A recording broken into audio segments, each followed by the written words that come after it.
Senior men's Catherine, can you make your way now to the start?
So junior women heptathlon 100 metre hurdles and senior women heptathlon 100 metre hurdles. Can you start reporting to the call room now? Thank you.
Junior, junior women heptathlon at Chloe Casey, Maeve Hayes, and Molly Curran. You need to be in the column now, please.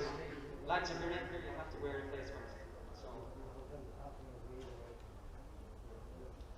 So that's Chloe Casey, Maeve Hayes, and Molly Curran, please.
Okay, women's 100 metre hurdles. Could Kate Doherty, Lily Ann O'Hora, Megan Mars, Molly Scott, Niamh Molan, and Eve O'Neill report to call room number 2, please? Thank you.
Attention athletes, the next event to report to the call room is the junior and senior men's long jump. Can you make your way to the call room now? Thank you. Junior and senior men's long jump.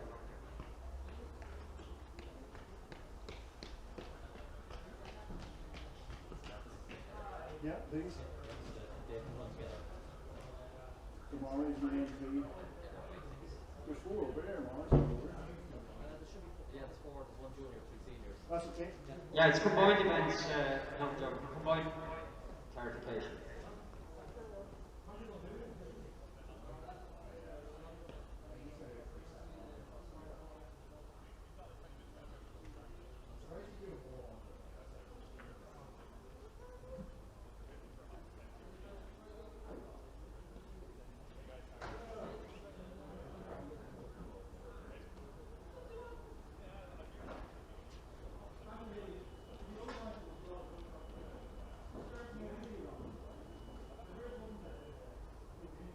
So junior and senior men, decathlon long jump, can you make your way to the call room, please?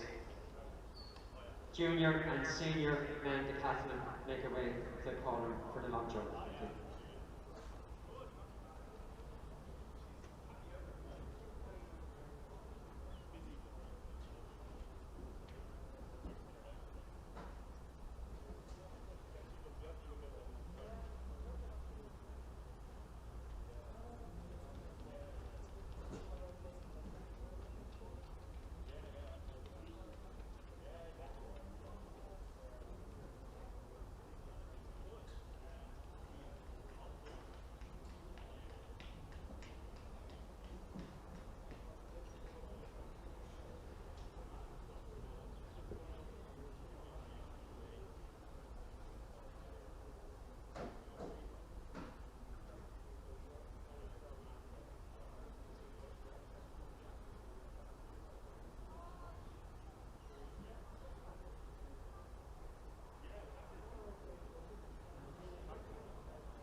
Attention athletes, men's 110 metre hurdles, that's Aaron Tierney Smith, Adam Hill, Gerald O'Donnell, Matthew Behan and Valentina Skolaris. Can you report to call room number 3?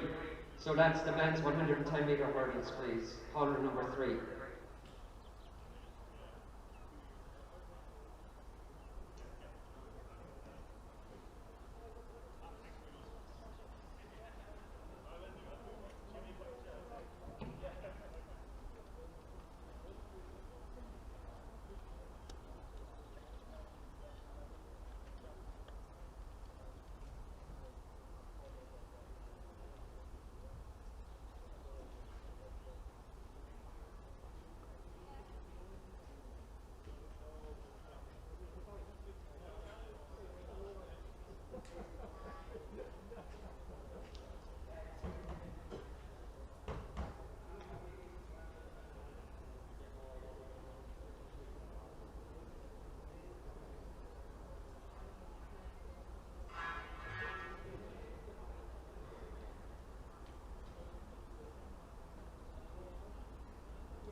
Couldn't tell.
Attention athletes, those competing in the 800 metres.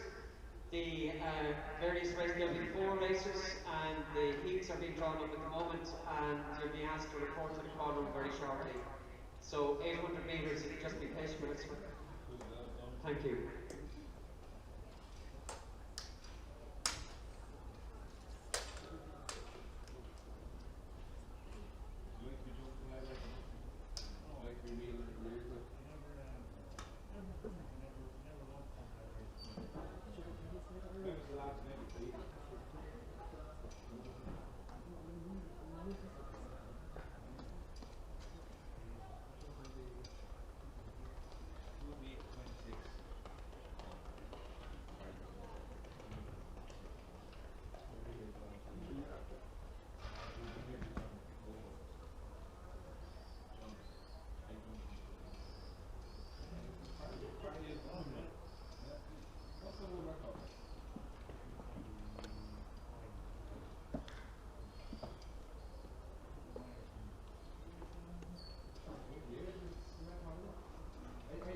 your man, the Swedish woman that fucking got the record for Volvo.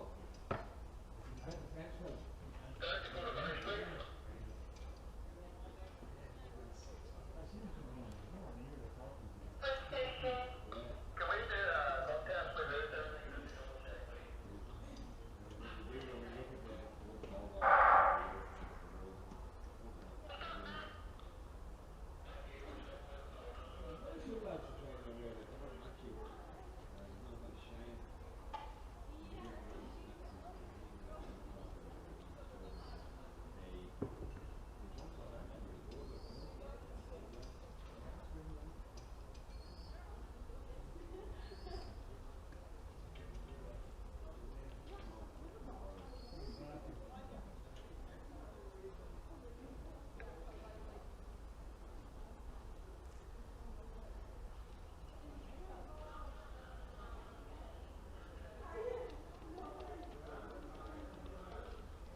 So athletes completing the 800 metres, there are 4 heats, and we'll have those heats now shortly. 4 heats, thank you.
4 heats, lads, with 12. Yeah, you probably heard it here. Yeah, thank you.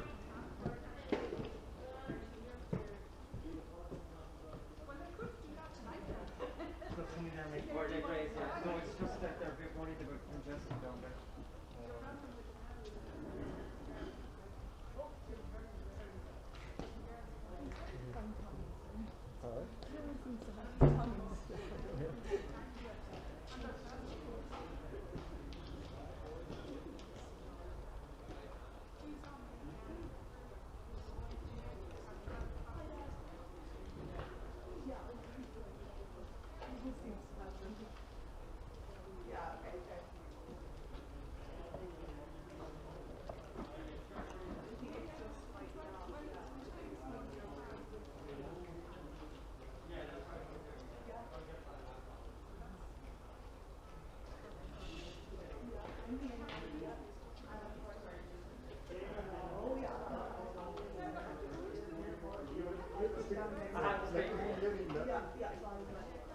I just want to get the best back.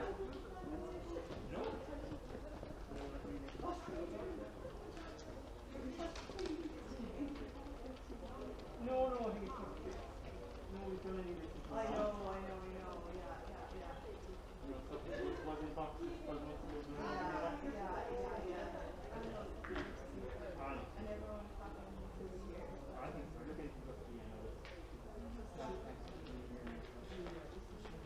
Okay, folks, look, I'm just going to have heat one here. Everybody else will have to go back to the quad room. So that's Colin Smith, Owen Quinn, Killian Kerwin, Andrew Connick, Virgil O'Hare, Gary Campbell, John Fagan, Louise O'Loughlin, Mark Carmody, Nathan Sheehy Cremin, Philip Moran, and Robert Hewson. Everybody else needs to come down to the quad room. So that's Colin Smith, Owen Quinn, Killian Kerwin, Andrew Connick, Virgil O'Hare, Gary Campbell, John Fagan, Louis O'Loughlin, Mark Carmody, Nathan Sheehy Cremin, Philip Moran, and Robert Hewson. Everybody else down to the call room, okay? And then call out the rest.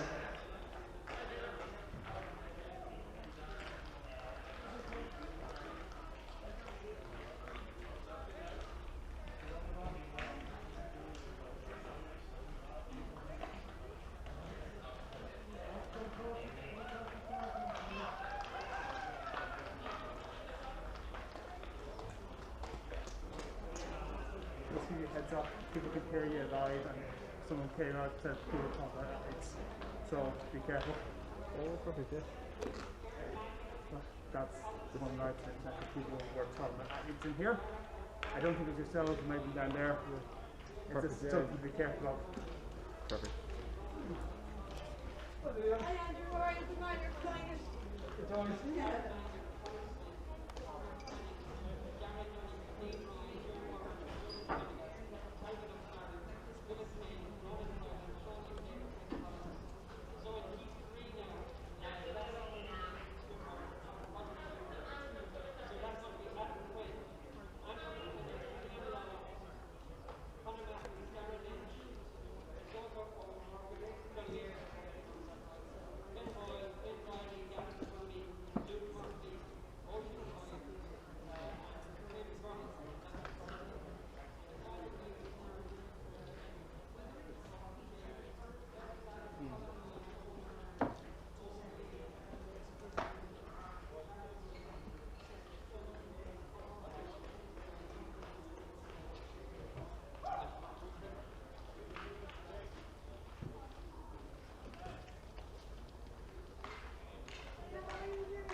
Oh yeah, I know, yeah, I'm there 2 seconds. Yeah, coming down the steps.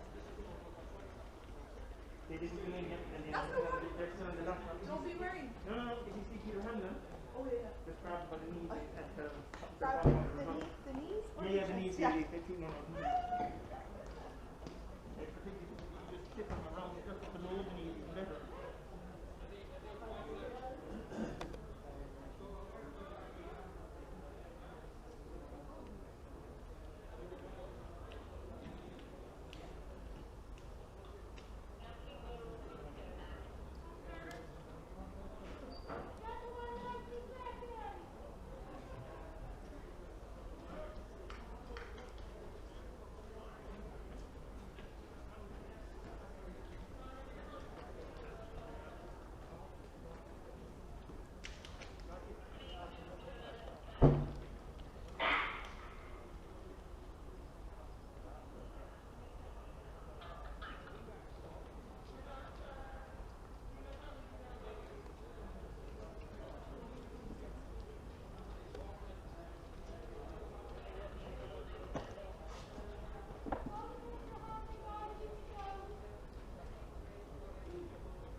sitting down, you should be wearing your mask even outside. This is in line with compliance with COVID. All persons sitting down outside should be wearing a mask. Please comply with COVID regulations. Andrew Connor. Oh, I know Andrew, yeah. I mean,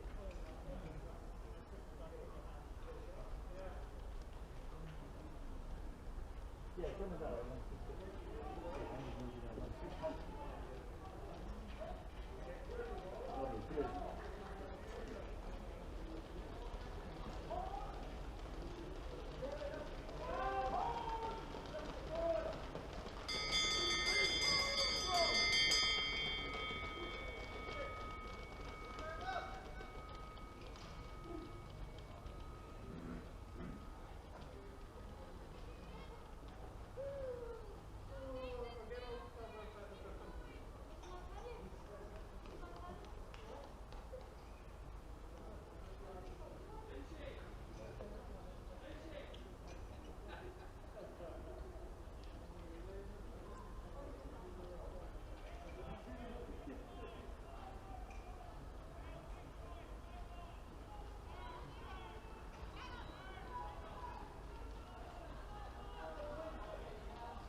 you might be over there. Just so you're aware, when this one's done, let's get the whole there, or else I'll have a page as well. I'll be here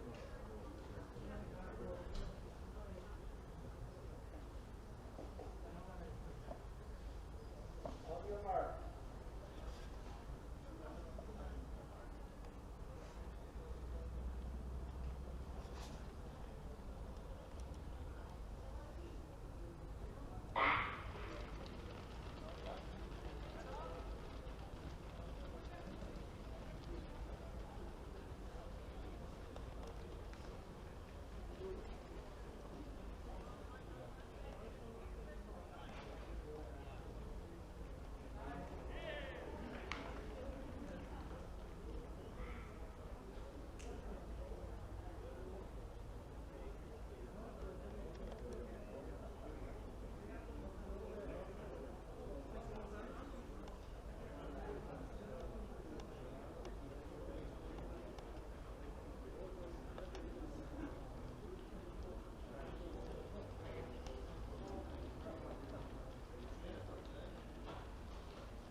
Testing. Men's high jump, can you now report to the call room? That's Jordan Lee, Danny Long, Adam Nolan.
Just a COVID message.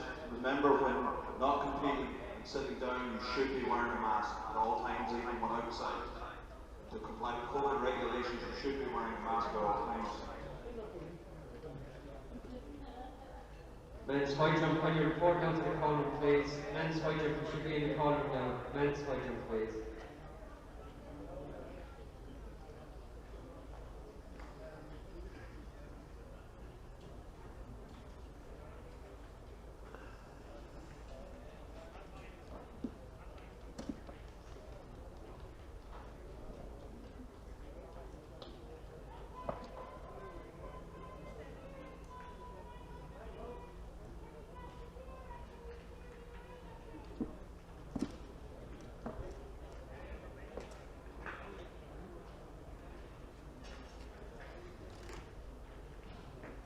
Attention athletes, those who have completed their event are asked to leave the stadium and anybody that has accompanied them. So if you've completed your event under COVID rules now, you need to leave the stadium. So those people who have completed the 800 metres and any associates with them, please leave the stadium. Thanks very much for your attendance.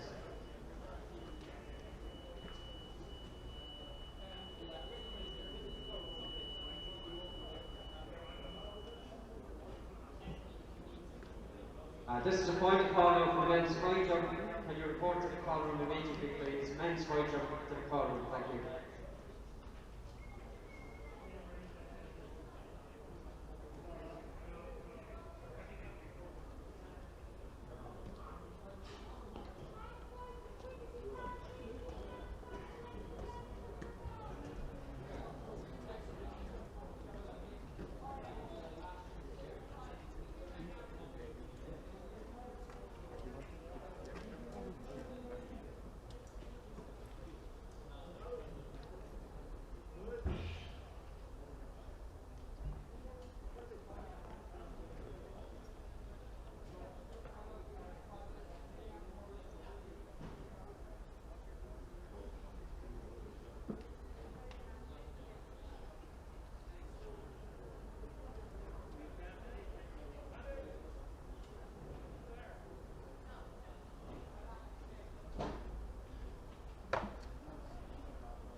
athletes. The women's 100 metres, the lane draw, Lillian O'Connor in 3, Kate Doherty is in 4, Niamh O'Neill is in 5, and Megan Mars is in 6. That's the 100 metres due at 11:40.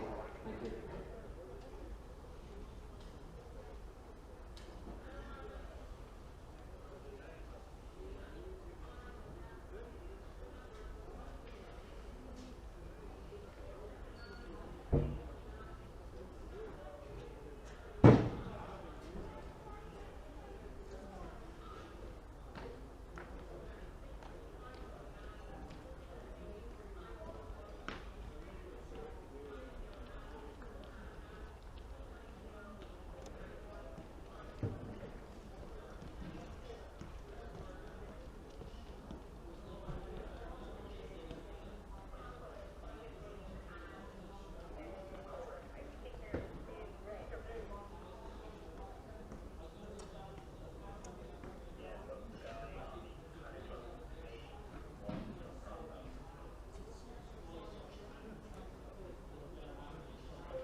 The lane draw for the men's 110 metre hurdle scheduled at 11:50 is Aaron Tyrone Smith in 3, Jared O'Donnell in 4, Valentina Skularis in 5, and Matthew Bean in 6.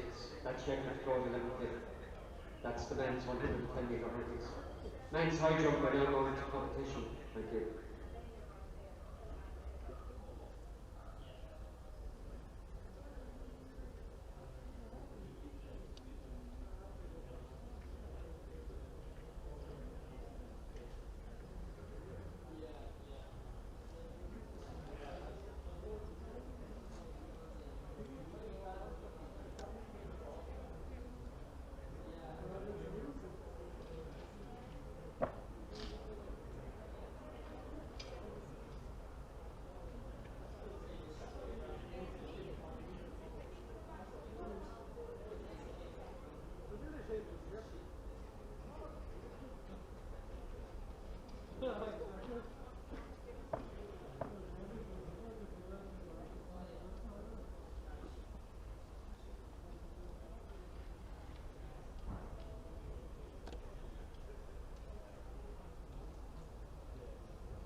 Just a reminder to athletes, if you've finished your competition, you do need to leave the stadium.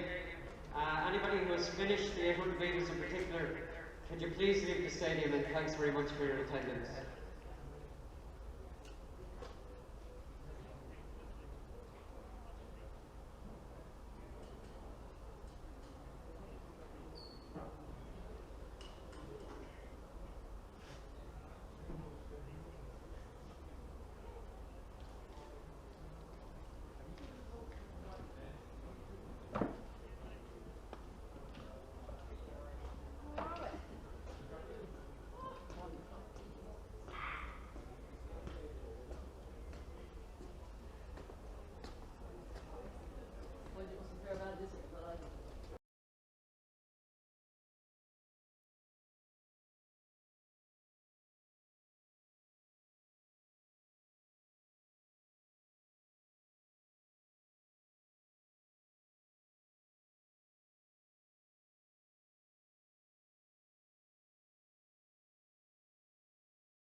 Good morning. Myself, Bashir, and Jackie Frame will be with you on the commentary for today's afternoon session. We're just about to start the 800 metres race, and a full list of the scheduled events and a link to the live results can be found by heading over to the Athletics Ireland Facebook or Twitter pages. And obviously you're watching this live now, so you'll have a link to the results from this morning and the live results as we go on during the day. The first of 3 races for the women's 800 metres has a number of athletes aspiring for both the under 20 and under 23 standards. The qualifying standards, Alex O'Neill aiming for qualifying standards for the European under 23. She is looking to run 2:07.50, so keep an eye on Alex there, number 228. Young Cara Laverty from Finn Valley had a big PB recently in Belfast of 2:10.77. And she and Maeve O'Neill and Sarah Hosey all aiming to try and dip under that 2:08.3 standard for the under 20s. So from the inside in this women's 800, Amy Hamill from Glasslock, Alex O'Neill Ennis, Cara Laverty Finn Valley, Kate Nurse from UCD, Maeve O'Neill from Donny, Mary Horgan from Crusaders, Carla Sweeney from Rathfarnham, who had a great race recently in Belfast, and it's great to see Carla back in form again. Niamh Markham from Rathfarnham also, Sarah Hosey from Dooneen, Siobhan Everston from Raheny, Zoe Carruthers from City of Lisburn, and Annette Quaid from Leevale.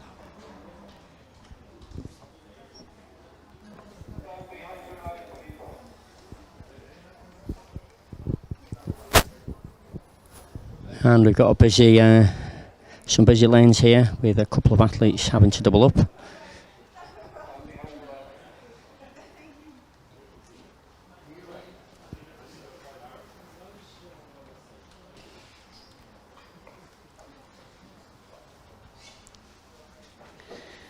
Okay, let's get ready to rumble.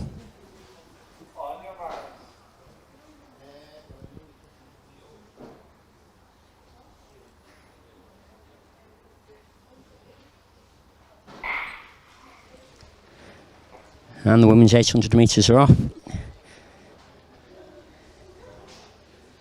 Just going around that bend as they hit the 1500 metre mark in around about 15 seconds. So they've started off at a healthy pace. And then that indecision, whether to lead, to sit in on the side, or to get boxed in. 29 seconds through 200 metres, so they're certainly staying lively.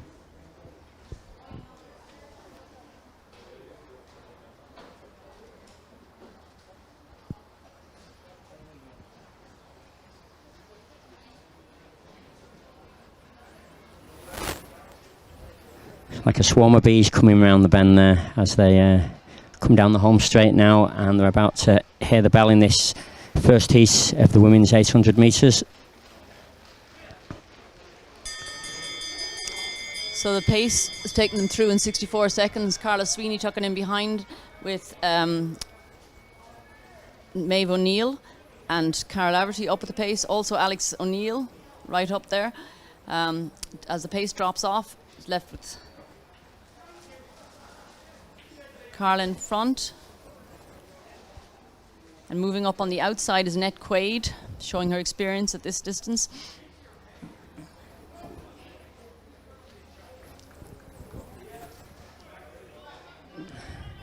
That's 96 at 200, so with a fast final 200 we could see a 205 performance here, and they look lively, the top 3 here.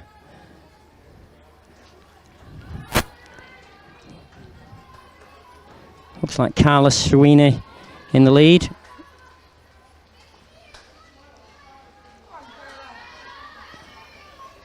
Mary Horgan of Crusaders there challenging Carla Sweeney, with a fine run in third place from Maeve O'Neill from Doheny. Annette Quaid 2:13, 2:14, 2:15 as they complete that first heat.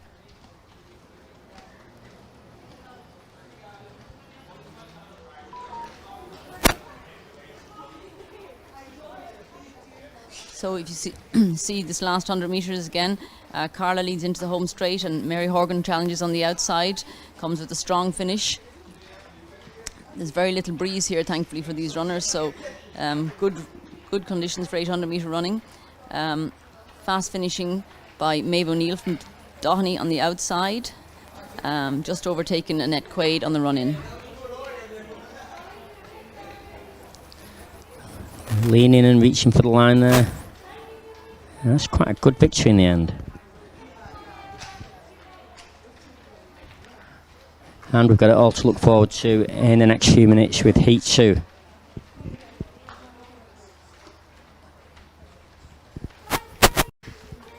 Hopefully we'll get the results of that first heat before the second heat comes up.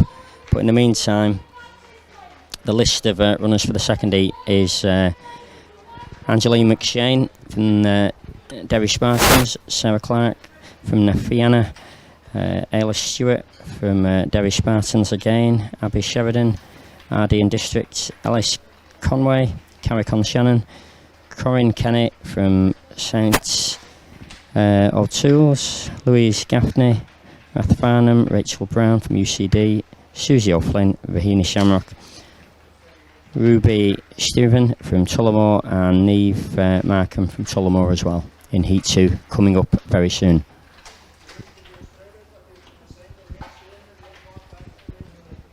And Bashir, it's nice to see some of the young athletes, the under 17s and under 18s and under 19s, and of course the under 20s, challenging the senior athletes in these races. It's been a long time for some of these younger athletes. Some of these under 16s, under 17s and under 18s haven't raced for 2 years now, so it's great to see them back on track and good to see them stepping up to the line here at the AAI Games. Absolutely, and it's an absolutely perfect day for middle distance running. It's cool, there's very little wind, and I think as you've said there, Jackie, it's a great opportunity. Hopefully, as one or two of them have just been finishing the leaving certs this week, so it'll be a massive relief for the one or two that will have done that.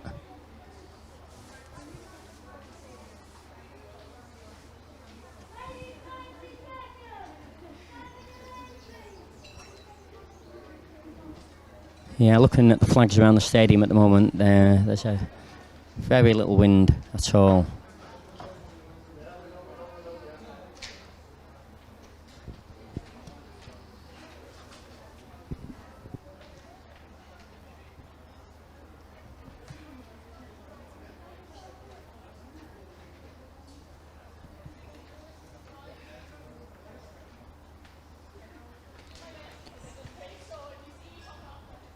Some of the highlights from earlier in the day on the men's 800 would have seen Killian Kerwin from Rahina Shamrocks win Heat 1 in 1:48, from Louis O'Loughlin in 1:49.04, and Robert Hewison from Kildare in 1:51 in third place.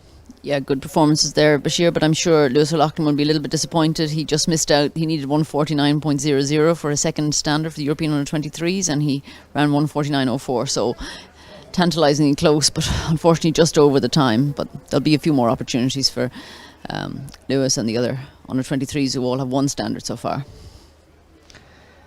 Yes, that's the nature of athletics, isn't it?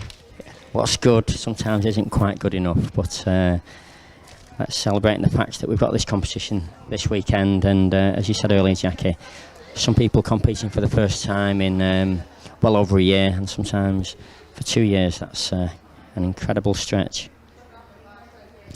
Yeah, some of the early results too, that highlights from earlier on, PBs from both Lillian O'Hora, 13:60 in the 100 metre hurdles, and Kate Doherty 13:71 in the 100 metre hurdles from earlier. So very kindly the meet organisers here ran the 100 and the 110 metre hurdles on the back straight, as there was a little bit of a minus wind on the home straight, and it proved to be beneficial to both those girls. In the men's 110 hurdles, Gerard O'Donnell 14:24 and Matty Bean 14:29 in Series 1. And so far, after two events in the senior men's decathlon, Rola Salusa leads from Shane Aston. In the senior women's heptathlon, Lizzie Morlan leads from Lara O'Byrne and Louise King. And in the junior decathlon, Jack Ford leads from Tristan Chambers, Dylan Chambers and Liam Nolan, and Molly Kern leads the junior heptathlon. That was a great summary there, Jackie. Thank you. I think you've got a brain like a computer.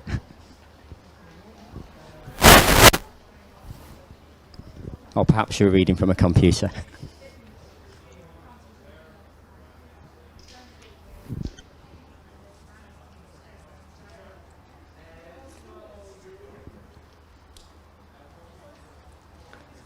The combined events men's shot put. Can you make your way down to competition, please? That's the combined events men's shot put. Can you make your way to competition, thank you.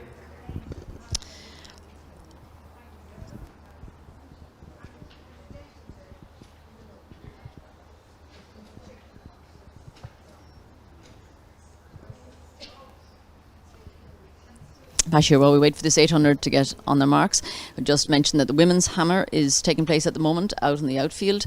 Young Nicola Tuttle from Bandon, who has a PB of 667 with ranks her in the top 12 in Europe, under 20 at the moment, is throwing, as is Michaela Walsh from Swinford, Brona Hughes, Ellen Gahan, Juliet Codia, and her sister Grace, Quiva Morris, and young Adrian Gallen, a very bright young prospect from Lifford Strabane, who is still under 18, has a PB of 50.42, and Megan Moynihan from West Muskerry. So we await results from out there, and we'll bring you the updates as soon as we have them.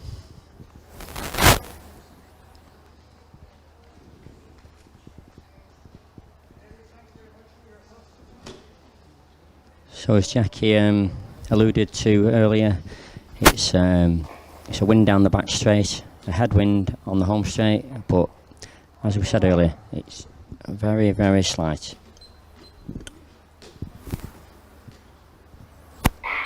And they're off. Heat 2 of the women's 800 metres. And again, we've got a few lanes doubling up to maximise the competition in this first event. Around about 15 seconds or 100 metres. So again, they've started off at healthy. Interestingly, you can almost physically see them just slowing down a little bit as soon as they get off that bend. So really, we could do with seeing them carry that momentum more effectively. About 30 seconds at 200. So the pacemaker's doing a great job here.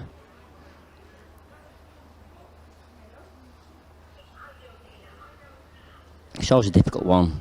When you relax, sometimes you drop your momentum, so you've almost like got to half relax to keep the momentum flowing.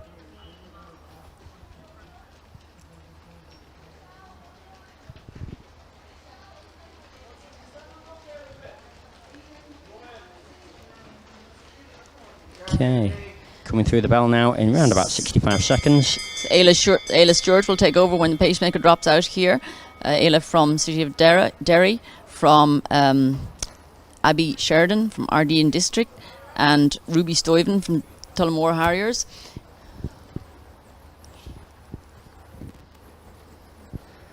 So we've got 5 in it going into the back straight.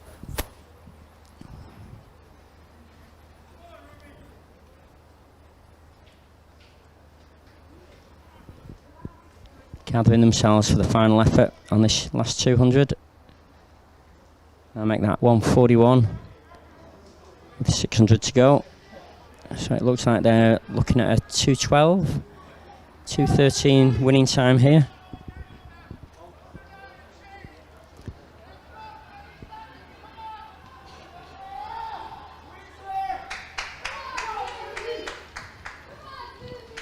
Pushing down this home straight now, grinding it out. Sarah Clark just holding on from Susie O'Flynn 2:15 and Ruby Stuyven. 2:21, 2:23 and 2:25 to close in that field of around about 10 athletes there.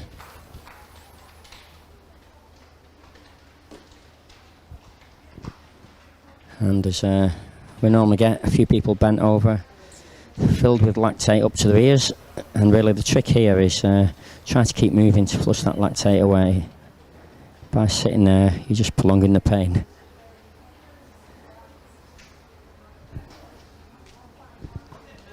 But a good second heat there.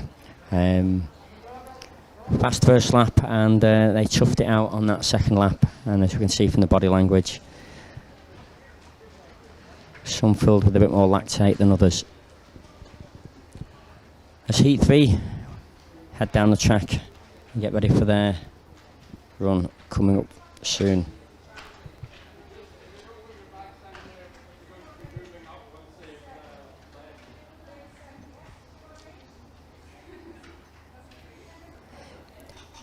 Heat 3, we've got 10 listed here. We've got Sheila Doyle from Sates LO Tools, Elsa Doyle, Catherine Doyle, all from the same club. And I wonder how related those three are with the same name and the same club. Emma McGlynn from Waterford, Eve Marie Nocta from Lucan, Karen Hayes from Retorth, Kelly Breen, North East Runners Athletics Club, Maria Campbell from Dunedin, Phoebe Bate from Mullingar, and Alana Cooley from the home club today, which is Clonleaf.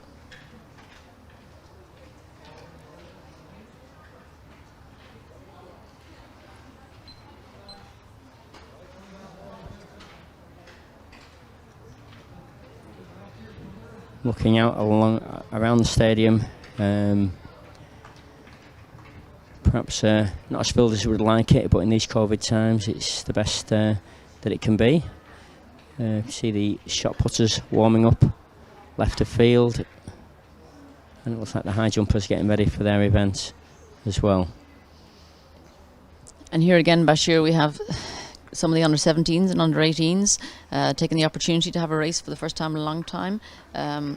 Young Phoebe Bate from Mullingar Harriers and Maria Campbell from Dunedin, both some of the younger athletes within the field. And it's really nice for them to be able to get an opportunity to race here under good conditions, finally, after a long time out from competition due to COVID. Yeah, absolutely agree. Great learning curve, really. You know, when you're at that young age, competing against the seniors, and also learning how to pace yourself. I think quite often athletes can go off too fast. And that's part of the reason I'm giving out those 100-metre splits as well, because it's significant, the difference of the first 300-metre splits, if you compare them. Those that can cruise, those that can hang on, and those that blow up. Okay, going through the 100 now in around about 15-16 seconds. So it's a healthy start, you know, on the bend. Everybody's surged up, and now, as you can see, they just look like there's a reluctance to take the lead now, and they've lost that momentum, and they're probably running a good second slower, I would imagine, for this second 100. There we go. 32 seconds, yeah. So perhaps it was 15 seconds, then 17 seconds. Going into the third 300 here. And again, I think there's a reluctance to head off the lead. And they're thinking about it as they hit the 300 now in around about 51 seconds, which is an average of 17 seconds per 100. And again, if we think about that first 100, that surge has been lost significantly. But there's a good bunch of people here. Anybody's race, as they say. 71 seconds going through the bell.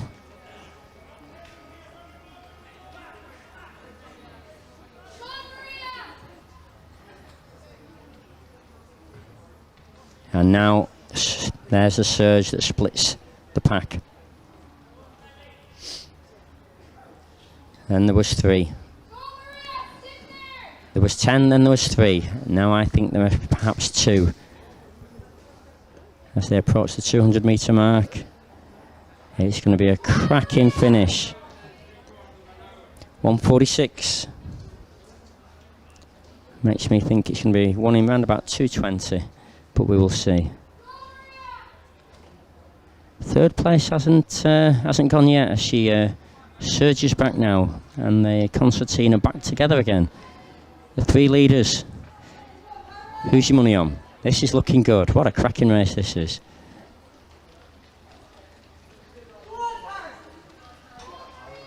What a great finish. This lady Catherine looked Doyle like she'd from been dropped. With Orange Tool 250 taking to that go, one. but she came back and won it in 2:21.04. What a great run! And they're No, still apologies, coming in. not. 2:29, 2:30, and back to the racing legs, or not? There was a small delay with bringing you the results of the previous races, so I can now bring you the results of the first of the 800 metre series. A win for Mary Horgan from Crusaders in 2:08.08, with Carla Sweeney returning to great form again at 2:08.18. Good to see Carla back. She's enjoyed a few lean years with injuries, and it's great to see her back at this level. Maeve O'Neill from Downey finishes third, a new PB for Maeve of 2:09.12, which is just outside that magical standard for the European under-20s.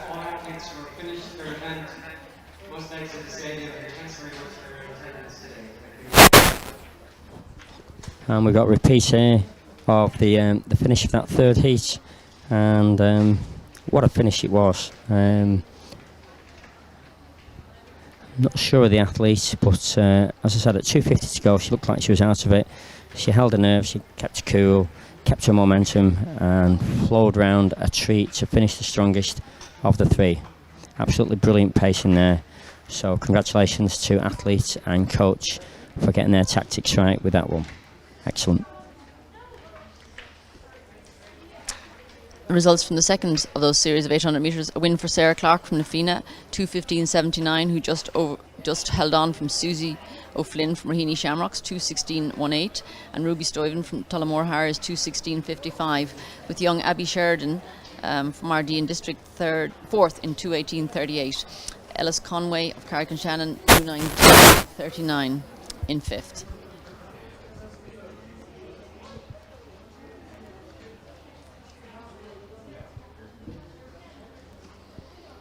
Just looking on the far side of the field, I can see what looks like the triple jumpers warming up for that event. We've got Evan O'Toole from St Joseph's, Joseph Gillespie from Finn Valley, Josh Knox from the City of Lisbon, Connell Mahan from Chicronal, and it's great to see Jordan Huang back from Tullamore. I know he's been working hard over the last year or so, having hooked up with Adam McMullen now, so it'll be great to see how his long jump is looking, but obviously it'll be great to see him back again after a bit of time away playing basketball and completing his exams at UCD. Yes, Jordan was at a 14.93 PB back in 2017 when he qualified for the European under-20s at that time, so it's great to see him back and be interesting to see what kind of form he's in. The athlete in form at the moment within that field is Conal Mahan from Tyrconnell, who's got a season's best of 14.42 so far. And Joshua Knox, under 20, one of our young talented triple jumpers coming through, is looking for a legal jump. He has a wind assist of 13.66 from this season so far. So a good competition and prospect there too.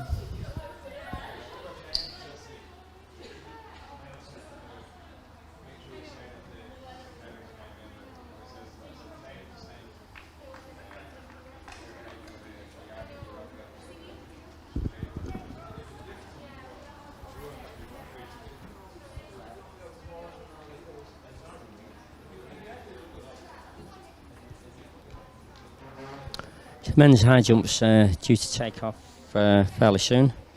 The list of competitors there is Jordan Lee from Killarney Valley, Danon Long from Enniscorthy, Adam Nolan, St O'Toole's, Adam Hill, City of Lisbon, Jeffrey Joy O'Regan from Sunhill Harriers, and Kieran Connolly from Lakila Athletics Club. I think they're just about getting ready to start, and obviously Kieran Connolly's got the best of form on personal bests with 2 metres 10. But I dare say it'll be a great opportunity for PBs on this excellent day. Yes, for sure. It'll be good to see some of these jumpers for the first time. Young Jeffrey Joy O'Regan is still under 18, and unfortunately those European under 18s were cancelled. That would have been his main goal for this season. Jeffrey has a PB of 2 metres from last season and will be looking to improve on that. Adam Nolan from St. Lawrence O'Toole has an under-18 athlete also, has a PB of 193. And Jordan Lee, as you saw recently, has jumped very well and is enjoying getting some technical assistance by travelling across to Fuz Khan for some mentoring. He has cleared 190 this season, so a very close competition in prospect, I feel. That looked like Adam Nolan clearing that opening height there in that high jump. I can also bring you news of a big PB in the women's hammer from Michaela Walsh. Michaela has thrown 62.10 in the women's hammer. We wait for a full result, but that's just super throwing from Michaela.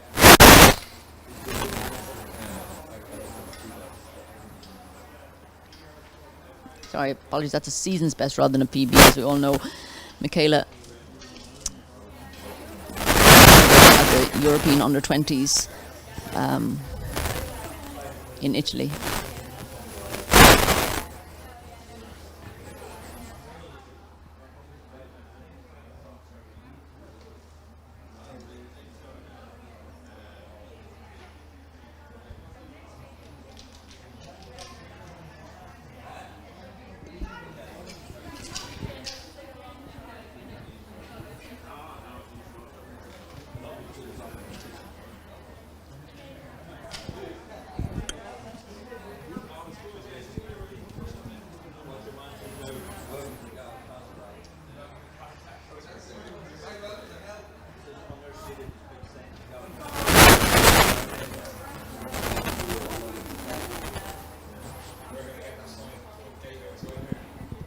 So the next hour or so we're going to be fairly busy with field events, but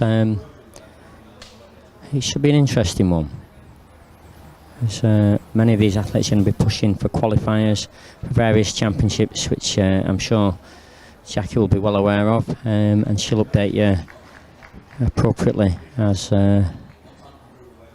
these targets met or nearly met, as we heard in the men's 800 earlier.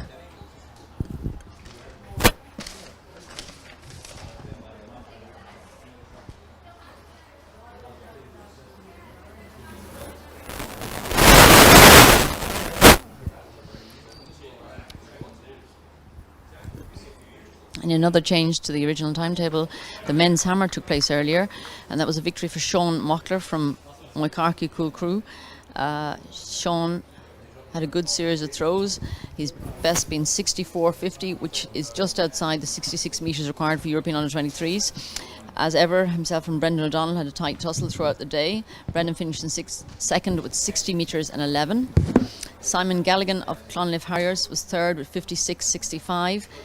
Killian Barry, great to see Killian back throwing. He's also doing a lot of coaching at the moment and coaches young Nicola Tuttle from Bandon, one of our brightest young hammer prospects.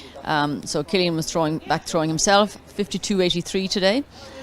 In fifth place, Robert Higgins of Nafina. In sixth, Jared Kelly of St. Albans. Seventh, Morgan Brennan of Crusaders. And eighth, Colin Donoghue of Lusk.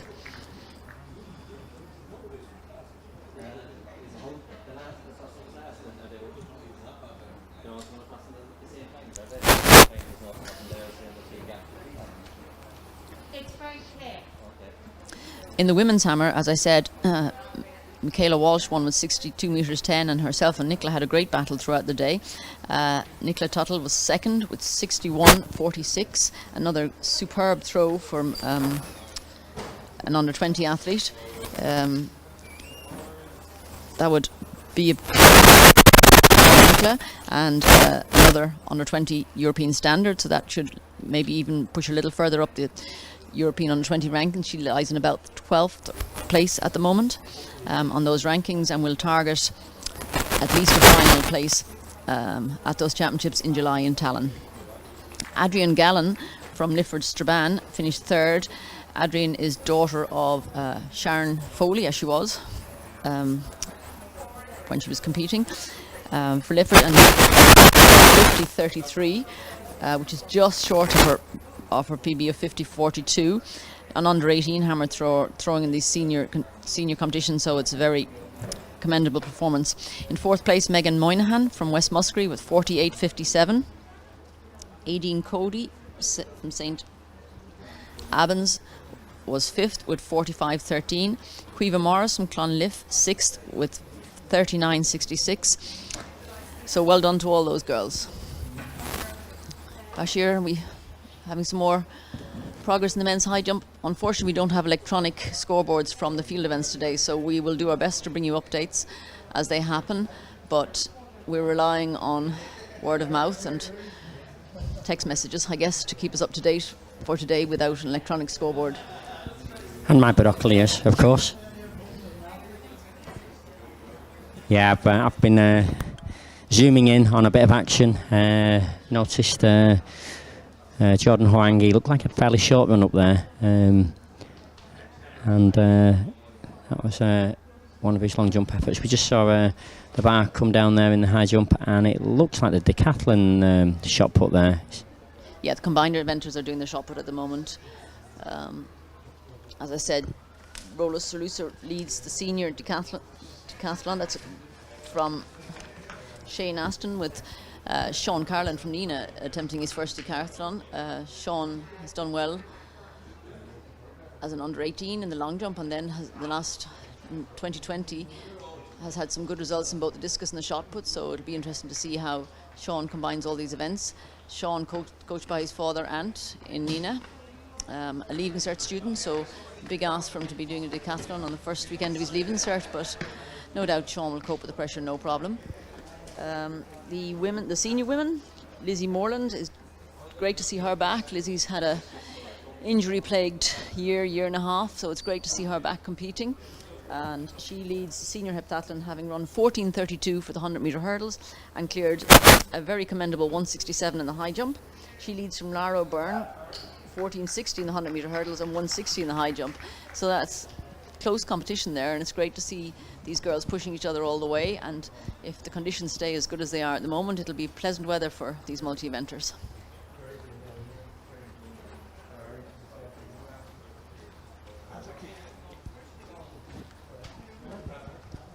How you doing there?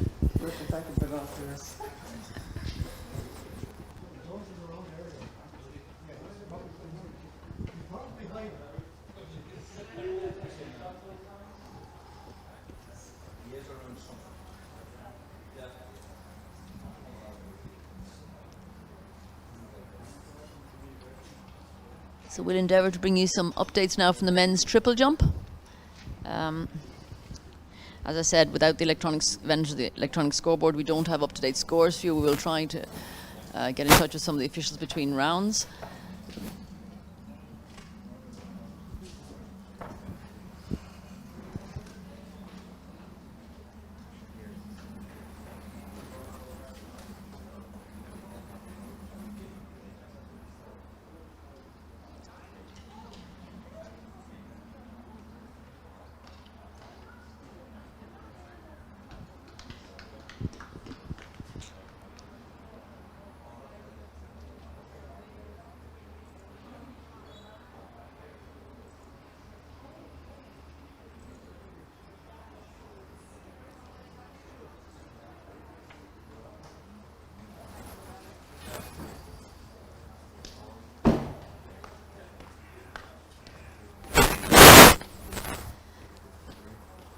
That looks like a Tullamore Harriers vest to me. So this is Jordan Hoang in the men's triple jump.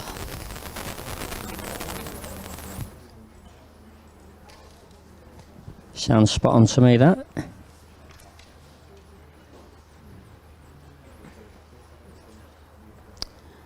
little bit cautious approach from Jordan there, but obviously, as we said, it's his first competition in a number of years, so I'm sure a little bit anxious to get this competition done so that he can get through the phases and push on with his season. Great to see Jordan back.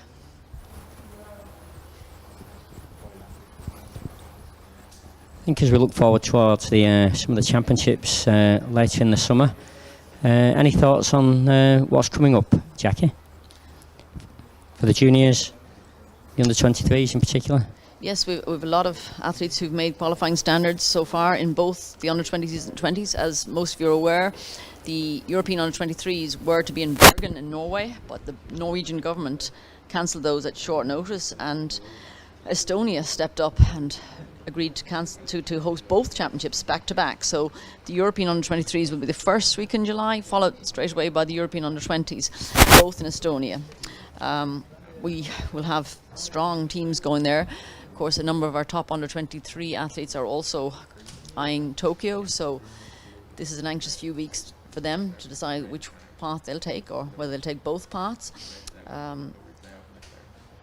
We're hopeful that at the European under-23s we'll have Kieran Nevlin, the 100 metres, and that no doubt she'll be joined by some of her relay squad teammates, such as Aoife Lynch, Jean Akpi-Moses and Molly Scott.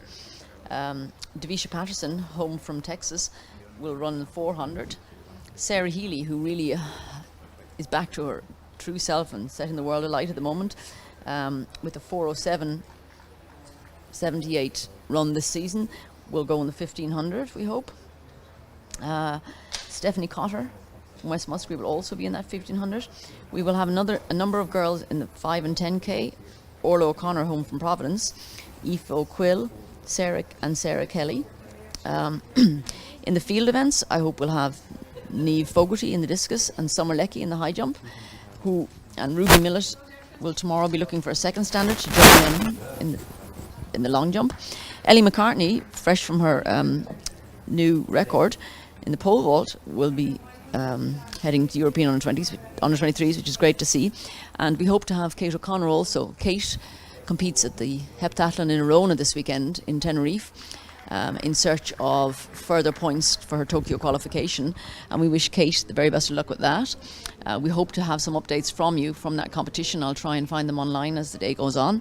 Also competing in Arona in that multi-events competition is Diarmuid O'Connor, who was at the Youth Olympics in Baku in the decathlon and hopes to qualify for the European under-20s, so he has chosen to go to Arona due to the uncertainty, I guess, with the weather here and needing athletes to push him for those standards. So both he and Kate will compete in Arona this weekend. We have a very exciting situation in the men's middle distance for the under-23s. We have Mark Milner, Kevin McGrath and Lewis O'Loughlin all finished very close together at a great 800 metres in Belfast, and all of them have one standard and will be seeking their second standard, or indeed an A standard in the 8. And then we'll have the ever reliable Dar McElhenney racing the 5k, and he'll be joined by Micheál Power, we hope, and Dave McGlynn in the 10,000 and David Kenny in the walk. All of these athletes, of course, are subject to selection, and they have until the end of the National Seniors Weekend to post qualifying performances, and then the selection will be made. But these are the ones that are so far have either one or more qualifying performances. Can I just ask, Jackie, when you say second qualifying performances, obviously the more the merrier, as they say, but do they need to get at least two in some instances? In most events, Bashir, we have an A standard, which is an automatic qualifying standard, and then we have a B standard, which is in many cases similar to the European minimum entry standard. In some cases, we both are calculated very carefully based off top 12 performances and finalist performances, using statistics from the last number of years. If an athlete attains a B standard, they have to either achieve a second B standard or have a B standard from last year in order to be selected. Or else if they achieve an A standard in 2021, they're pretty much guaranteed to be selected. However, there are restrictions on the number of athletes we can have in every event. We can enter 4, but only 3 may compete from any one country in one event. So there's always great competitions for places. There is also, due to COVID, a limit to the team size and support team size. So bringing all these things bring interesting dimensions to this year's selection. Wow, challenging. And I think as a coach, sometimes they don't always consider all of those ramifications on selection, it is more complicated than it at first appears. Yeah, it's quite a complex process, but we have chats with both athletes and coaches early on in the season, and we post the selection policies as early as we can so that athletes and coaches are aware of what they have to achieve. Try and avoid the situation where we have people chasing qualifying times. So it's good to see so many people posting times early.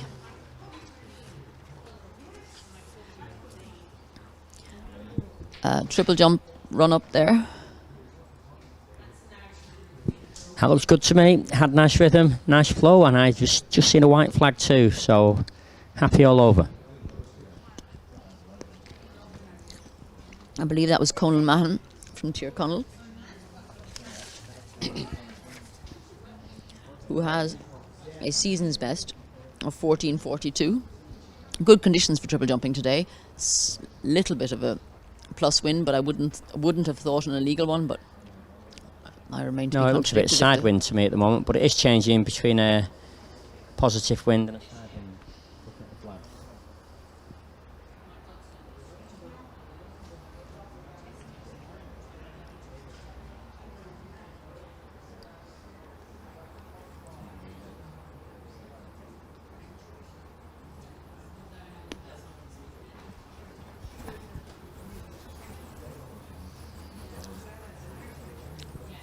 Watching Kieran Connolly in action here in the men's high jump. Just takes that bar off his legs. So I'm guessing, Bashir, that's gone to a reasonably high height, because there seems to be only he and Jeffrey Joy Regan left in the competition, if I can see from here, if I'm watching correctly. Certainly been a while since I've seen any jumps, so I think like you, I'm probably guessing it's coming to its conclusion, that event.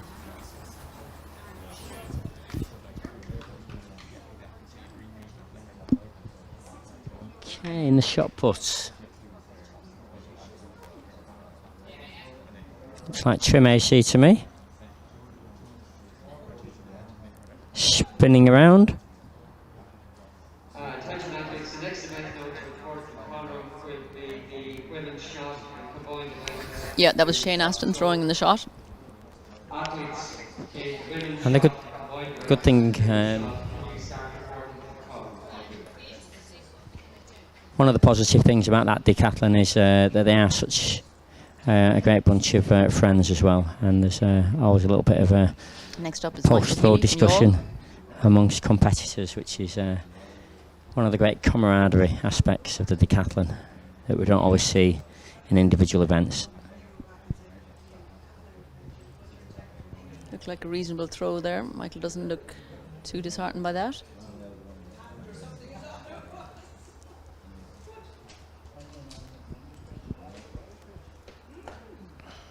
Next to throw is the current leader, Rola Salusa from Clonliffe.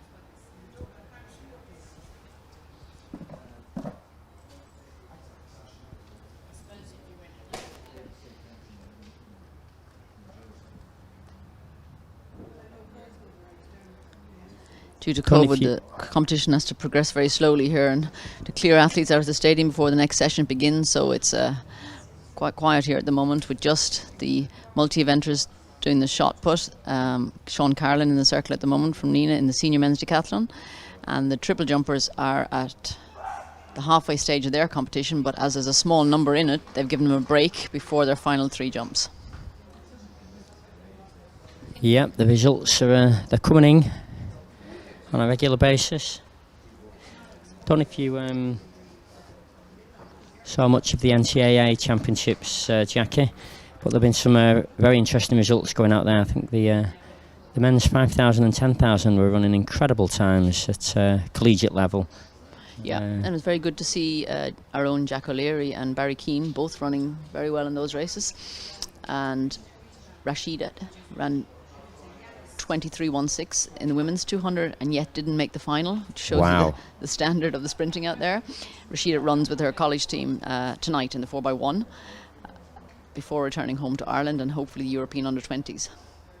Yes, yeah, there's some been exciting performances out there, and I think we've got the Flanagans coming back from Adams State who are competing here tomorrow. Yes, quite a number of our US athletes have returned in the last few weeks and done their mandatory quarantine and are starting to compete, which is great to see. It's always good to see them return home and compete here during the summer. That was Mark Tierney from Nina in the men's shot put in the decathlon.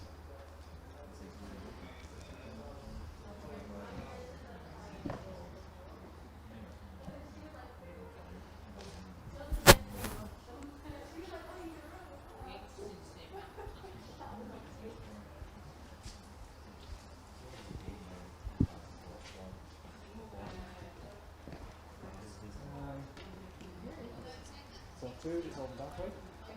And I'm going to walk right down the shop to check them down and I'll be over to you.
An update from the men's triple jump. Conal Mahan jumped 14 metres in his first round and followed that up with 13.86. Jordan Hoang, 12.83 in the first round, 12.99 in the second round. And Joshua Knox from City of Lisburn, 12.62 in his first round and 12.76 in his second round.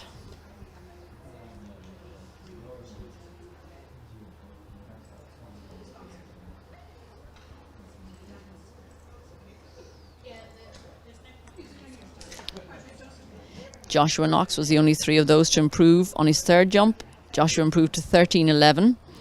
So going into the final three jumps, Conal Mahan leads from Jordan Hoang and Joshua Knox.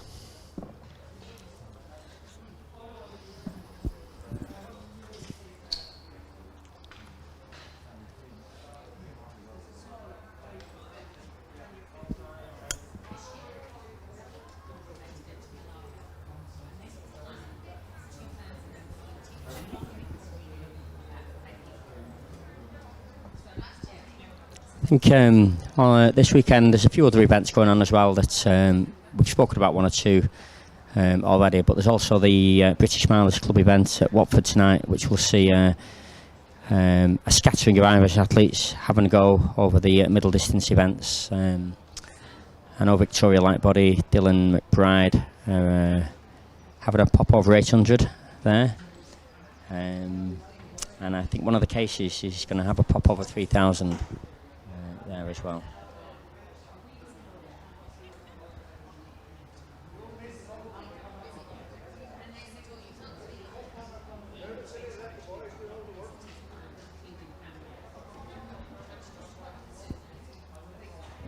But the season is certainly hotting up, bubbling up a treat as they try to hit those selections that Jackie was talking about earlier.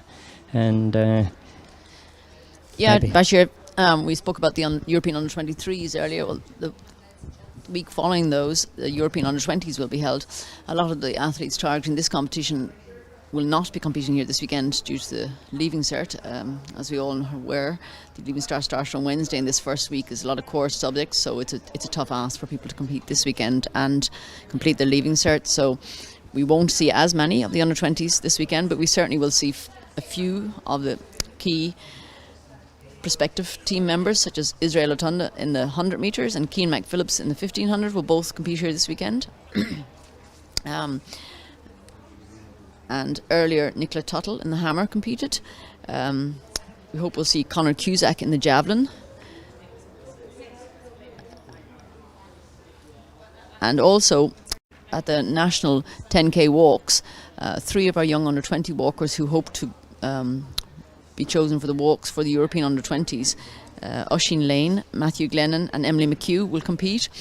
And there are 2 or if not 3 others with their eye on that qualifying standard for the European under-20s. So the standard of race walking, particularly among the younger ones, is really encouraging in Ireland, and it's great to see. So we await the results from Tuam today. Attention athletes, the next event reported to the ballroom will be the men's 3,000 metres. There are 3 heats in the men's 3,000 metres, and when you report to the ballroom, I'll follow where you say studio. Just a reminder for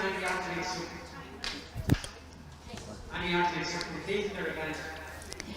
Just to update you on the men's high jump, Kieran Connolly with the best of 2:05 was the winner there. Kieran from Lekela, coached by Lisa Dixon.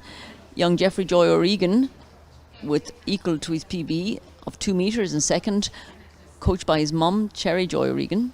In third place, Adam Nolan from St. Lawrence O'Toole with 195. And in fourth, Dannon Long from Enniscorthy with 185.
Just to update you on some of the earlier performances, some great PBs in the women's 100 metre hurdles, and one I forgot to mention, and apologies, Niamh O'Neill from St. Coleman's in South Mayo, ran 15:61.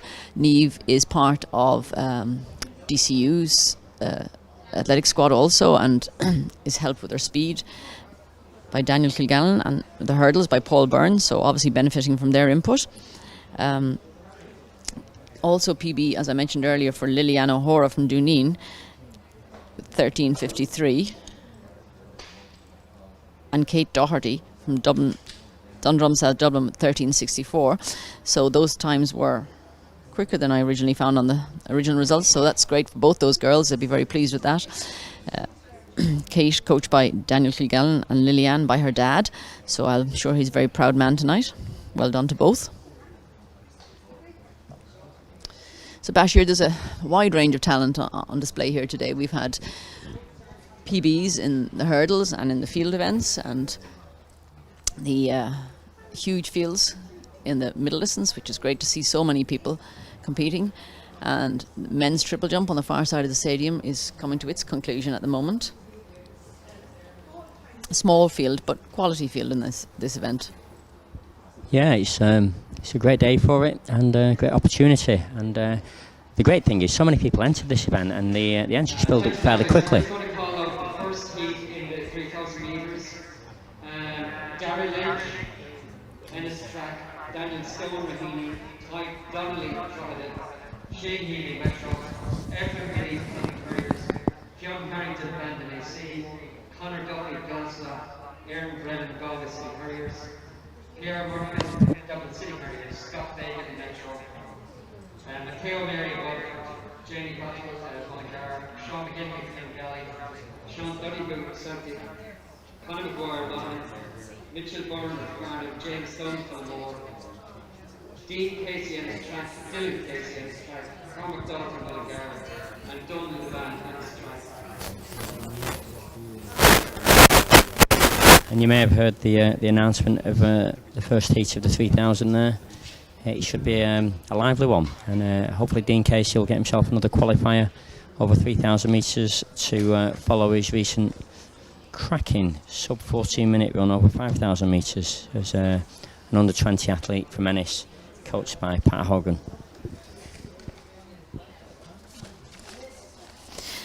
Yeah, for sure, Bashir. And Dean's twin brother Dylan just missed out on his standard, so hopefully he'll be able to nail that one today. It's great to see them racing here, and it's great to be able to see that they're confident in the knowledge that it'll be pace, and it will be a great opportunity for the boys to get their standards. They'll be. It's also great to see Ephraim Gaudet in the field. Bashir, obviously one of our great talents from cross country. Without a doubt, yeah, really exciting. And his namesake had a cracking 10,000 metre run, didn't she, earlier in the week with a 29:01 10,000 metres for Ethiopia, and a new world record. But Effie Giddy, it's one of the local clubs, isn't it? I'm just trying to think which club he is. Ephraim Mum's Clonliffe, yes. Yes. I was afraid to say it in case I was wrong, but I was pretty sure that's who he ran for. Yeah, so a quality field for the first race in this men's 3,000. Darryl Lynch from Ennis Track Club, Daniel Stone from Raheny Shamrock, Ty Donnelly from Drogheda and District, coached by Phelim Kelly and hoping to get the standard for the under-20 Europeans. Shane Healy from Mestro St. Bridget's, Ephraim, as we spoke about, Fionn Harrington from Bandon, who's had some great form this season, raced in Cork over a shorter distance during the week. Conor Duffy from Glasslock Harriers, Aaron Brennan from Galway City Harriers, Pierre Mercan from DCH, one of the fastest PBs in the field, 8:09. Scott Fagan from Metro St. Bridges, Matteo Mary from Waterford, who is dropping down in distance for this race, Jamie Battle from Mullingar, Sean McGinley from Finn Valley, Sean Donoghue from Celtic DCH, who had a really impressive 1,500 metres in Belfast recently to qualify, to hit a qualifying standard for the European under-20s. He ran 3:46.68, so obviously Sean is stepping up in distance for this race. Conor Maguire from Monaghan Phoenix, Mitchell Byrne from Rathfarnham WSAF, James Dunn from Tullamore Harriers, and then the twin brothers Dean and Dylan Casey, coached by Pat Hogan from Ennis Track Club. Great to see twins back again. They were a regular feature on the schools cross country for many years, and it's great to see the boys transitioning through and coming to the fore at under 20 level. Cormac Dalton from Mullingar also goes, as the Donald Devan from Ennis Track Club. An older man, did you say? Cormac Dalton? How old is he? He's about 22, 23? No, I said he also goes. I didn't Sorry. suggest he was older. Sorry. How old is Cormac? Yeah, I wasn't quite sure if he was still in the under 23 or just outside of that bracket.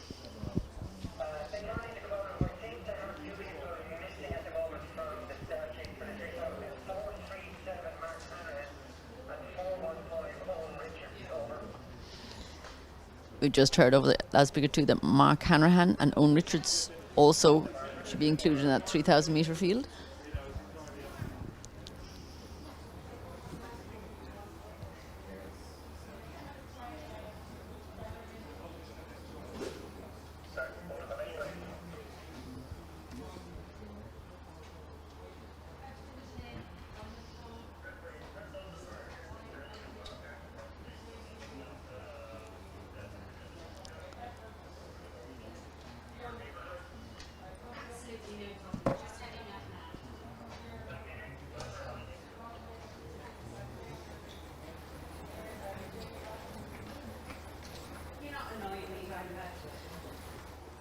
So Bashir, to update from the triple jump, Conal Mahan has improved his best to 14.19 on the day, just short of his season's best. Jordan's best still remains his second jump at 12.99. And Joshua Knox hasn't yet improved on his 13.11 third round jump. So we wait the final jump scores from the explosive final round, eh?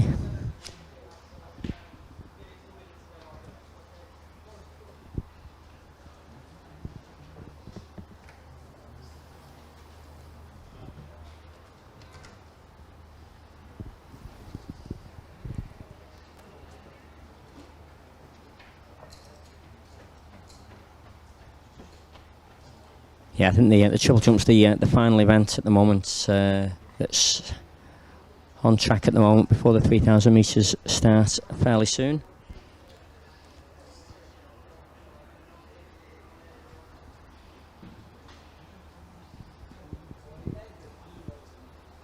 Amazing to see so many people in men's 3,000. Bashir, there's 3 full series of races here with full fields in each, and it's great to see that many people taking the opportunity to compete. It is, and the great thing about head-to-head racing is there's always a race within a race, and even though there's people trying to win it, but quite often there's people trying to duck under 9 minutes or duck under 8:30 or whatever their targets are, and then even within that they're just trying to beat their regular competitors up and down the field. So that's a great thing about middle distance racing. There's always races within races, and I dare say Shane Healy will be hoping to set more records as he has been doing over the past few years. Yes, and in the women's 3K we have 2 of the girls who have recently hit 5K standards at the under 20s, stepping down in different distance. Aoife McGreevy from Lagan Valley, coached by Mark Kirk, ran 16.52 for 5K, and she competes in the 3,000 today, as does Laura Mooney, home from Providence for the summer. Laura, coached by Damien Lawler in Tullamore and Ray Tracy in Providence, ran 16.19 for 5K to qualify for the European under-20s, and she also hopes to race over 3K today. So women's 3K looks like good competition prospect. Without a doubt. I think Aoife Kilgallion has been running extremely well. Yeah, Aoife has a 16.11 5K to her credit, so another one stepping down to 3K. Yeah. Interesting to see all these girls. I've got Kira Wilson, who was tipped, and Jodie McCann, I believe, is in the field. So it should be a lively one, that.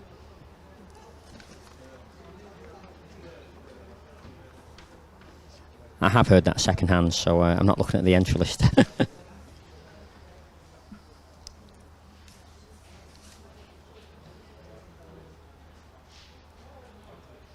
But the men are out on the track now, just limbering up for their 3,000, which will be coming fairly soon. And again, as we said earlier, the conditions are absolutely perfect for middle distance running.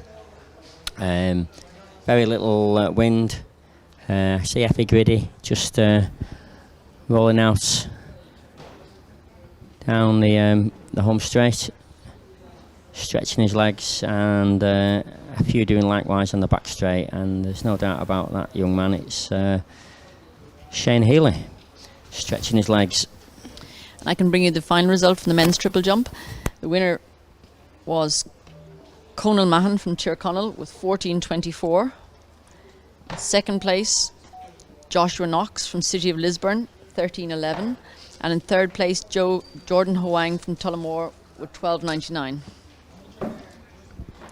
Well, they're all back in the arena, and I dare say they'll be looking forward to the next competition, having had a feel for it.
And the men are off at 1:15, and by my watch we've got maybe 90 seconds before they kick off and roll round. And somebody was asking me what they'll do.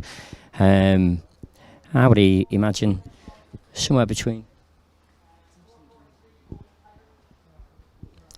7:55 and 8:15 will be the winning time. I'm not quite sure the quality or the fitness of one or two athletes I've not seen for a while, but as we know, some people are coming back from lockdown in very, very tasty shape.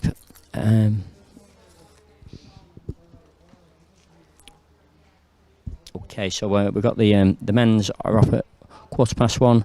The women are off at 2:30.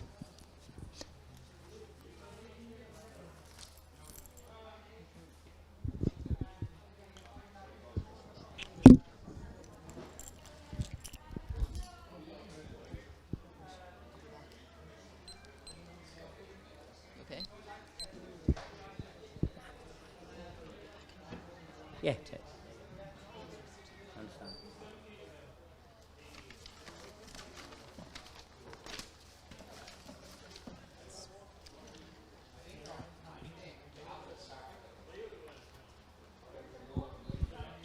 Okay, I think they're just about under starters' orders.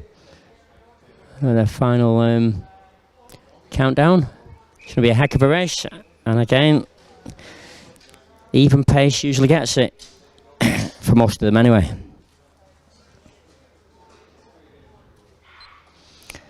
And they're off.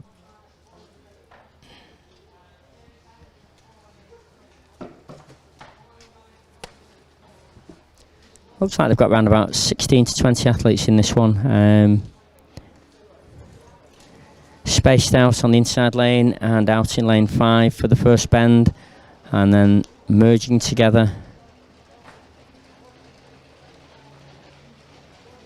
Making quite a noise on the track as they go through 200 in 31 seconds and bits.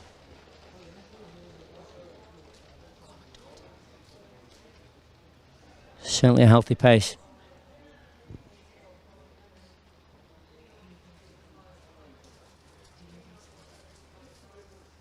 Yep, I can see, I think Cormac Dalton, and I know Dean Casey's in amongst that field.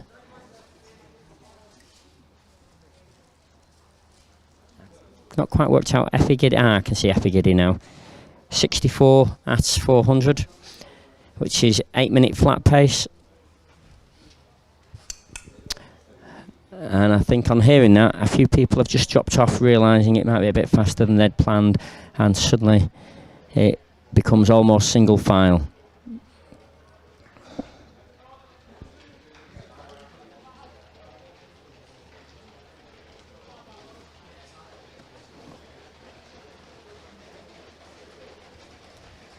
Looks like Dean Casey in second, behind Cormac Dalton. Oh, sorry, in third place. We've got, I'm not sure if that's a pacemaker at the front.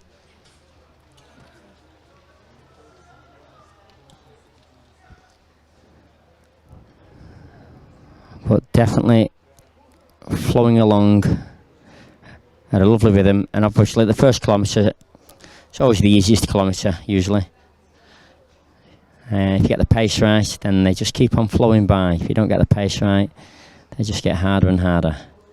2:09 at 800, so looks like they're around about 8:05, 8:10 pace, which will be perfect for those European under-20 qualifiers. So we're looking at around about 8:20, 8:23 to qualify. Coming up to the first kilometre now.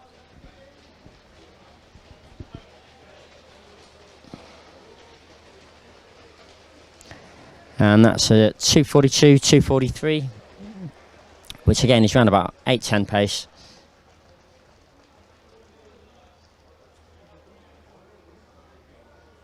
And we can see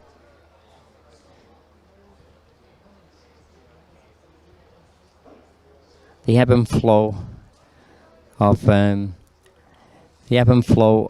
the middle distance racers as they come up to their third lap.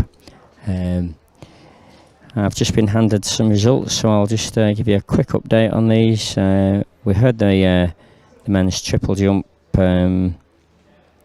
We've got Conall Mahan, who was a winner with 14:24.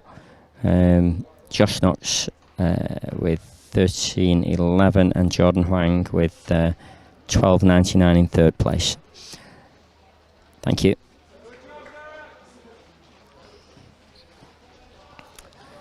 Okay, looks like the pace has slowed a little bit because it's concertinaed a bit at the front. I'll give you the 1500 metre time, and sure enough, that was a pacemaker at the front. Cormac Dalton's been left at the front to roll on.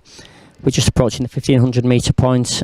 I'll give you an update at that time as they hit that. So it's Cormac through the 1500 metres, halfway in 4:07. So that's about 8:14 pace for the full distance.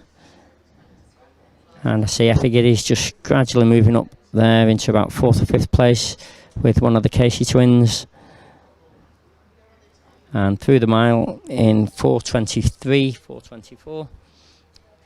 That's 4:23, 4:24 through the first mile.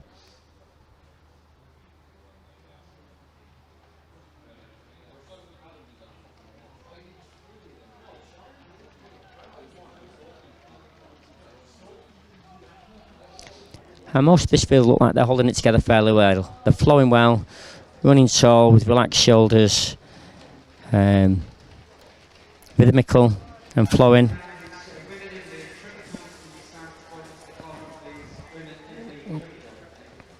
I can see Teague Donnelly just easing his way through the field sensibly.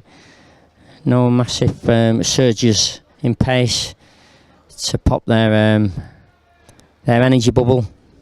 Because of course we know if you do any mid-race surges, that can really drop down the energy levels, which quite often can make a significant difference on the final lap. Coming through 2,000 metres now, and it's 2k in 5:31. So that looks like the bang on 8:15 pace, and I really think it'll be closer to 8:10 as they pick it up towards the finish. But who will pick it up? It's going to be the speed merchants that love this. I think Teague Donnelly is one of those. Dean Casey's certainly capable of shooting around. Remember, when he did his 13:56, he went through 3k in around about 8:20 on that day. I think it is just easing his way to the front now. I think he's getting twitchy feet, and it's going to start rolling up a bit. He looks like he's a man with intent. 2 laps to go, and he's definitely a man with intent. Definitely single file now. Effie's on a mission. Down the back straight, rolling away. 650 metres to go. He's just opening the gap a little there on Dean Casey. So 600 to go, and the clock is on. 6:35. If he could do 90 seconds, that's an 8:05. Now that would be impressive. Yeah, it's one man way out in front. He's got 15-20 metres now, and then we've got 6 athletes vying for second place, which is soon turning into 5 athletes, I think, as one of them is dropping off the back of that pace. And Effie's coming up to the bell now. Head's rolling a bit, but he looks full of running. There he goes at 7:07 at the bell. Cormac from Tad, from Dean, from another one of the Mullingar stalwarts there.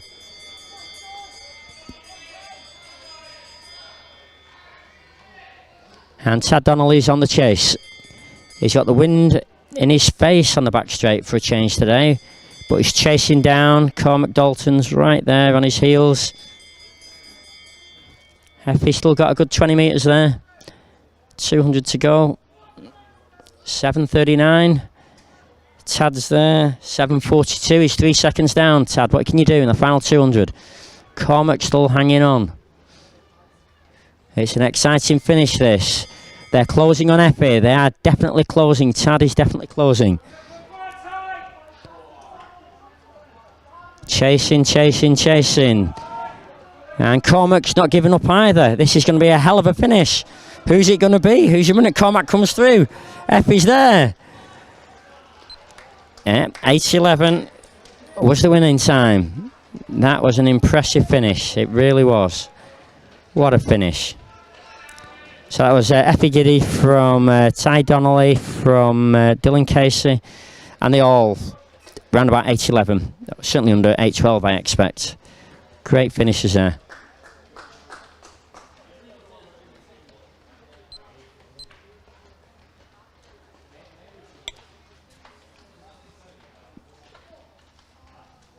What a first race.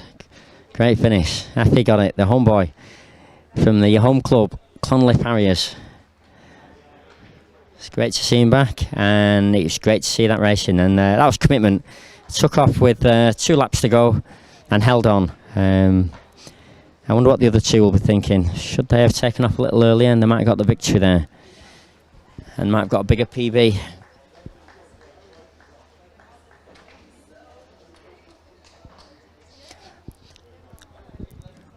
Okay, we're just looking at this replay here and watching the gap being closed by Ty Donnelly and Cormac Dalton.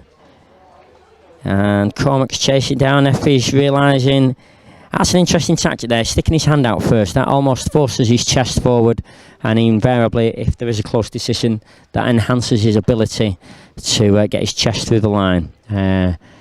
So practice it. It could make a big difference. I've seen other people do it as well.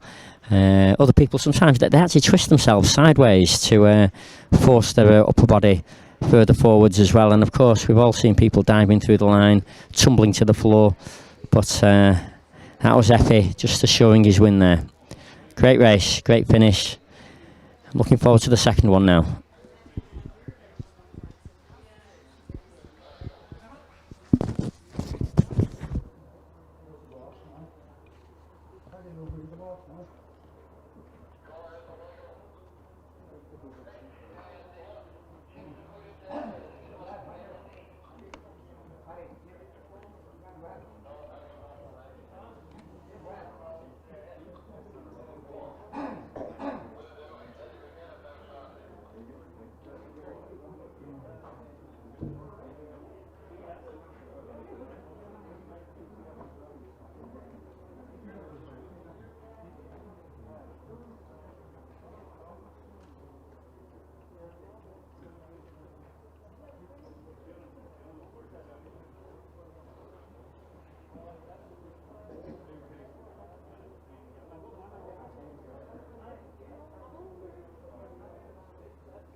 Attention athletes, final call for women in the shot put. They'll make their way to competition. Thank you.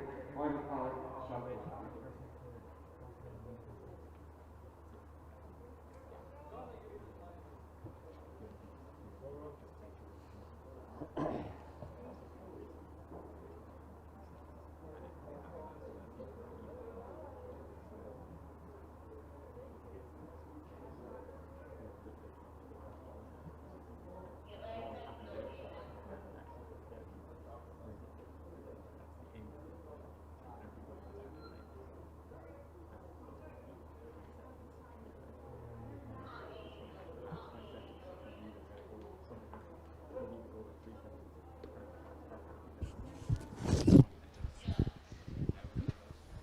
Second heat, just limbering up, getting ready to roll out, and hopefully replicate the quality racing we've just seen in the first race.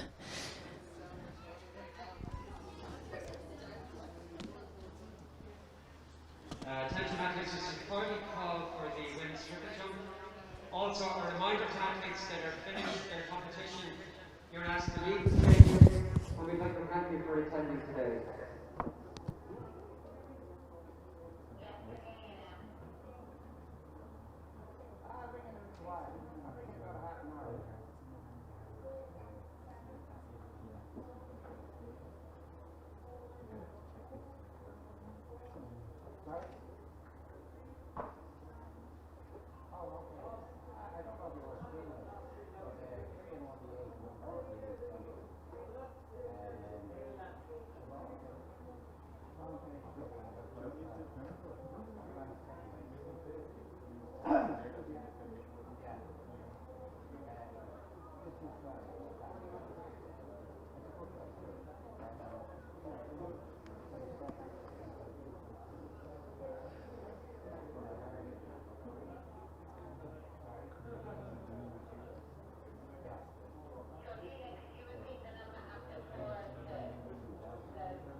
And the second heat's just taken off. Final call for the men's circuit jump. Your both quality setting cross competition please for these two athletes. Thank you. And again, splits in lane 1 and lane 4 before they meet together.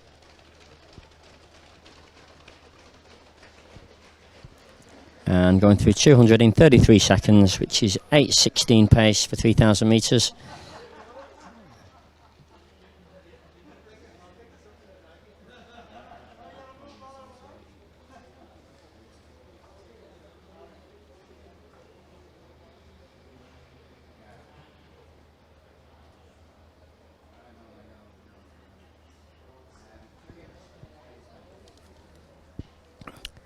And it's gone single file within the first 400, and they're just going through that in 68 seconds.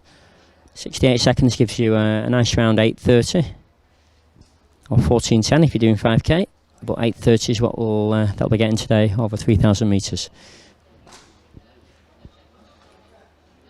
Got two athletes that are just easing away a little.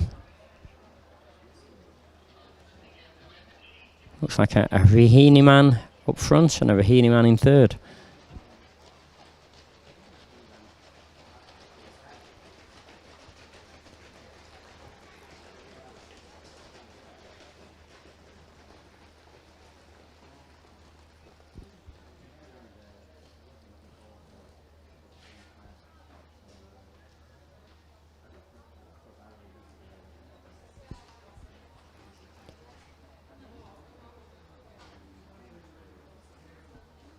And on they flow.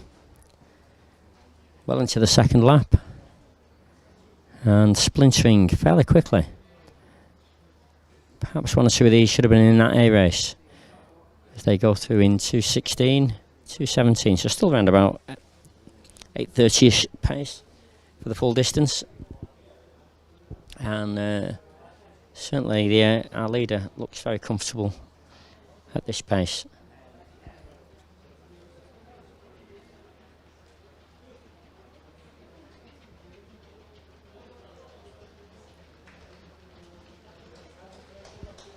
Probably got a good 10 metres now on third, these two, as they go through 1,000 metres in 2:50, which is still on 8:30 pace.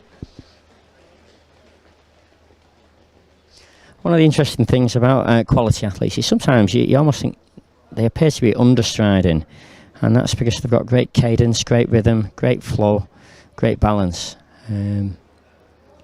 And sometimes what you'll find is when people start to struggle, you see the opposite. The rhythm goes a little, the relaxation goes a little, and they sometimes tend to overstride to try and eat up the ground.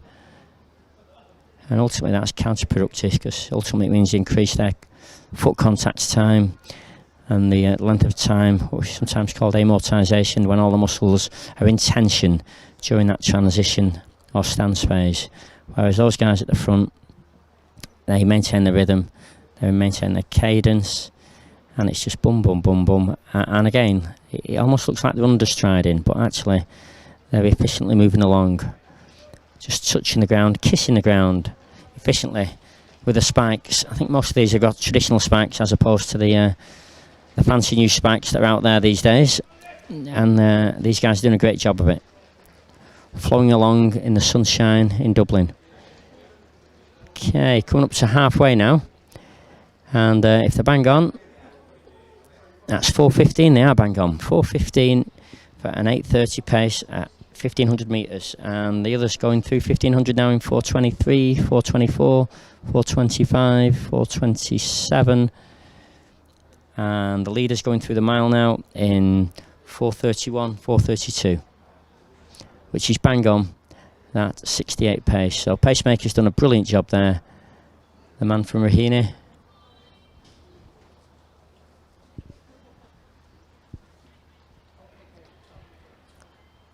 And for the lone man in the lead now, he's got a long route home with 3 laps to go, where he can hopefully maintain this pace.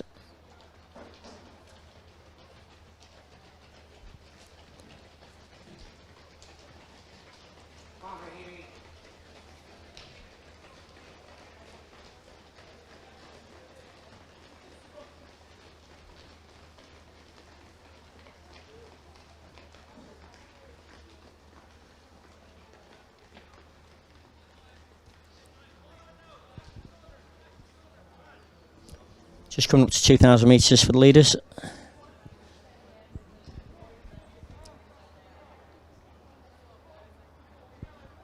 And that's 5:39, 5:40. Absolutely metronomical pacemaking here. Beautiful. Second group, 5:48, so they're 8 seconds down the second group.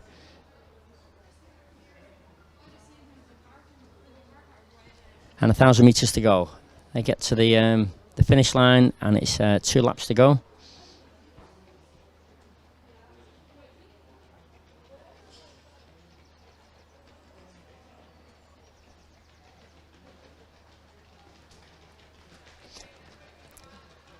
Two laps to go in around about 6:14.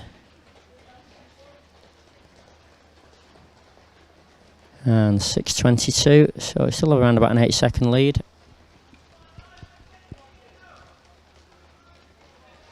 And again, just looking down the back straight, you can see the rhythm being maintained, the tall posture, those elbows at about 90 degrees as he's driving back and forwards, and a regular rhythm with the legs. Second group, similar. Not always identical, and invariably you can see the fatigue just settling in, perhaps into the 4th and 5th place runners there. And invariably, sometimes you see the rhythm and the flow going further down the field when people have just set up a little bit too fast, and then they're really thrashing around trying to maintain the rhythm and flow. Anyway, back to the leader as he comes through the bell now. 7:21. I make that an 8:28, 8:29 winning time if he maintains or picks up slightly. 7:32 in second place, and our leader looks full of running still. He's flowing. I think he's reaching a little bit now. He's trying to pick it up, but the second group are doing a good job. They're maintaining their rhythm and flow, going through the final 200. 7:54. That's 8:24 if you can do a 30-second final 200. That second group is splintering for sure as they hit the final 200 in 8:06. And this is a comfortable lead. It looks like it's going to be a good 10-second lead. He's battling, fighting, trying to maintain his form, and he's doing a good job. But he is hurting now, he is hurting, and sure enough, 8:26.74. Brilliant finish there.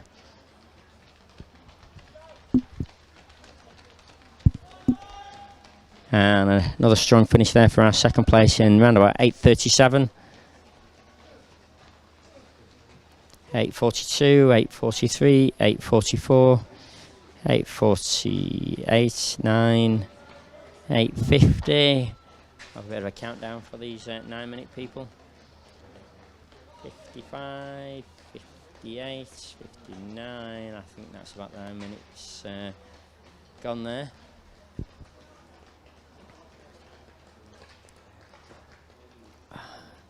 But in terms of metronomical running, that was a masterclass, an absolute masterclass of metronomical running, hitting 34 for just about every 200 until the final lap and a half, where I think he picked up a little bit and probably had his fastest 200 for the final 200 metres there.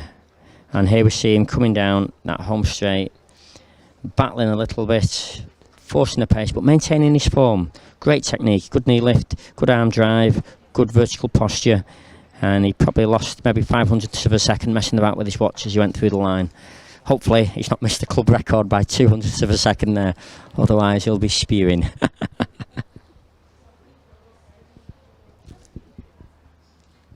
So as you can see him all filled with lactate,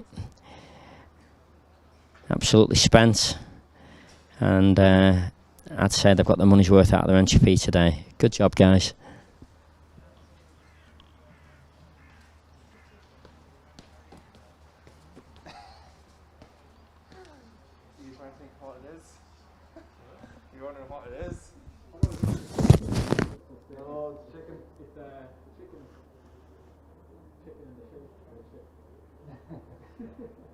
I was all to his old thing. Good now, how are you getting on? Oh, getting there.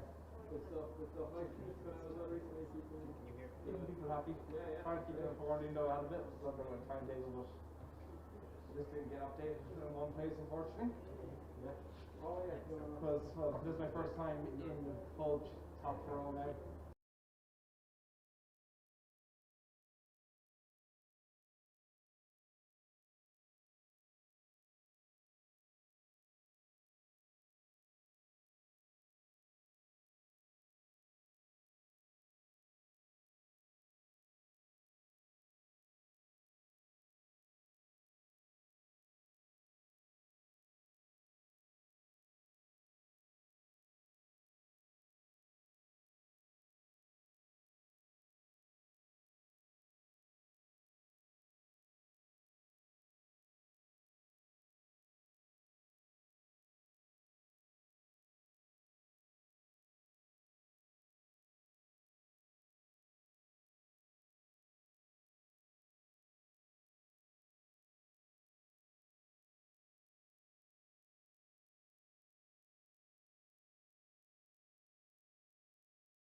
Okay, the third heat of the women's 3,000 metres is just about ready to get underway.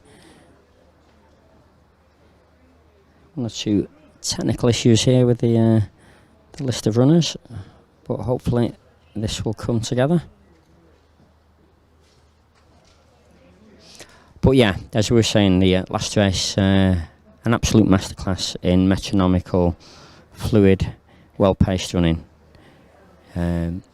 68 last second laps all the way as you went through 1500 in 4:50, and then he just wound it up a little bit in the last lap and a half to finish up with an 8:26 time.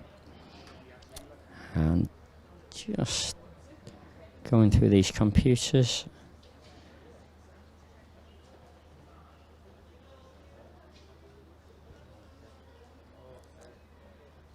Okay, they're approaching the line, and again they're going to use 2 lanes to get themselves ready.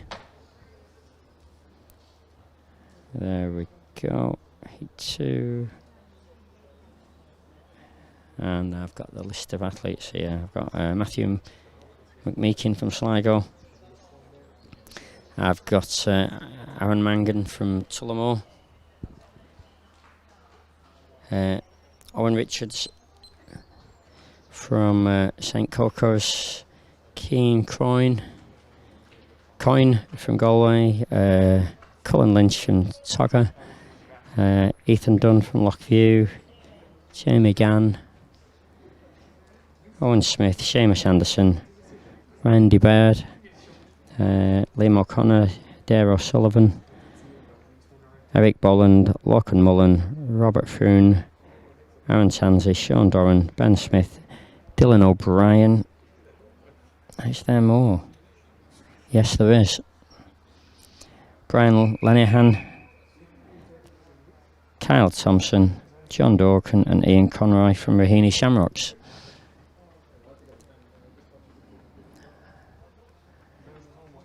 And they're on your marks. And they're off. So this is heat 3 of the men's 3,000 metres.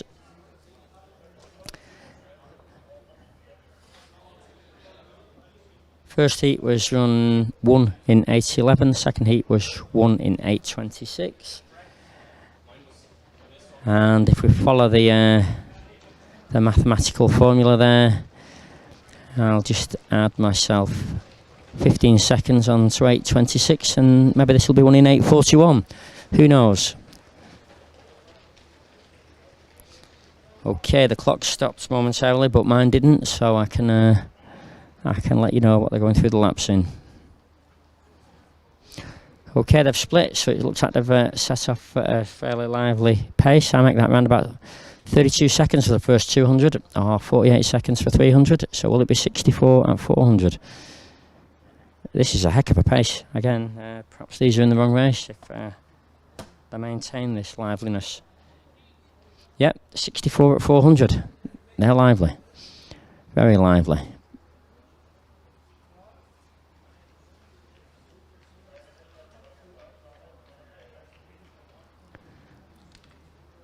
I'm not surprised it's whittled down into single file. Again, the conditions are still pretty good.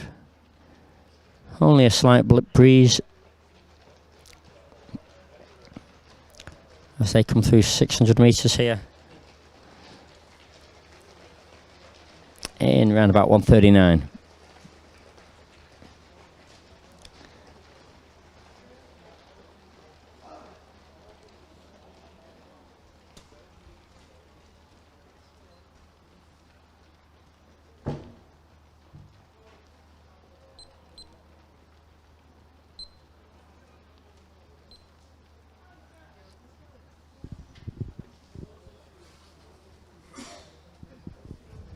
They might have settled a little at the front now. The second group seems to be closing on them a little. So they'd take 800 in 2:16, which is a good bit slower than the 64. Looks like I've done a 64 and then a 72, so that's not the most economical way of pacing. I'm sure we all know that. But sometimes there's methods in people's madness.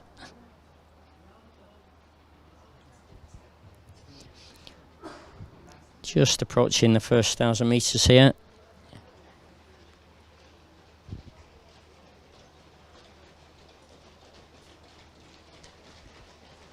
In around about 2:53. That gap's definitely closing. Yep, that gap is definitely closing. They're on 3 minutes now, so those people going through the line just outside 9-minute pace.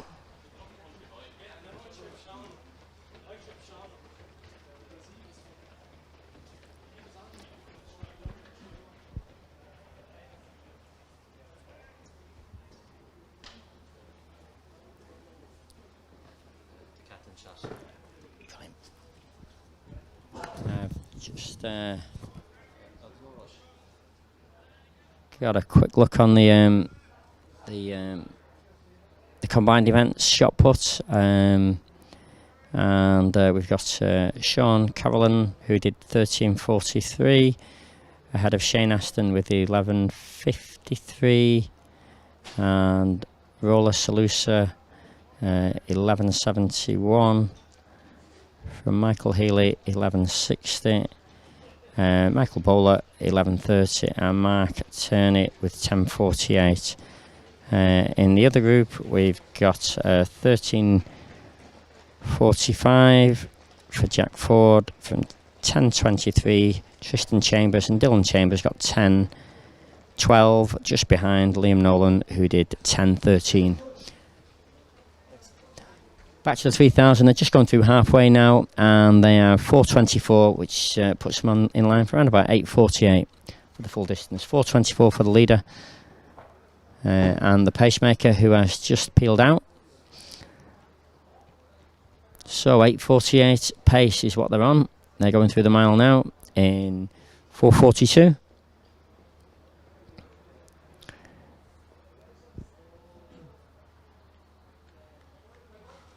And they're looking fairly single file. So the group has splintered. As I zoom in on my leader.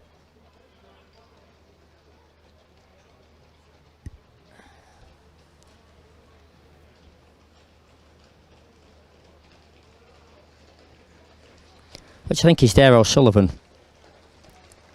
Dare O'Sullivan from Carrick na Bafer.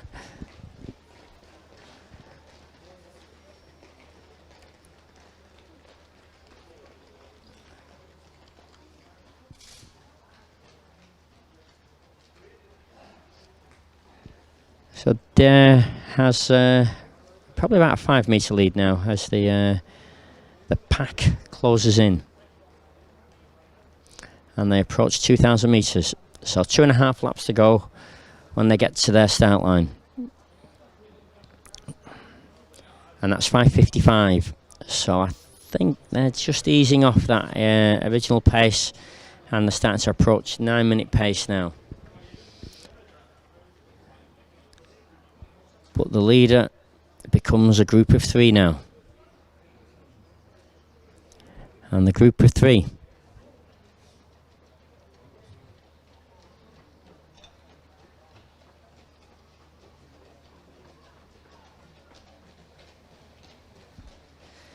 It's joined by Livale and Sligo.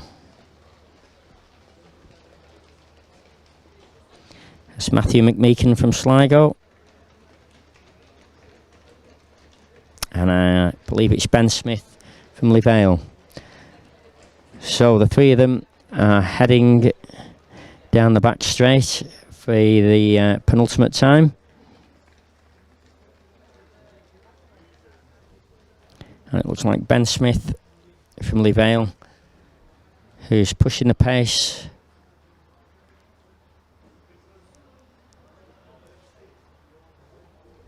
With 600 to go.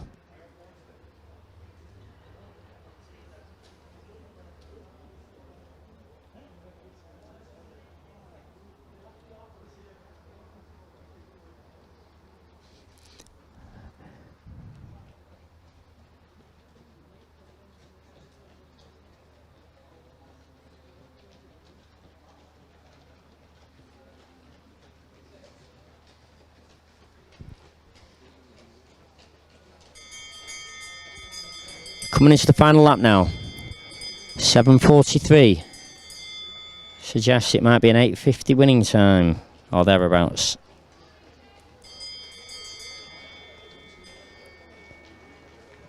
Ben Smith, Dare O'Sullivan, and Matthew McMeekin from Sligo are the 3 at the front. And the Livale athlete is easing away as he hits the final 200 in 8:17. I'm still guessing 8:50 might be the winning time, but who knows? As Matthew McMeekin chases down second place, will he get it? Or will Dare O'Sullivan hold good for his runners-up spot? No. Matthew eases past, and there we go, the winning time 8:49.85, and I think we have the first 5, possibly 6, breaking 9 minutes. What another great race. Yeah, another great race. The lead changed a good bit in the final 3 laps there.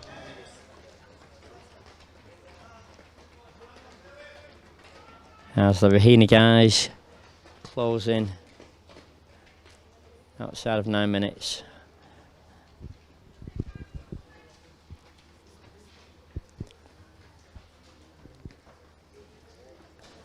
So that's our 3,000 metre races. He's double checking. Yeah, 3 heats for the men. The women coming up, they've not been classified into their heats yet, so I can't help you with that one. Yeah, we just saw that finish again, and what a finish it was.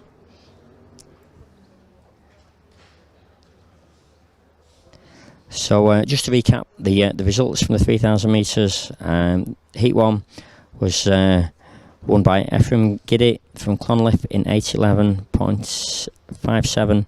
Cormac Dalton was second with an impressive finish in 8:11.68. Ty Donnelly was third in 8:12.51, ahead of Dean Casey, 8:15.56. Mitchell Byrne from Rathfarnham in 8:15.79. Conor Duffy, Glasgow, was 8:18. Conor Maguire, 8:21.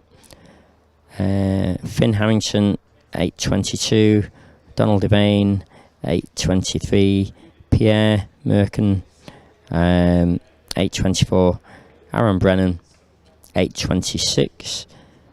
Daniel Stone, 8:27. Dylan Casey, 8:28. Sean Donahue, 8:29.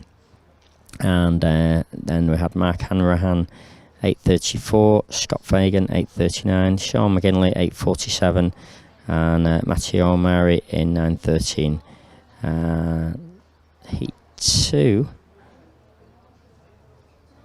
To summarise that, it was David Scanlon who won that one from Rathfarnham in 8:26.74. As we saw, Ben Bruton was second in 8:37. David Mansfield's third in 8:38, ahead of Gavin Eccles, 8:41. Ben Geeden, 8:44.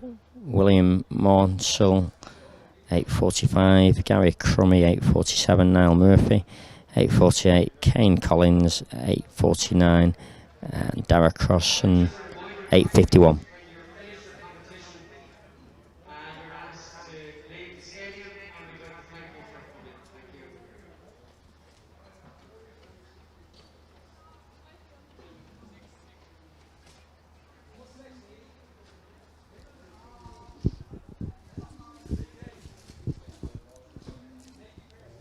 And what we've got next is more sunshine, more entertainment, and a great day down here at the Morton Stadium.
But I dare say the 3,000 metre action will get lively fairly soon, with the women coming up.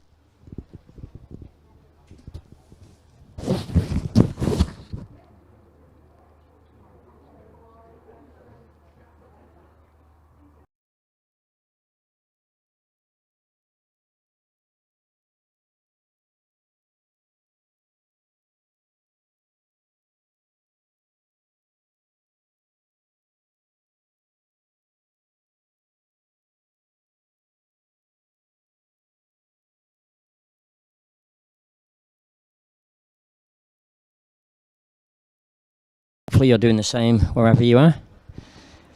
The winner of Heat 3 was Ben Smith from Leavale, 8:49.84. Matthew McMeekin, 8:53.19. Third place, Dare O'Sullivan, 8:54.61 from Jamie Cahan. John Durkin, 8:57. Sean Durant from the home club, Clonliffe, in 8:59. And I've just had some shot put results handed to me, so I'll share them with you. The women's 4 kilogram was won by Sabi Byrne, in 9:24 from Mary Fitzgerald with 7:48. Shots, the heptathlon women's shot was Elizabeth Morland with 11:22 ahead of Lara O'Brien, 10.09 metres, and Louise King, 7.91 metres. The junior women's heptathlon shot put results, that was just Molly Curran from Carmen Runners Athletics Club, who had a best of 9.63 metres. Thank you. Excellent. Just returning to those 3,000 metre results, I announced the athletes who were under 9 minutes. The ones that were unlucky on the 9 minute barrier were Owen Smith with 9:01, Ethan Dunn with 9:04, Ryan Debrad 9:06, Keen Coyne 9:06, Brian Lenihan 9:09, Cullen Lynch 9:14, Seamus Anderson 9:15, Lorcan Mullen 9:16, and we had Robert Frown from Raheny 9:21, Dylan O'Brien 9:22, Kyle Thompson 9:33, and Aaron Tansey 9:34. That was the men's 3,000 metres. I can see on the far side of this stadium, it looks like the women's triple jumpers are rolling through their routines. And there we saw an effort that's just been white flagged and measured. Fairly fluid, maybe a little flat, but obviously with the triple jump we do want to replicate a stone skimming across a lake ideally, so we do want it to be relatively flat. But as my learned friend Bernard McCree has shared with me, some interesting terminology for the triple jump that I was less familiar with, and I'll just read my text again to get back to you on that one. But I always think of the triple jump as a case of skimming a stone across a lake. Here we go with another stone skimming, and I thought that skimmed a little better than the first one, that's for sure. Had a nice rhythm, relative symmetry, and hopefully that'll be a happy customer when she gets her results for that jump. And of course, how do we skim effectively? Well, we skim effectively by plenty of conditioning, and usually that conditioning involves plyometrics, strength work, and strengthening those tendons and bones to take the impacts. Because of course, an event like the triple jump is probably the event that takes the biggest impact out of all the track and field events. So if you don't get it right, you pay the price. And that was another nice rhythmical triple jump on the far side there. And again, hopefully a happy customer as she gets her measurements taken, having had the white flag a couple of seconds earlier.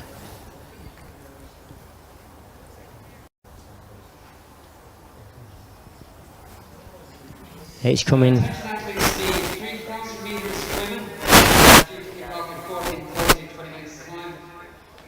The following athletes are in that event: Roisin Flanagan, Laura Mooney, Aoife Kilgallen, Ciara Wilson, Barbara Cleary, Cheryl Logan, Holly Brennan, Niamh Carney, Christine Russell, Maeve Curley, Lauren Dermody, Avril Deegan, Nessa Eflin, Mary Leach, Lauren Tucker, Rachel Burt, Edel Monaghan, Maeve Finnegan, Aisling Ahern, Edel Gaffney, Ada Costello, Mary Mulcair, Eva McCreevy. So if anybody's name hasn't been called out, they might come to me. So that's the 3,000 metres at 14:30 will be a straight final. As you may have heard in the background there, that's 14:30 for the women's 3,000 metres, and the first heat has just been announced. I've got the list of athletes registered for the triple jump. We've got Ailing McHugh, Emily O'Mahony, Grace Furlong, Waterford, as was Emily O'Mahony. Ailing McHugh is from Naas. And then we have Kate Lenny from Lagan Valley, who's got a best of 10.86. Anna McKinty from Orange Grove, 11.30 is her best. Kim O'Hare from Rahena Shamrock, 11.72. And Sarah Buggett from St Albans with a best of 13.53. So that's what we're watching on the far side of the track at the moment.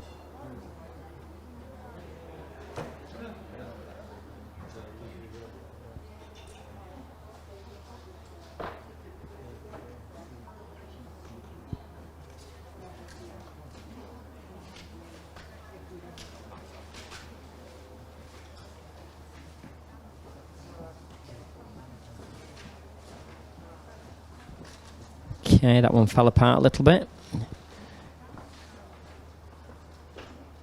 but there'll be more.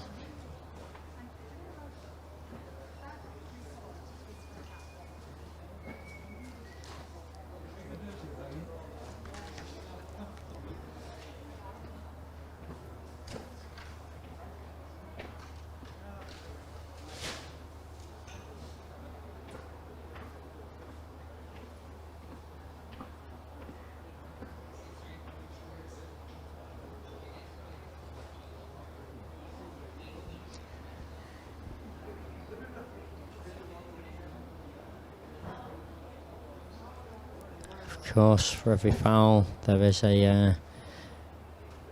usually a remarking of the plasticine on the board, which I can see has just taken place there.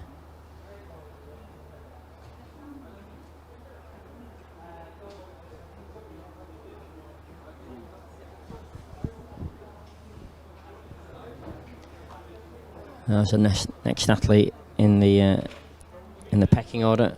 Prepares to go steaming down the runway and hop, step and jump, hopefully to a personal best.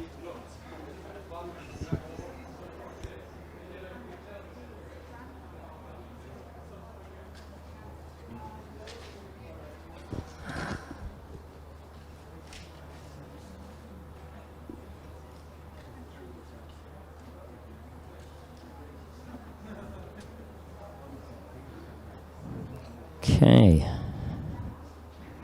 the corner's been removed.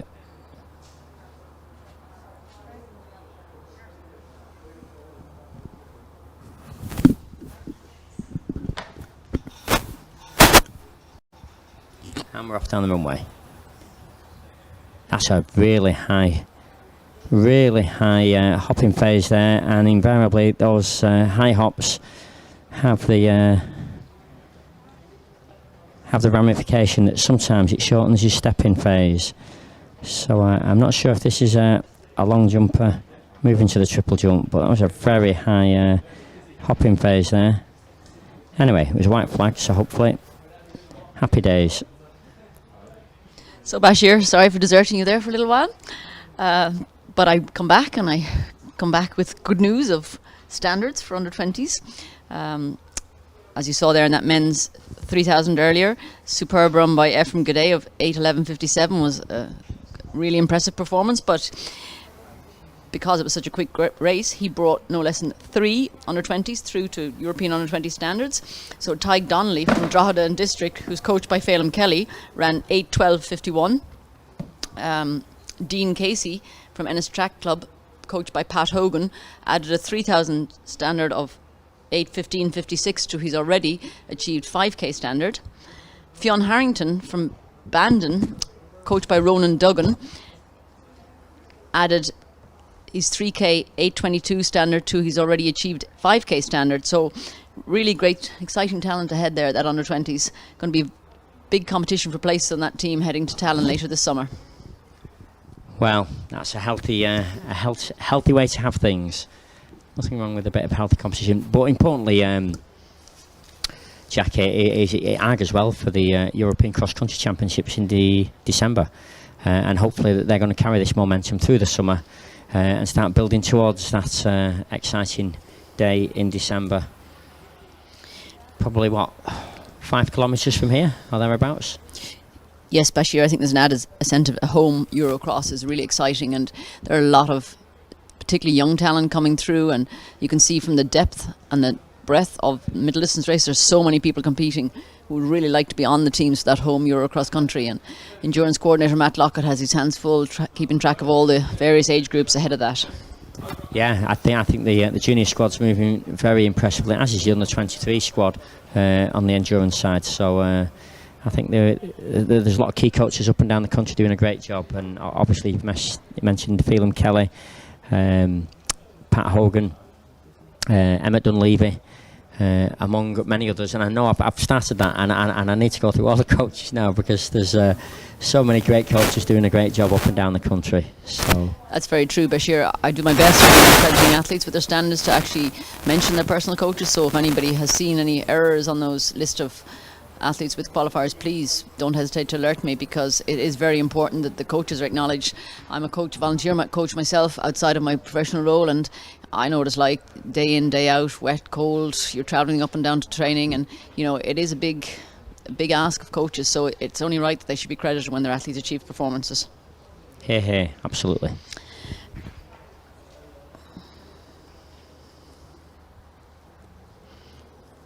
I can bring you an update from the women's triple jump. After 2 rounds, the lead is, I suppose, predictably held by Sarah Buggy. Sarah from St. Albans, who's coached by Michael and Owen Kelly, has really dominated this event for a number of years now. She has jumped 13:07 today with her first jump. In second place at the moment is Aisling McHugh from Naas, a young under 20 who does both long and triple jump. You were correct in your analysis earlier, Bashir, with 11:37. Sorry, she's in third place, apologies. And in second place is Grace Furlong from Waterford. Grace, coached by David Murphy, has jumped 12:13 so far. Grace made us all very green with envy when she was seen in the Bahamas during lockdown, as part of family commitments out there, training, and obviously is putting that to good use since she's come home. She's home quite some time now, and she has improved her triple jumping, and 12:13 is a great jump for Grace. Kim O'Hare from Rahena Shamrock has jumped 10:93 so far, but she'll be hoping to push closer to her personal best of 11:72 in the next couple of rounds. Anna McGinty from Orange Grove an under 18 triple jumper, great to see her competing against the seniors, has 10.53 to her credit in her second round jump. And Emily O'Mahony from Waterford has 11.16 in her second round jump. So close competition all around there.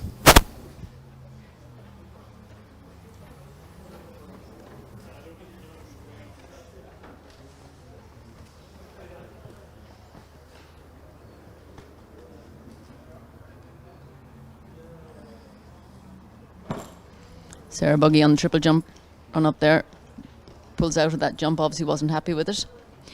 The wind here at Santry is always a little bit difficult for long and triple jump. It tends to swirl around the end of that building over there, so even though it looks quite still, it can actually suddenly swirl around the edge just as you're approaching the pit and catches the jumpers, so that may be what happened to Sarah on that occasion.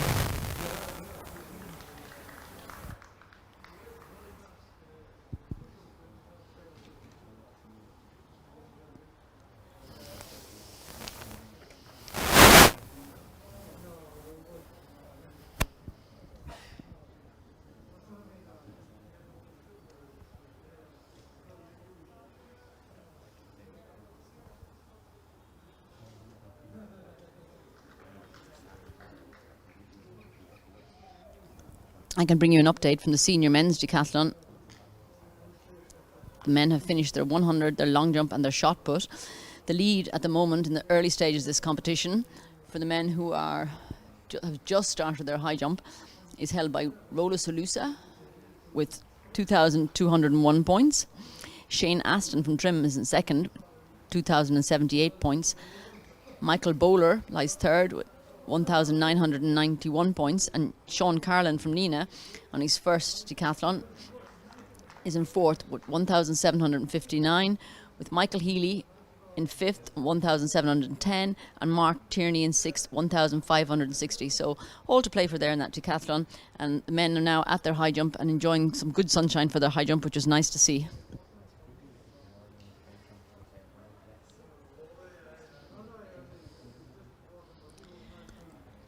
After three events in the junior men's decathlon, Jack Ford leads with 1,888, from Tristan Chambers 1,615, Liam Nolan 1,581, and Dylan Chambers, brother of Tristan, 1,505. You may remember last year Dylan and Tristan finished joint third behind our national champion Diarmuid O'Connor in the decathlon here during 2020, so it's good to see those boys out again and striving to compete. And as we mentioned earlier, Diarmuid is in Arona attempting to get the qualification for the European under 20s, doing a decathlon out there, as is Kate O'Connor in the heptathlon.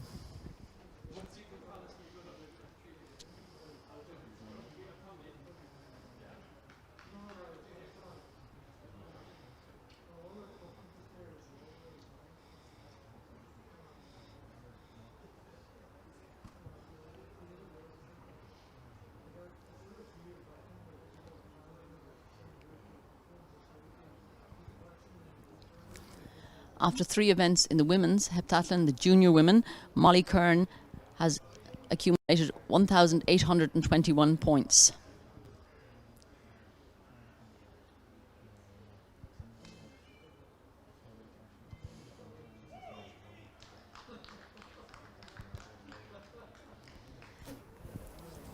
And in the senior women's heptathlon, great to see Lizzie Morland back in form. She has amassed 2,365 points after three events. Lara Byrne, 2,177 points, and Louise King, 1,806 points. The result that you're probably missing from those is the shot put results. That was an 11:27 for Elizabeth Morland, 10:09 for Lara Byrne, and 7:91 for Louise King in the senior women's heptathlon.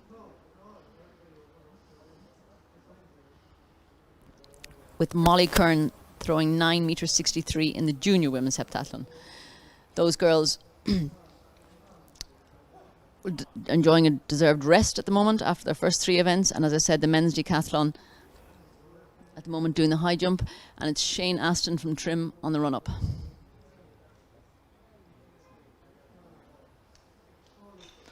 Shane just lay out a bit early there,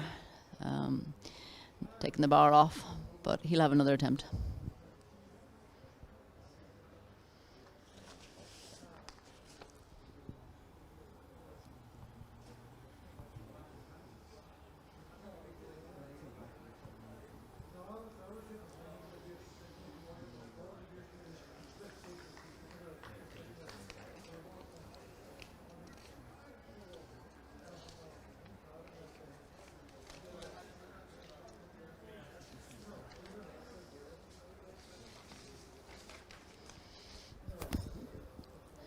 On the far side of the track, we have the women getting ready for their 3,000 metres. Quite a big field, but just one race for 3,000 today, a quality race. Some of our returning athletes from the US are involved today. From the inside, Roisin Flanagan from Carmen Runners, Laura Mooney from Tullamore, Aoife Kilgallen from Sligo, Ciara Wilson from DMP, Barbara Cleary from Dunor, Cheryl Nolan from St Albans, Holly Brennan from Killies, Niamh Carney from Raheny Shamrock, Christine Russell from Letterkenny, Maeve Killalay from Mullingar Harriers, Lauren Darmody from Castlecomer, Avril Deegan from Ballyroan Abbey Leakson District, Nessany Anafine from Ennis Track Club, Mary Leash from Drogheda District, Lauren Tinkler from DCH, Rachel Britt from Annalee, Edel Monaghan from DCH, Maeve Eakin from Dunleer, Ashleen Ahern from Raheny Shamrock, Edel Gaffney from Trim, Ava Costello from Trim, Mary Mulhare from Leash, Aoife McGreevy from Lagan Valley, and Carla Sweeney will be the pacemaker in the early stages. So the best of luck to all those girls. As we discussed earlier, some of these girls have very impressive 5K times. It'll be interesting to see what they accumulate today for 3K.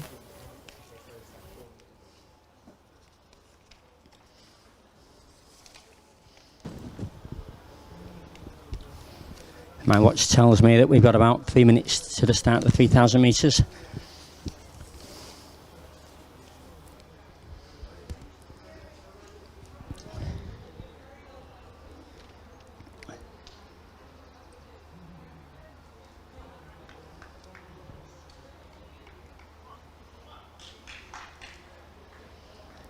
So I can bring you an update from the triple jump at the halfway stage.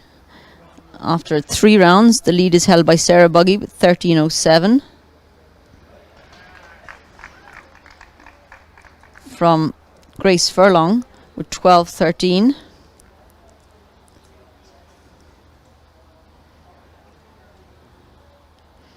Ashley McHugh with 11:65. Emily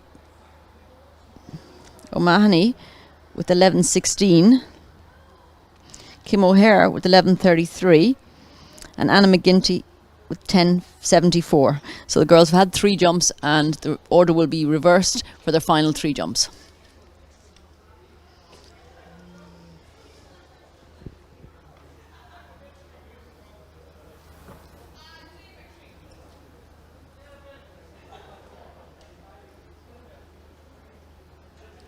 Well, I think I can recognise an Adams State vest over in lane 1 there. So it looks like Roisin Flanagan's on the line with a best time of 9:16. She's comfortably 14 seconds faster than the next best in this field. But having said that, I have no doubt that there's plenty of potential amongst the rest of the field as they get under starters orders. And they're off. A good bunch in lane 1 and a good bunch in lane 4, just to stop them bumping into each other from the short curve. Again, that 100 metre time of around about 17 seconds is by Roisin Flanagan from Carmen Runners up in Ulster. And already there's a comfortable gap there as Roisin flows through in 35 seconds. I can recognise a few other club vests there, but I'll wait till I come around the next time before I hone in on specific names. But there's certainly a good gap there of 5-6 metres between 1, 2, 3 and the fourth chasing group.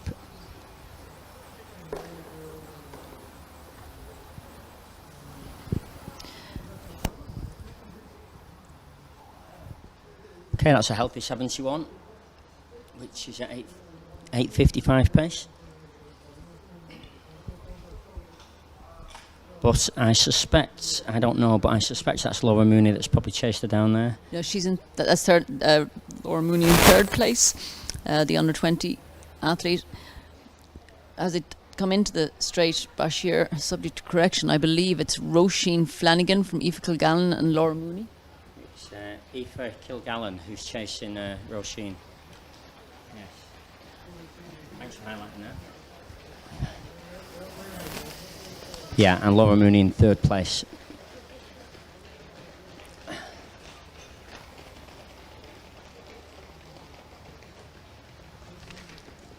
Yeah, Aoife Kilgallen is from Sligo, and now there are two at the front, Aoife Kilgallen and Roisin Flanagan, with Laura Mooney in third place. Yeah, Aoife Kilgallen has an impressive 16:11 5k PB. So she's anxious to run a good 3k time here. Laura Mooney is sharpening up ahead of 5k, hopefully at the European Under-20s in Tallinn in July, having had a season in the US, so just allowing time to recover and get racing again. Yeah, it's single file mostly as we approach the first kilometre, which looks like it will be around about 3 minutes, which is a very healthy pace indeed.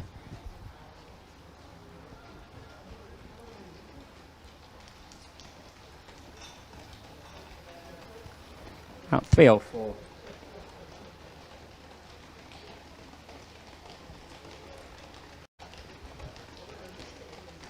.312 as fourth and fifth go through there.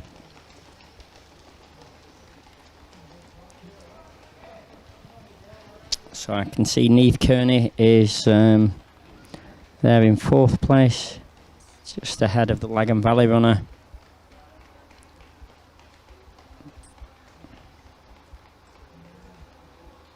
Who is Aoife McCreevy, who hasn't got time. Yeah, Aoife McCreevy is coached by Mark Kirk from Lagan, and it is from Lagan Valley and has a 5k standard for the European Under-20s.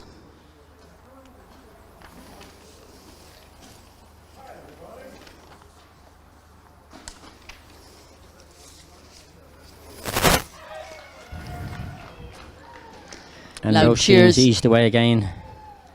Loud cheers ensue from the men's decathlon high jump. Rolas Alusa has jumped just then and still in the competition. Also, Michael from Youghal. So it's good that there's a couple of them left in it to push each other to higher heights.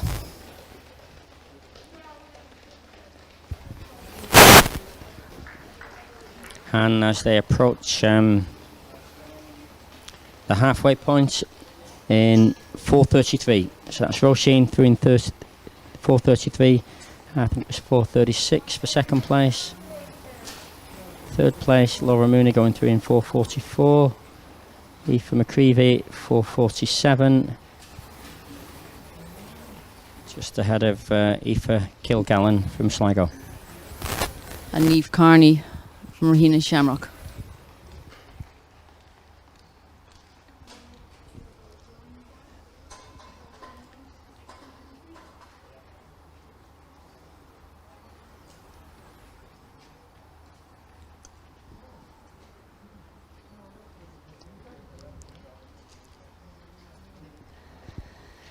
Good pace on here, Bashir, with 3 laps to go. Roisin looking comfortable. Looking good, flowing well.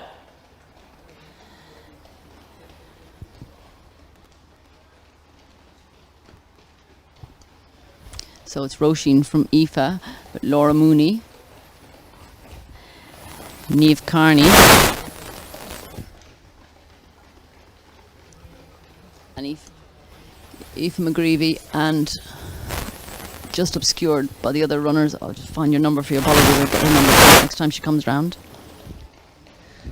It's great to see Roisin just flowing, and she really does look like she's flowing down the back straight.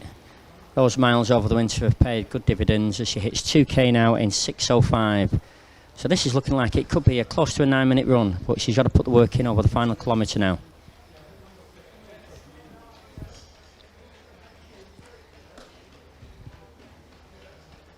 But looking at her rhythm, she's capable of it. But you know, perhaps 6 seconds is a bit much in the final kilometre. Who knows?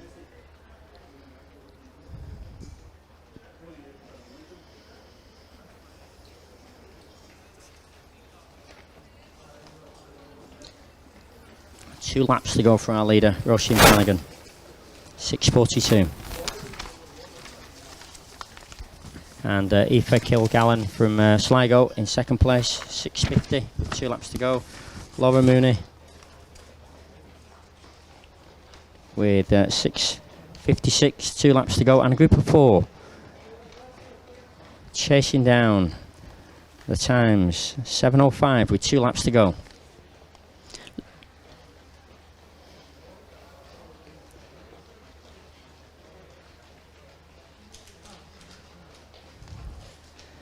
And Roisin Flanagan is looking epic. She really is looking epic. She's flowing a treat, great rhythm, tall posture, 90 degrees at the elbows, good knee lift, full of running, with 500 metres to go. And coming up to lap some of the runners here. Let's go, Roisin! Coming through with a lap to go. 7:55. It'll take a 64 lap to go sub 9 minutes.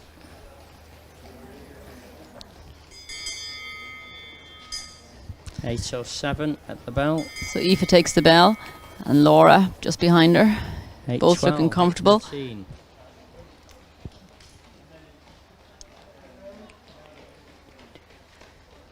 Number 46 is Christine Russell from Letterkenny. I've not mentioned her yet. So Roisin went through in 8:31 with 200 to go. This is a heck of a performance.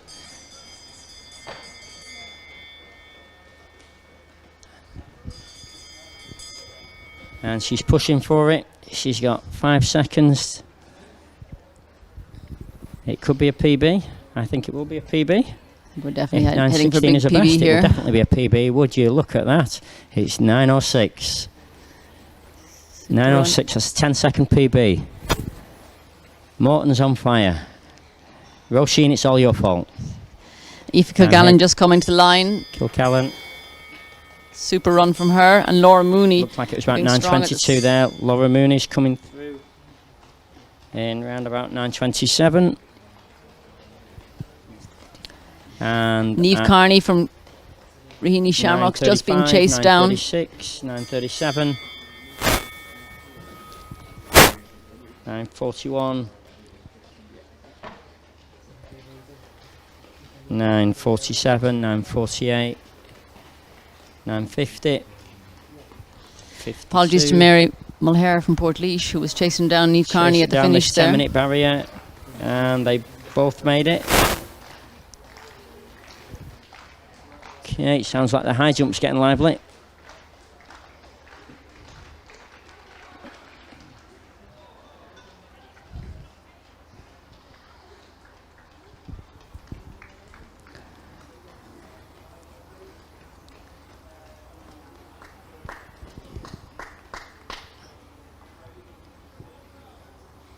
So, what a performance that was for the winner of the Women's 3000 as our last few in this field. Now chase down the, I guess the 11-minute barrier. and they're comfortably well under 11 minutes, these folk.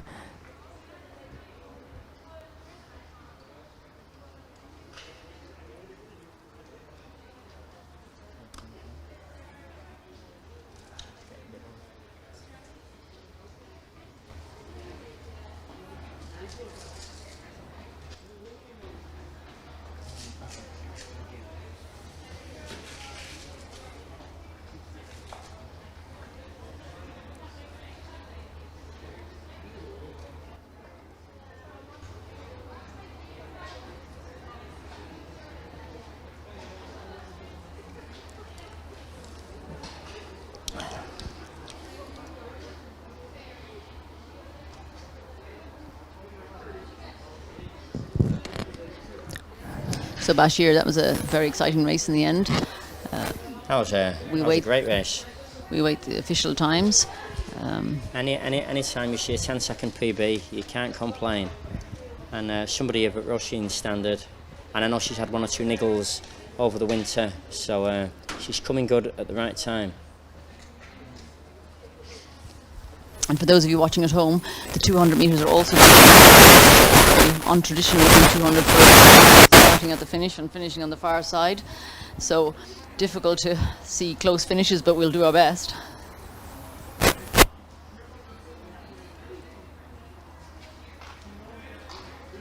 Yeah, I think the first three there probably got a 10-second PB in Aoife Kilgallen from Sligo, Laura Mooney, and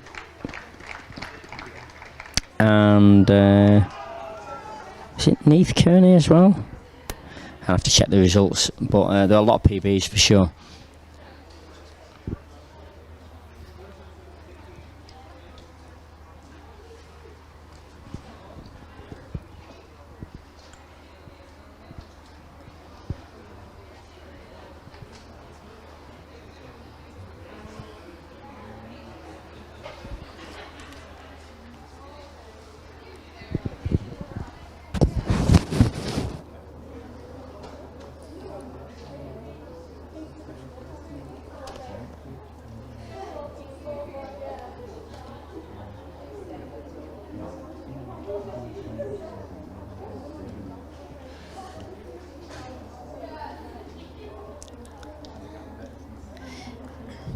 In the fourth round of the triple jump, Sarah Buggy has extended her lead to 13 metres and 30, with Grace Furlong moving out to 12.23 and Ashley McHugh improving to 11.66. Kim O'Hare 11.33 and Emily O'Mahony with a 10.86 in that round. So 4 rounds finished in the women's triple jump.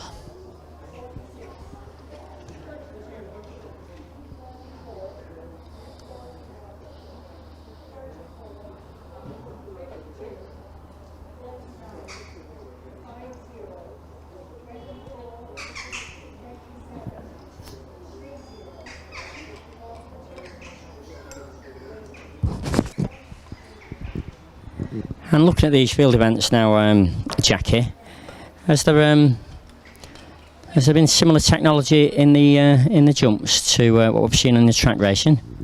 No, we haven't managed to have magic shoes yet in the jumps, unfortunately. The only change that's coming in the jumps, and it'll be a very significant change, is next year the plasticine is going to be at right angles to the board, which will make breaks very much more evident. It's going to change the art. That will change the art of skimming. Certainly will. So this is the last year that you'll see the traditional board as we know it.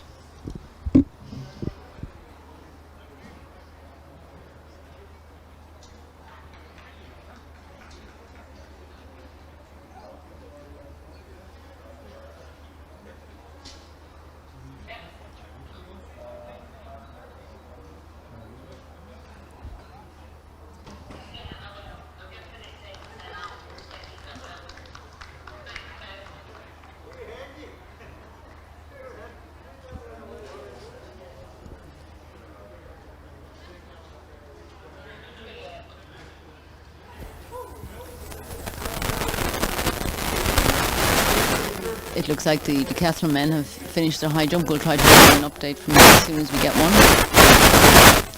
As we await the 100.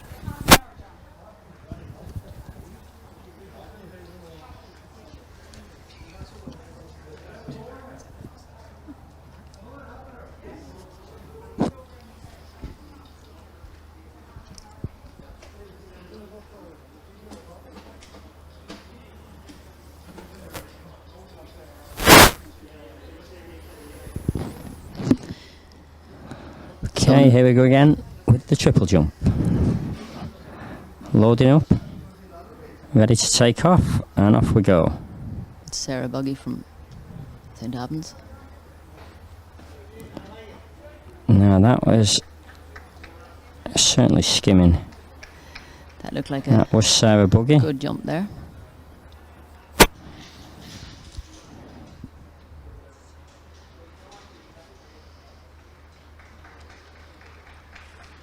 The officials are applauding over there, so I'm guessing that's a good jump for Sarah Buggy. We'll have confirmation of that in a moment. I was just trying to work out whether they were finishing the competition now, whether that was the final jump. But maybe that was the 5th round.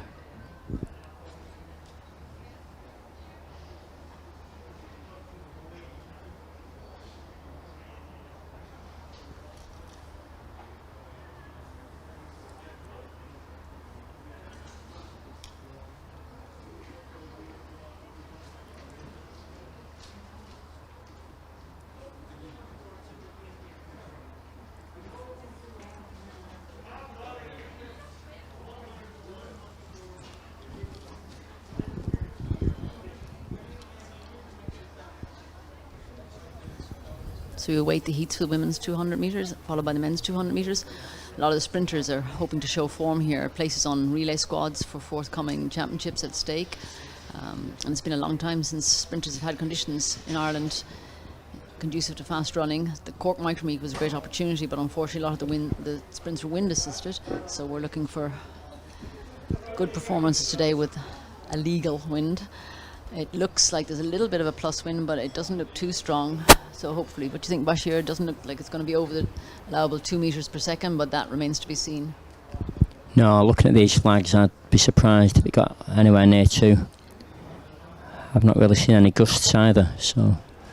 Looking at the long jump winds for the men in the decathlon earlier, it gusted from 2.6, but then went down as far as low as 0.8. So it's obviously just little breezes up and down. So I guess it'll be luck of the timing whether it's within the legal allowed 2 metres per second or just slightly over. But it does look to have settled down a lot since earlier this morning.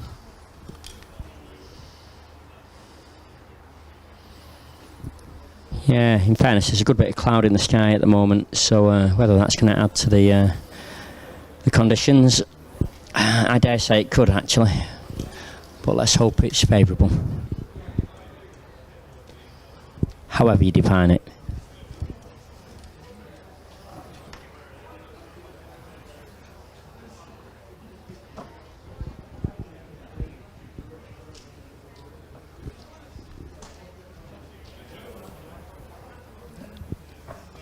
Attention athletes, men's shot, can you start performance column please?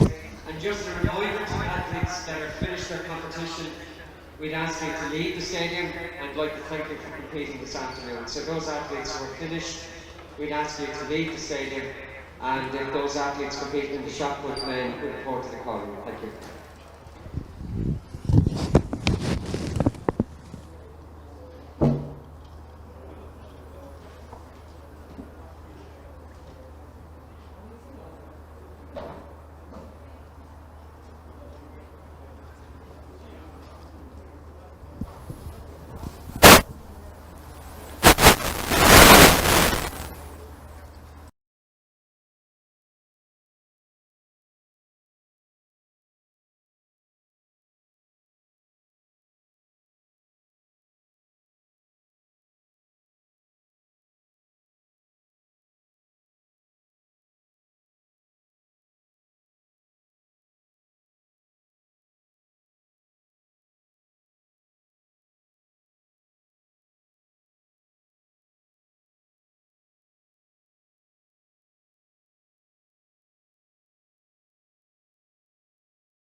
While we've got a bit of a lull here, I'll just remind you of some of the qualifying times, the A standards for the upcoming under 23 championships. The 100 metres is 11.50 for women. For 200 it's 23.55. For the 400 metres 53.4. For the 800 metres 204.9. For the 1500 417.8. The 5000 metres 1630. And the 10,000 metres 35 minutes exactly. For the discus we have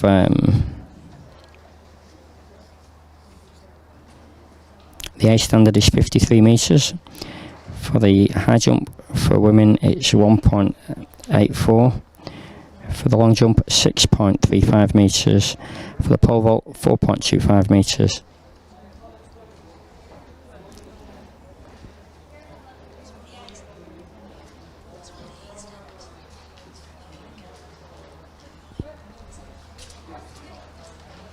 And I'll update you with the men's later. But they're the A standards I was highlighting there. There are B standards as well.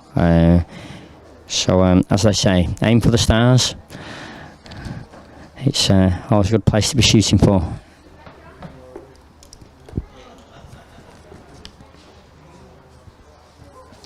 The B standards, well, I'm on that because I think we've had a lot more people achieving those B standards. 11.75 and 24.10 for the 100 and 200. For the 400, 54.8. For the 800, 207.5 and 422 for the 1500 metres.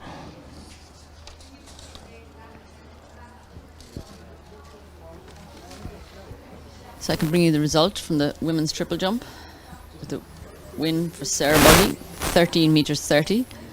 Second place, Grace Furlong from Waterford, 12.54. And third place for Ashleigh McHugh from Naas, 11.66.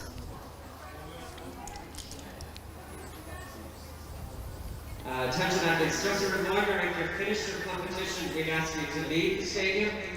I'd like to thank you for competing this afternoon. Those athletes who have completed their competition, we'd ask you to leave the stadium and to thank you for competing this afternoon. I can also update you on some of the high jump performances in the decathlon from the men. Their restroom is just near us here, so I just asked them for their performances. In the junior decathlon, Jack Ford continues to lead, having jumped 187 in the high jump, followed by Tristan Chambers, who had a 163 high jump, and Dylan Chambers, 163 high jumpers, and Liam Nolan, a 160 high jump. In the senior decathlon, Rolo Salusa cleared 1 metres 90, as did Michael Healy, and Shane Aston cleared 1 metres 87. So good jumping from the decathletes there. Definitely enjoying the nice fine weather for their competition.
I'm studying.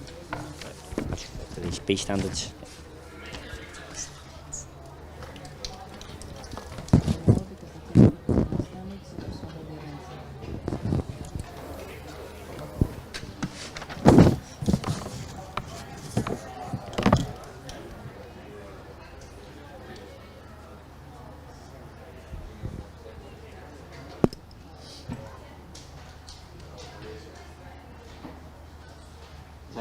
The next event that we'll be calling down from Colin is the women's high jump.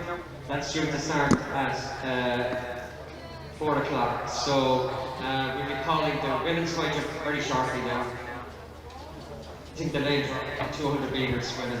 Thank you.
So I can bring you the heats in the women's 200 metres. There are 3 heats, or 3 series of races. In the first series, lane 3, Caoimhe Cronin, Lakayla, better known as a 400 metre runner, but has a PB of 25.16 for 200. Lane 4, Lauren Cadden from Sligo, coached by Dermot McDermott and Stuart Hogg, and she is hoping to get a standard for the European Under-23. She's a PB of 24.10. In lane 5, Catherine McManus from DCH with a PB of 24.01. In lane 6, Sinead Denny from Dundrum Dublin, better known as a 400 metre runner, and very impressive 400 metre runner, so interesting to see what she can do over 200. In lane 7, Lauren Roy from City of Lisburn, another one chasing an under-23 standard, with a PB of 24.32. And in lane 8, Molly O'Reilly of Dundrum South Dublin, who is returning from injury, and this is just her second race in 3 years, so it's great to see Molly back. She was a very, very high class 400 metre runner, and she has a PB for 200 of 24.51. That's heat 1 and heat 2. In 3, Grace Rooney, 4, Rihanna McCarthy, 5, Karen Dunn, 6, Ciara Moore, 7, Kate O'Connell, and in 8, Sarah Doyle. So Grace Rooney, Rihanna McCarthy, Karen Dunn, Ciara Moore, Kate O'Connell, and Sarah Doyle. And in the final heat 3, in 3, Claudia Sophie Andrew, in 4, Nicola Quirk, in 5, Isabel Doyle, in 6, Chloe Hayden, and in 7, Amy Boland. So that's Claudia Sophie Andrew, Nicole Quirk, Isabel Doyle, Chloe Hayden, and Amy Boland. So 3 heats, women's 200 metres. In heat 2 of the women's 200 metres, quite a lot of the young rising talent competing. Grace Rooney from Youghal, with a PB of 25.87, is now being coached by Kevin Cogley, so hoping to have a good run there.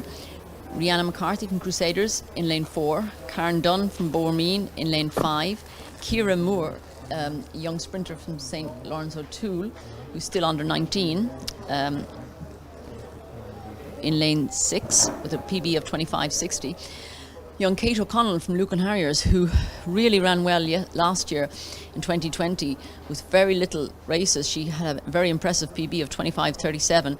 Kate is still young and is she's under 18 and is part of the under 20 4x1 as a result of her exploits last year. And in lane 8, Sarah Doyle from Tala.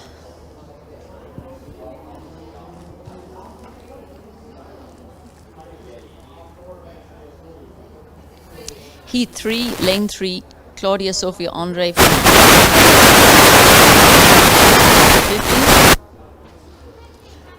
Lane 4, Nicole Quirk from Galway City Hires. Lane 5, Isabel Doyle from DSD. Lane 6, Chloe Hayden from St. Lawrence O'Toole. Lane 7, Amy Boland from Tira AC.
So we can bring you the result of that very exciting women's 3,000 metres that we saw earlier. Victory for Roisin Flanagan in 9:06.67, superb run there. Second, Aoife Kilgallen from Sligo, 9:20.05. Third place, Laura Mooney from Tullamore Harriers, 9:27.42, which is well inside the standard for the European Under-20s 3K of 9:40. Fourth place, Niamh Carney from Raheny Shamrock, 9:36.04. Fifth, Mary Mulhare from Portlaoise, 9:36.39. Sixth, Christine Russell from Letterkenny, 9:42.26. Seventh, Aoife McGreevy from Lagan Valley, 9:48.45. Eighth, Barbara Cleary, Donore Harriers, 9:50.05. Ninth, Cheryl Nolan, St Albans, 9:52.81. And 10th, Avril Deegan, Ballyroan, Abbey Leakson District, 9:56. So the women are coming out on track now for the 200 metres. This first heat looks to be a very exciting competition, with a number of our 400 metres runners dropping down to 200 for this race. So these girls will be used to taking each other on over 400. So it'll be very interesting to see what they do over 200.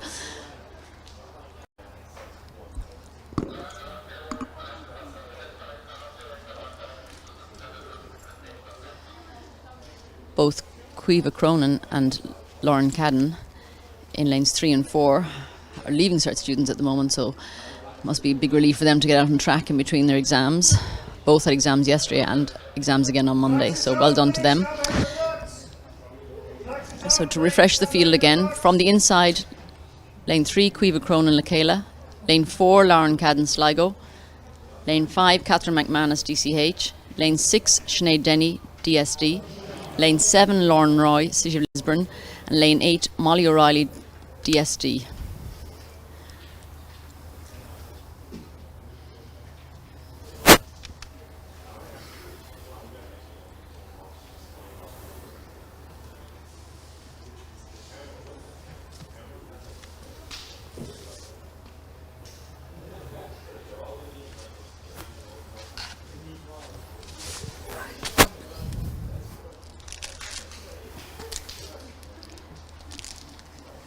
So looking at the flags here, the wind looks like it's going to be a little bit of a plus wind, but not quite as strong as in the interval when we were a little concerned that maybe over the legal limit. It doesn't look too strong, but it seems to be gusting a little bit up and down, so it remains to be seen.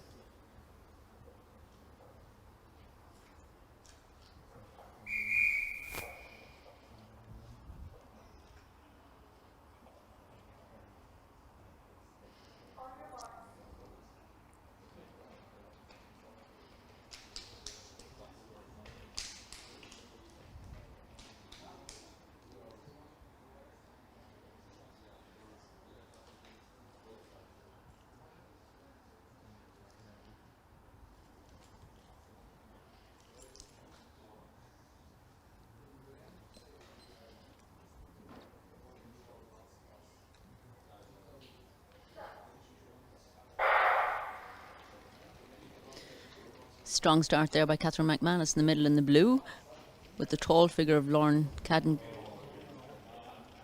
just on her inside. Going down the far side, looks like Catherine McManus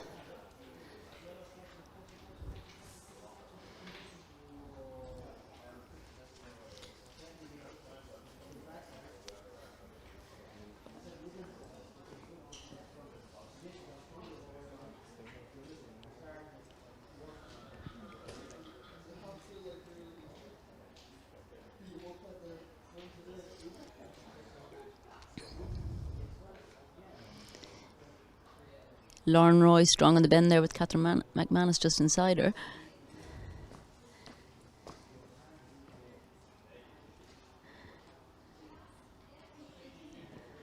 And a young Bandon athlete, better known as a 400 metre runner, coming through strongly in the closing stages.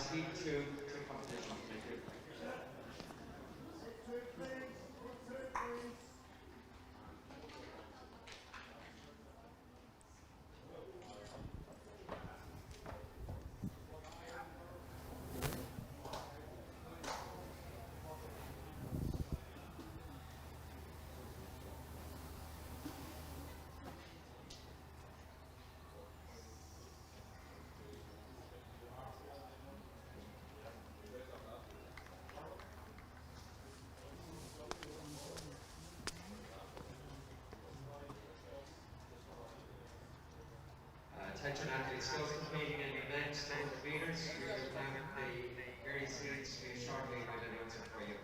200 metre heats, we'll have those shortly. Thank you.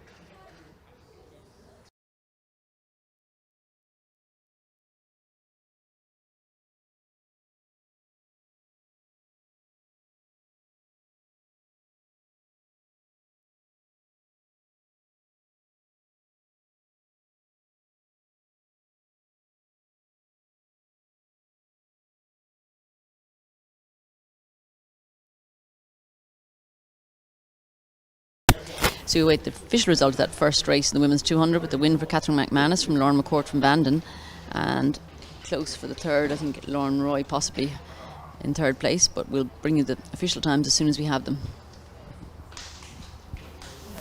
For those of you that are looking at the official start list, there seems to be a little error. There are a lot of Laurens involved in the race, and our start list had Lauren Cadden, but it was indeed Lauren McCourt from Bandon who was in lane 4.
And it looks like the heat 2 of the 200 metres is just about to get underway.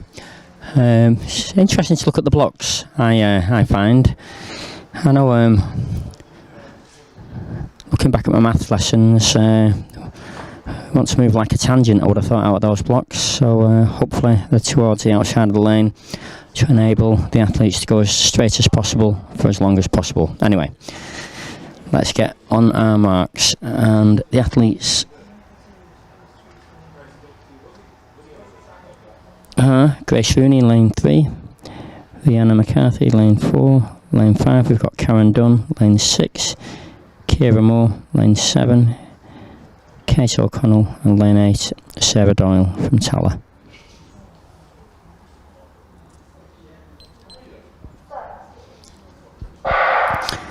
And they're off. Accelerating, and it looks like Kate O'Connell's got an early lead, and perhaps Rihanna McCarthy.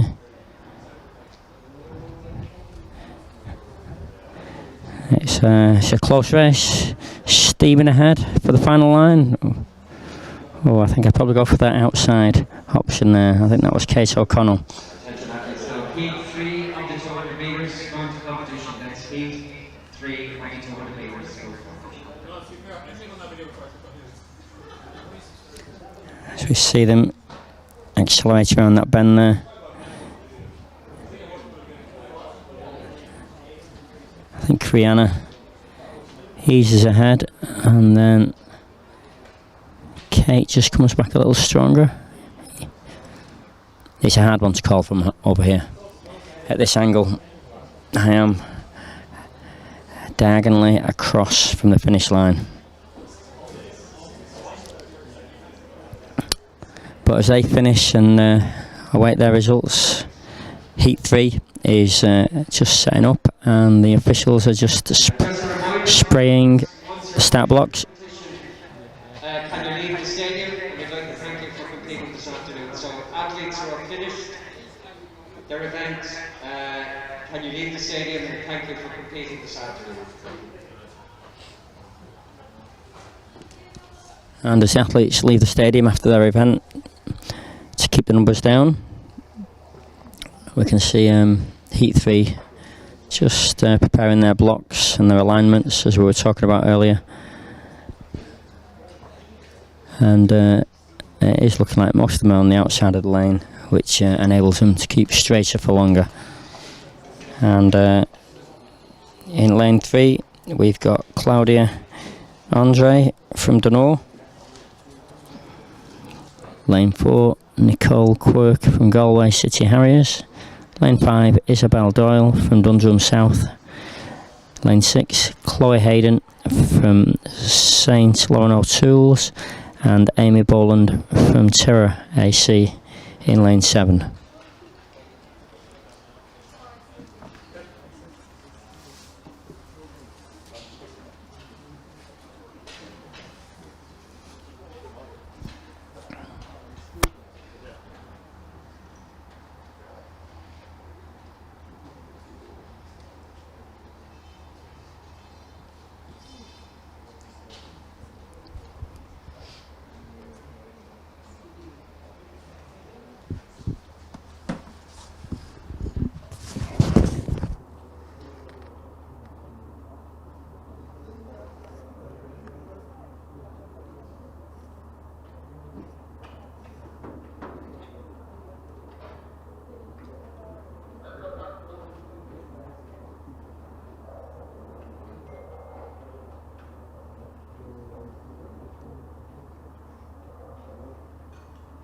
Blocks are top, please. Stand behind your blocks.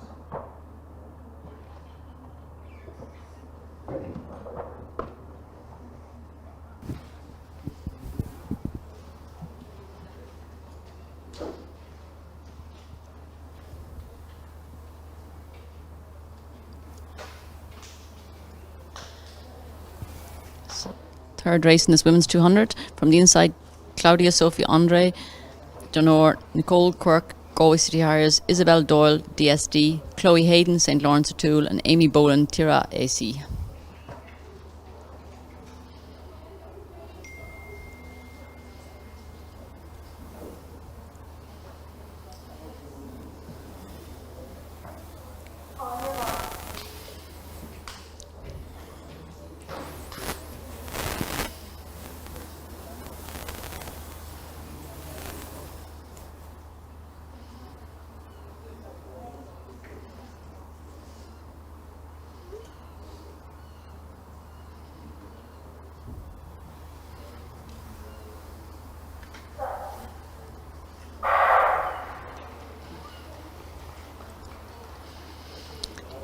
Looks like the runner on the inside lane, Claudia Sophie Andre from Donor, quickly into her running. And on the outside, Amy Boland from Tira. So it's between the two of those going down the back straight. So it's Amy Boland from Claudia Sophie Andre.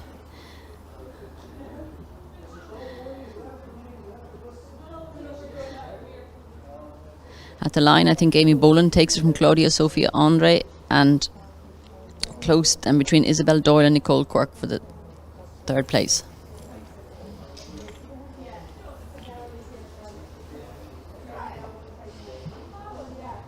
So we can see again Amy Boland very quickly into her running and opened up a good gap. Tall figure of Claudia Sophie Andre on the inside. looks strong down along through her second 100 metres. Chloe Hayden in third place from St. Lawrence O'Toole, being closed down by Isabel Doyle and Nicole Quirk.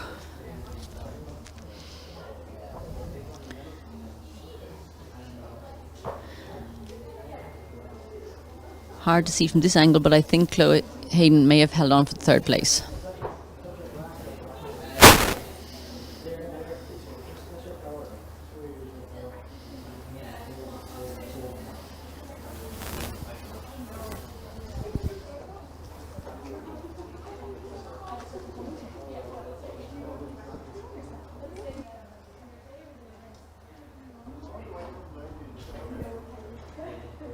Our final heat.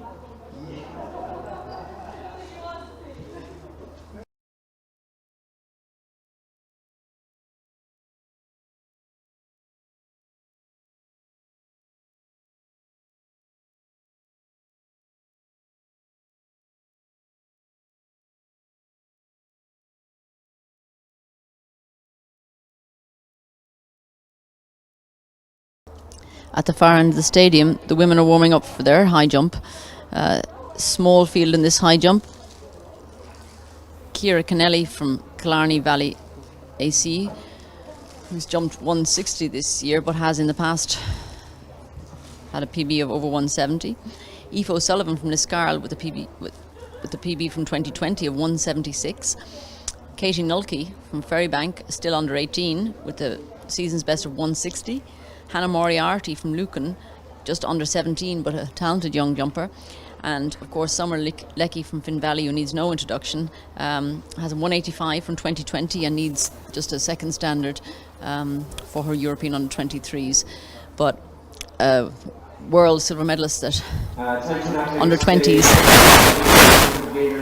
so well within her capabilities. And in lane 4, Elizabeth Moreland, in 5, Lara O'Byrne, and in 6 is Louise King, and that's scheduled to go at 4 o'clock. So that's the junior and senior women heptathlon Tour de Beams.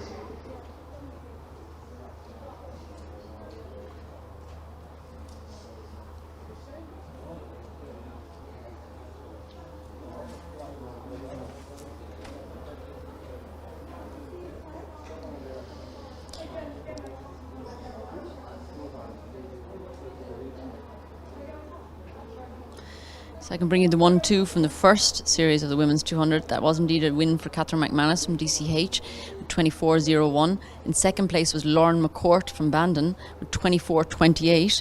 Lauren will be very disappointed as she's just barely outside the 24.20 required for the European under-20s. A very strong run from her. In third place, Lauren Roy of City of Lisburn, 24.60. In fourth place, Molly O'Reilly, DSD, 25.05. Molly be really heartened by that. It's great to see her back at this level, and that's a really good run from Molly. In fifth place, Caoimhe Cronin from Lekela, 25.14. And in sixth place, Sinead Denny from DSD, 25.26. So I think a number of PBs there for those girls in those races. Well done.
Shot putters warming up.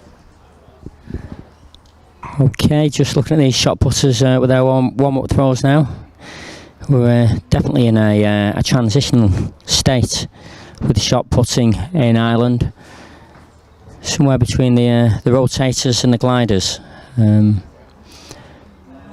know I've seen one or two experimenting with the rotation recently, but it's certainly the way of the world's elite. They all seem to be rotating these days, and the feedback is that generally by rotating, once you nail the technique, it's a lot less stressful on the body than doing the glide. So that's the advantages, although clearly at a training stage while developing it could be more dangerous, certainly if you haven't got a safe environment or you've got a very public or busy environment. But yeah, the rotation is the way to go as we watch some of these warm-up shots.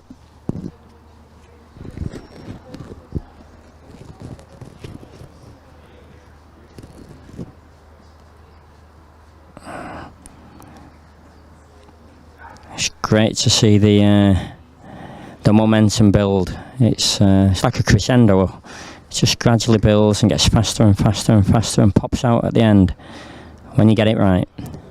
That's the trick, and that's why we train. That's why we do things over and over and over and over again. Repetition to fine-tune the technique. It's looking like those warm-up throws are just about over now, and the competition will start for real.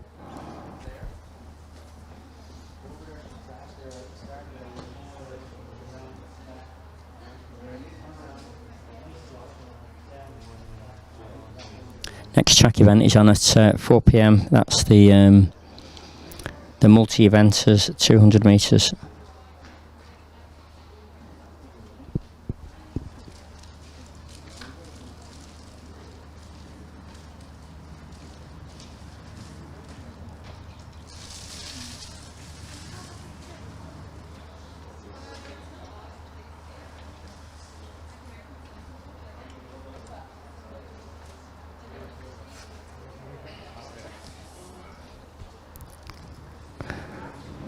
I think I'd earlier been mentioning the qualifications for some of the under 23s, and I'd been through quite a few of the women's events, and I know I'd plans to go through some of the men's events too for the under 23 championships, which Ireland have got a fair few people hitting both the A standards and the B standards, so if I just run through some of these standards. I'll go through the B standards first. So over the 400 metres it's 47.6 the B standard and 46.6 the A standard. The 1500 is 345 for B and 342 for A. The 800 is 149 and 147.9 respectively. Over 5,000 we've got an A standard of 1405, and over 10,000 metres we've got 2950. For the walkers, we've got David Kenny comfortably making that A standard of 1 hour 27 for the 20 kilometre walk, and those are the main areas that the Irish athletes have been qualifying in for the men's events. And at the under 20 level, which I dare say some of our listeners will be interested in, the B standards for the 100 is 10.65 for the men and 10.54 is the A standard. 200 21.53 for the B and 21.20 for the A. For the 400 it's 48.2 and 47.27. For the 800 151 and 150 is the A standard. 1500 is 349, with 3:48 being the A standard. The 3,000 metres, there's just one standard there of 8:23, and for the 5,000, one standard of 14:35 for the under 20 athletes. Over the 110 hurdles, it's 14.15 and 13.76. And for the 400 metre hurdles, 53.5 and 51.99. For the 3,000 metre steeplechase, the target time is 9:10. For the high jump, we've got 2:12 and 2:14. For the pole vault, 5:05 and 5:13. For the long jump, 7:35 and 7:52. For the triple jump, 15:05 and 15:51. For the shot put, 17.75 metres and 18.6. And for the discus, 54.5 and 56.96. For the hammer, 69 metres and 71.05. And for the javelin, 67.5 and 69.35. Combined event score, 7,150 is the target. And the 10,000 metre walk is 45 minutes 45 seconds. For the women under 20 standards, 100 is 11.85 and 11.68. 200, 24.2, 23.81. 400, 55.45 and 54.26. The 800, 208.3 and 206.68. 1500, 426.4 and 422.65. For the 3,000, 940, just one standard, and 5,000 also one standard of 16.55. For the 100 metre hurdles, we've got 13.9 and 13.72, and for 400 hurdles, 61 and 59.34. For the 3,000 metre steeplechase, 10 minutes 40. For the high jump, 179 and 183. Pole vault, 4 metres and 4.08. For the long jump, 6.1 and 6.27 metres. For the triple jump, 12.75 and 12.97.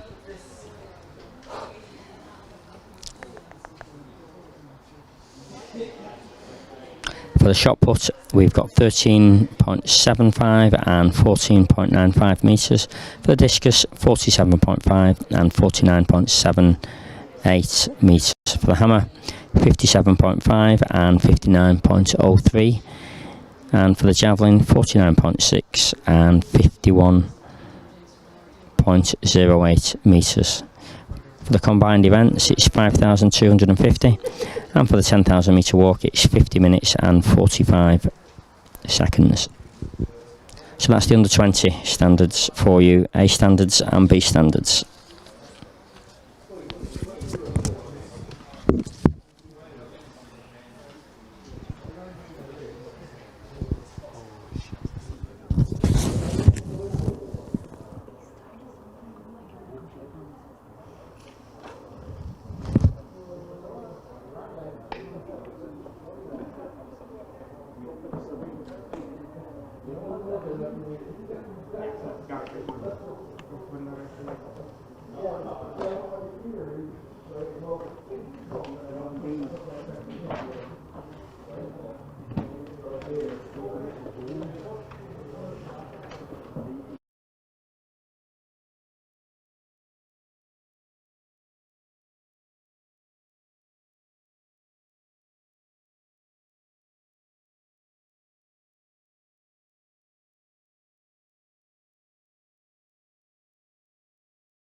So apologise to those of you who were tuning in for the women's 200. There were a number of anomalies between the start list we were given and the actual fields that ran. So I'll give you a refresher of the results. In the Series 1 race, the winner was Catherine McManus, 24.01. Lauren McCourt from Bandon second, 24.28. And Lauren Roy, City Lisburn third, 24.60. Molly O'Reilly, DSD fourth, 25.05. Quiva Cronin, Lakayla 5th, 25.14, and Sinead Denny, DSD, 6th, 25.26. Wind for that, 2 metres per second, so legal race there. Those in Series 2 weren't so fortunate. The wind was just over the legal limit at 2.3. A good win for Kate O'Connell from Newcastle Harriers, 24.77. In second place, Rihanna McCarthy from Crusaders, 24.94. Third place, Karen Dunn from Bournemouth, 25.85. Fourth place, Grace Rooney from Youghal, 26.82. Fifth place, Ciara Moore from St. Lawrence O'Toole, 27.22. Sixth place, Sarah Doyle from Tala, 26.83. And in the third series, the winner was in fact Sarah Leahy from Killarney Valley, who was late edition in the outside lane from lane 8, 24.75. In second place, Claudia Sophia Andre from Donore, 25.30. Third place, Chloe Hayden, St. Lawrence O'Toole, 26.21.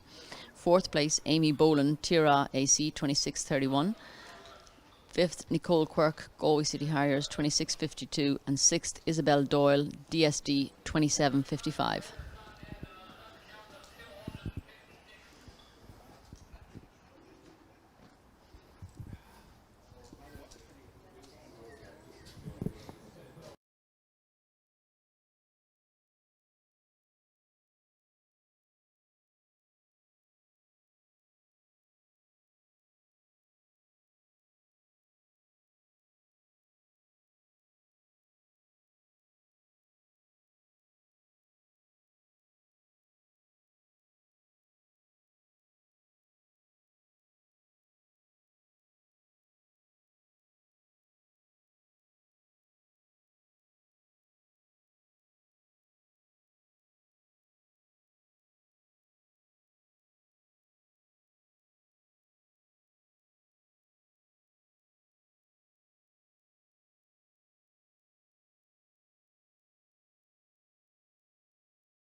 We're just going to take a look back here at the men's hammer from earlier today.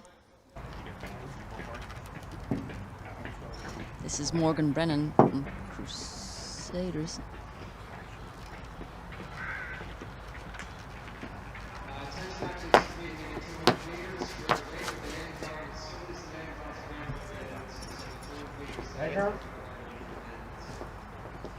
Morgan finished the competition with the best of 34.11.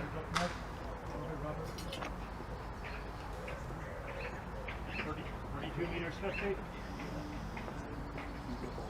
Figure many of you will recognise there, Sean Egan, 1984 Olympian in the hammer.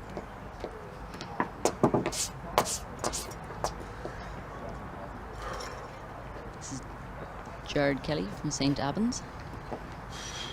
Heads up.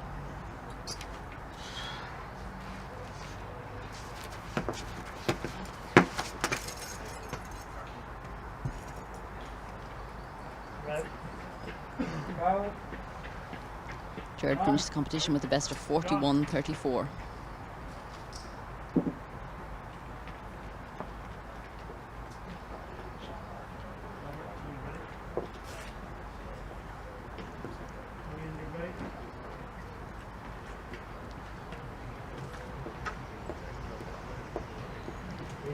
This is Robert Higgins from Nafiana. Okay there. Okay.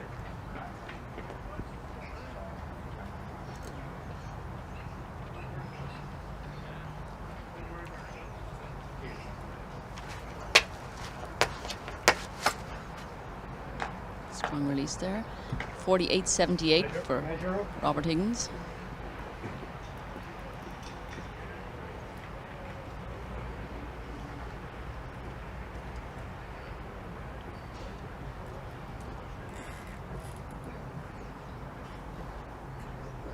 48.57.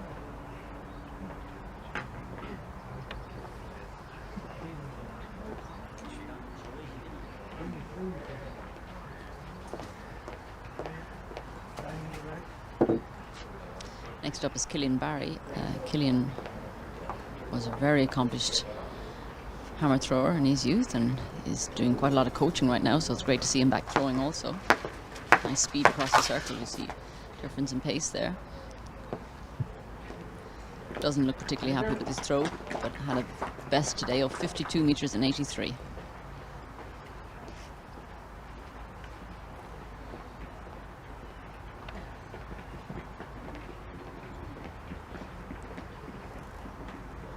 Meter 60.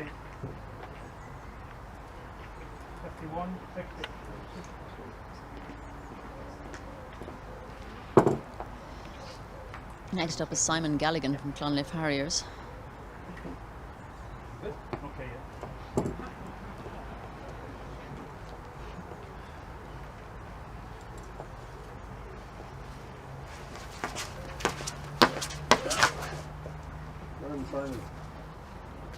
Throw from Simon. Simon had a best today of 56.65. Throw. Sean, get ready. Second run. 55.86.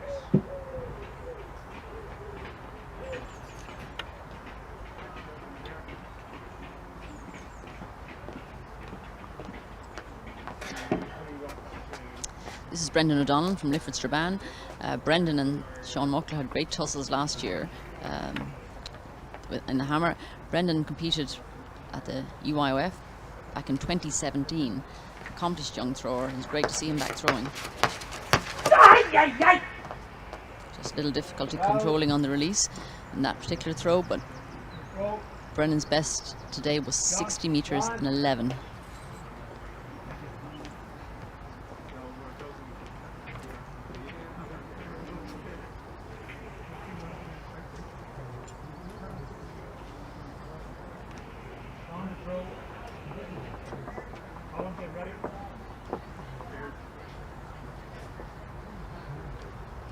Next up is the eventual competition winner, Sean Muckler from Moycarkey Cool Crew.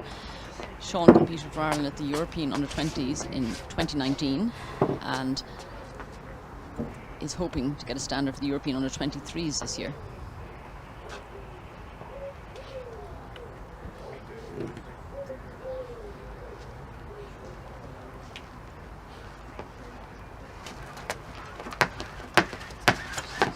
Across the circle, but unfortunately just loses that one on the release. His best throw was a later throw in the competition of 64 meters and 50. Amen. Round 3. On top first. Oliver Morgan.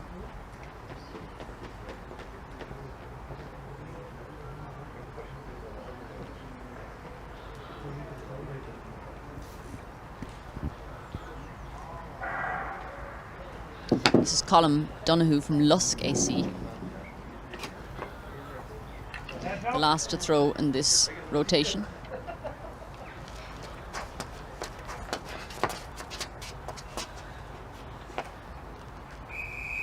Your time. Take your time.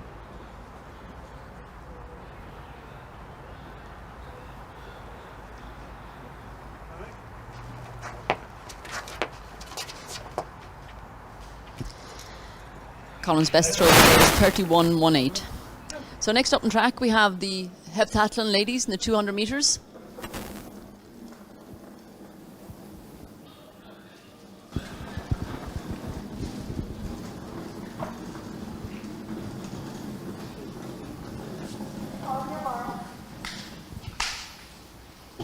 Lane 4, Lizzie Morland. Lane 5, Laura Byrne. Lane 6, Louise King. And inside them, the junior heptathlete, Molly Kern.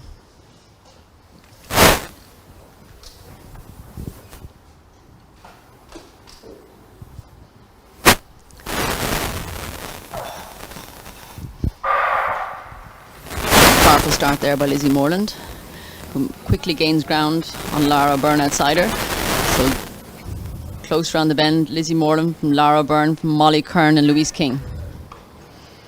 Molly Kern coming back very strongly on the inside, the junior heptathlete. Lizzie looking smooth coming into the finish, being pressed all the way by Molly Kern, Lara O'Byrne and Louise King.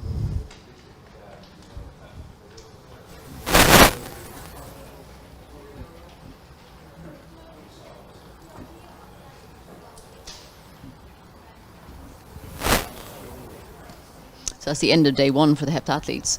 I think that Lizzie Moreland in particular will be very happy to have a whole day one finished. It's been a number of years since she's been able to do a heptathlon, so it'll give her great confidence if she still feels well at the end of day one, heading into day two. We'll bring you the day one final scores for the heptathletes as soon as we get them. And meanwhile, we await the heats for the men's 200 metres.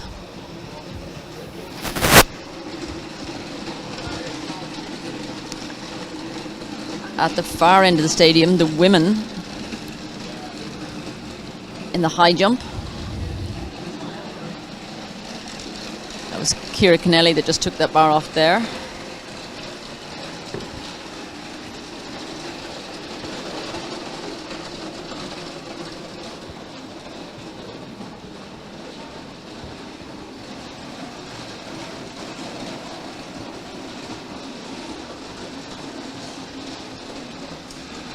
Next up, looks like Katie Nulke on the runway. Young multi-eventer and good high jumper and long jumper from Ferrybank. Personal best of season's best of 163. Ooh, unlucky, there's there, just clips it with her heel. Perhaps a little far out.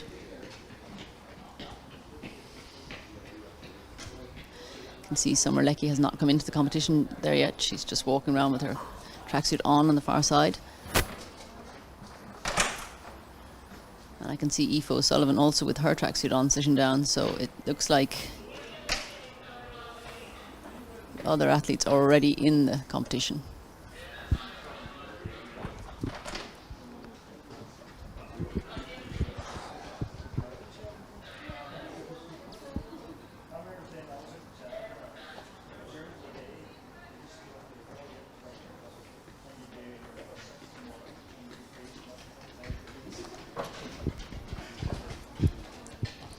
Yeah, this high jump I think is in a stage of two halves, as we can see somebody preparing to take off there with a quick firing of their fast twitch fibres. And who is it?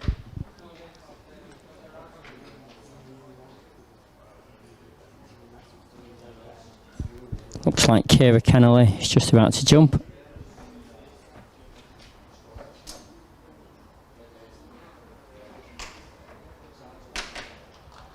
And that's a successful clearance there. Nice clearance for Ciara. Fluidly done.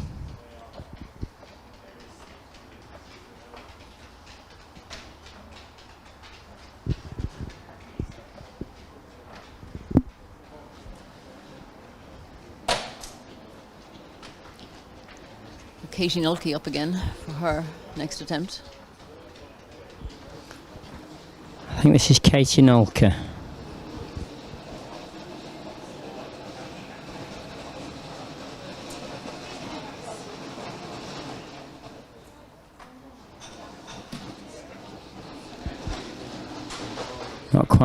Not quite there with that one. No, just leaning a little bit early, didn't she, Bashir? Probably, it looks like she just slowed ever so slightly before she hit the bar, and losing that momentum can really cost you in vertical height. You've got to accelerate, you've got to be aggressive in all the jumps. Controlled aggression. If you back off, you lose height. So Katie has one jump left at this height. The triple jump, the long jump, you back off, you lose your distance.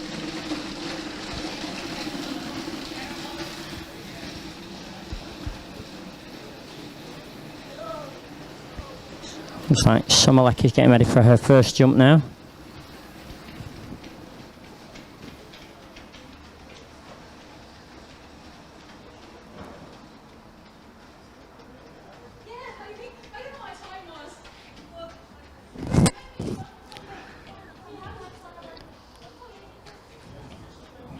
going through the routines.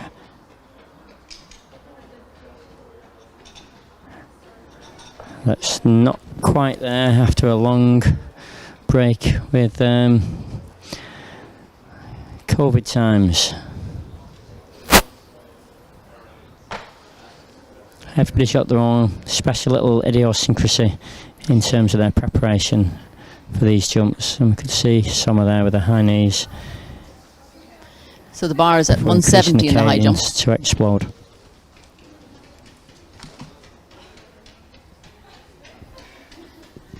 Ciara Kennelly next to jump.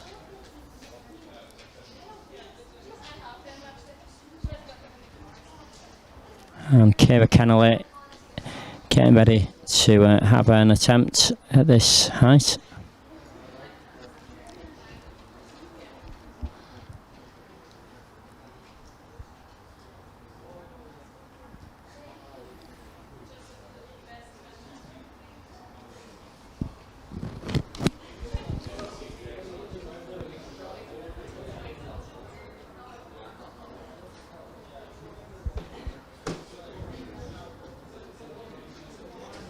Ciara's very far out on her takeoff there. Ciara's now in DCU. Home is Killarney and Kerry, formerly coached by Eamon Flanagan, but now working with Barry Pender now that she's based in Dublin. So we hope that she'll be successful at this height. Tall figure of Aoife O'Sullivan coming into the competition now. Aoife was at EYOF in 2019. Talented young jumper, again from Kerry. Has travelled a long way to jump today. The mains off the 200 metres, which they have shortly. There'll be a number of meets, so awareness for both will announce the meets as soon as they happen. Sorry, apologies, Aoife from Liscarl in Cork.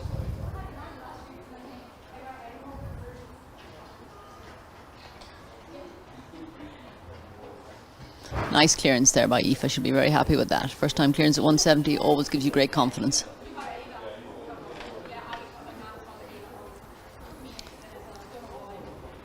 I know Aoife was between two minds whether to travel up or not today. Her father Martin is her coach, and she's very academic and doing her leaving cert at the moment, so it's quite a long journey and a big ask, but great to see her here.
The bar has gone to 174 in the women's high jump, and Summer Lecky's on the run up.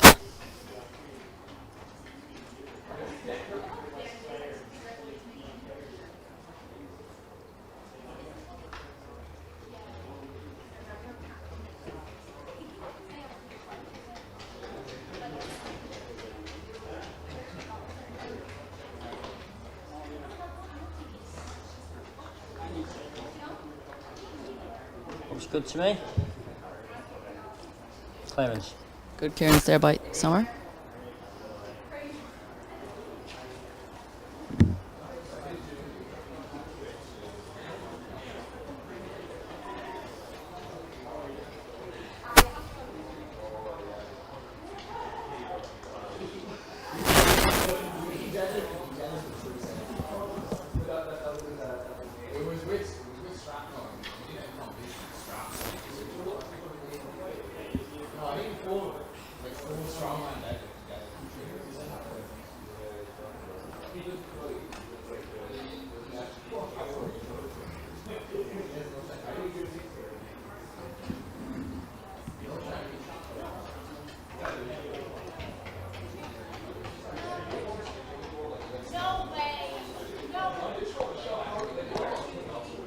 So Ciara Kennelly up 174 in the ladies' high jump.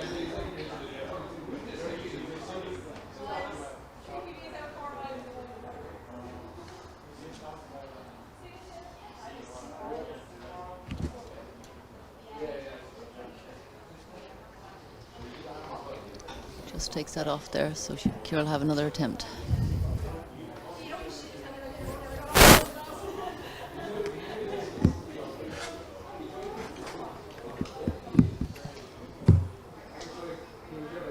Aoife O'Sullivan, Miss Garl, next up to jump. As I said, bar at 1.74 m.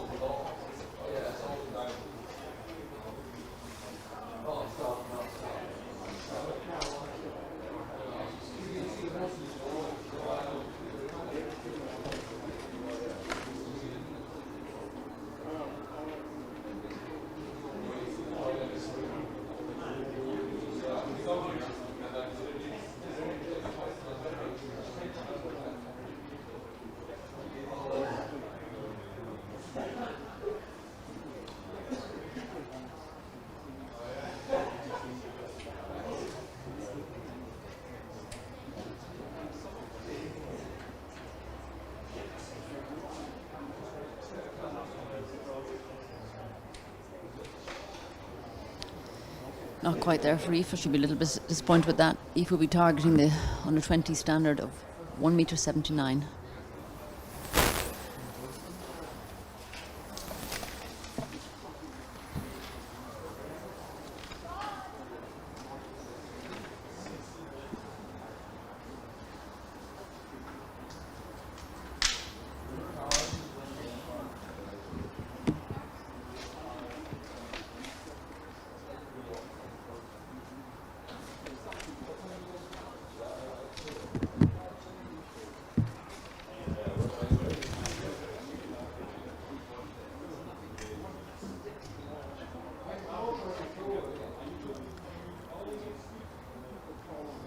Attention to 100 metre athletes, apologies for the delay in receiving the lane draw, but I can now tell you heat 1.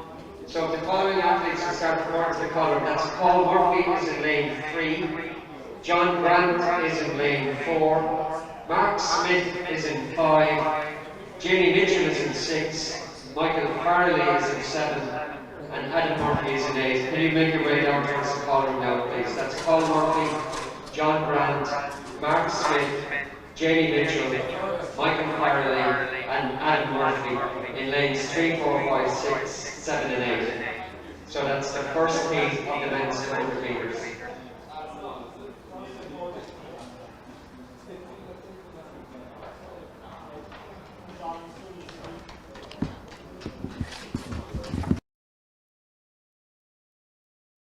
Failure for Ciara Kennelly at 1.74 m, and Aoife O'Sullivan steps up for her second jump at 1.74 m. Nice to see Summer chatting to the younger jumpers and trying to give them a little advice. Field eventers are very good to help one another out. it's tough for these field eventers when they no coaches allowed in the stadium due to COVID restrictions. Sorry, excuse me, and that's Paul Murphy, John Grant, Mark Smith, Jamie Mitchell, Michael Farley, and Adam Murphy, please.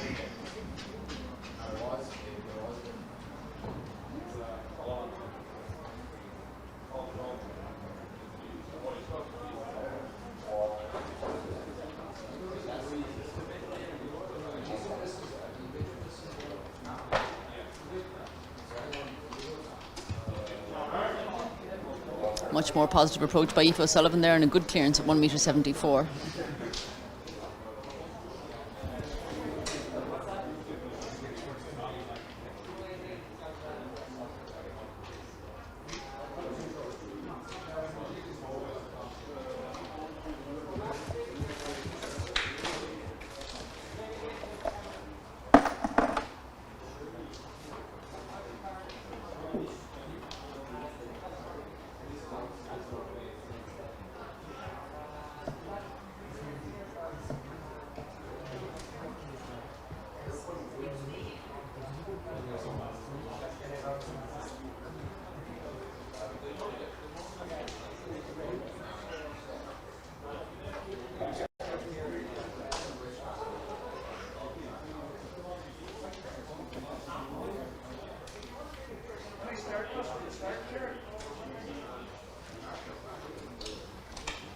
So Ciara Kennelly steps up for her third jump, 1.74.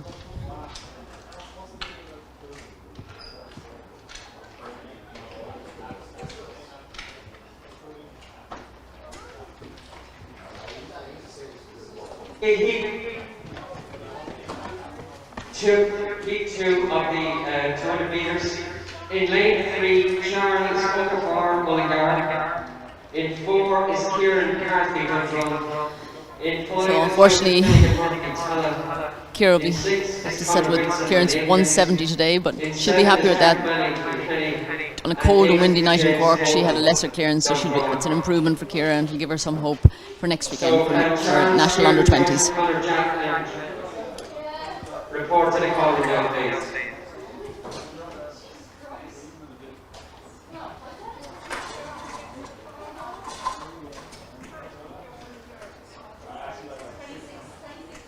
I'm just going to call out Heat 3. That will be Sean McCarthy in 3, Robert Barr in 4, Colin Doyle in 5, Robert Irvin Byrne in 6, Patrick Lynch in 7, and Jack Clemmer in 8. So in Heat 3, Sean McCarthy, Robert Barr, Colin Doyle, Robert Irvin Byrne, Patrick Lynch, and Jack Clemmer. You don't need to report just yet. In Heat 4 is Emmanuel Mallory, Tullamore, Conan O'Toole, Healy, Enola, Mayo Gibby, Leeville, Oma Sullivan Sandridge, Katie Hogan, Michaela, and Bruno Ayahora Nurridge is in 4. So that's Emmanuel Mallory, Conan O'Toole, Enola, Mayo Gibby.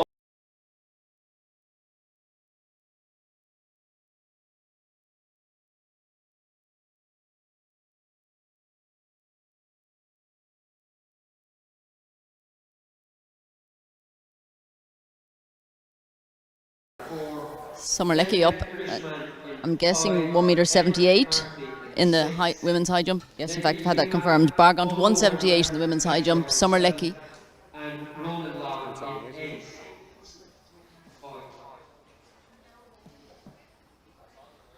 She actually looks very good. Test.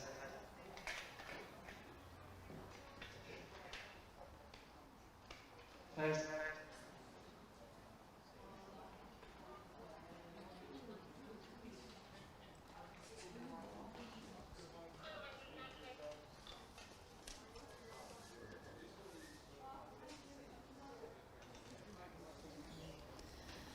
So first time failure at 1.78 for Summer Leckie, but I'm sure she'll make a couple of adjustments and back on target for her target of 181 today.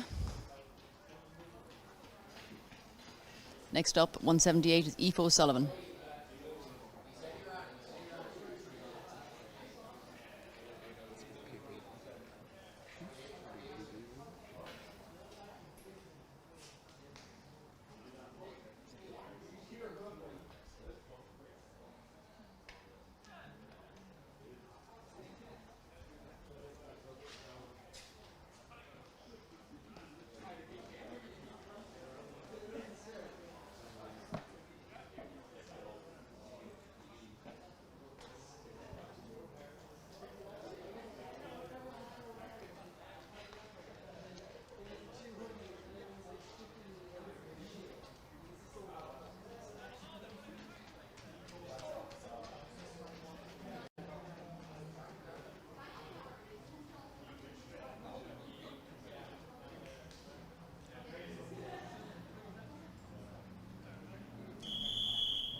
Unfortunate first time failure at 178 for Aoife O'Sullivan.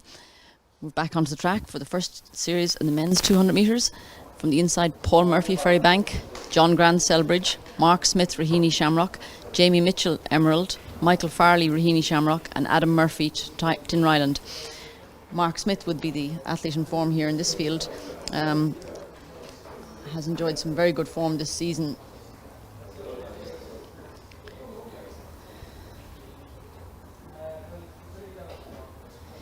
He has a 20.89 windy and a 21.45 legal.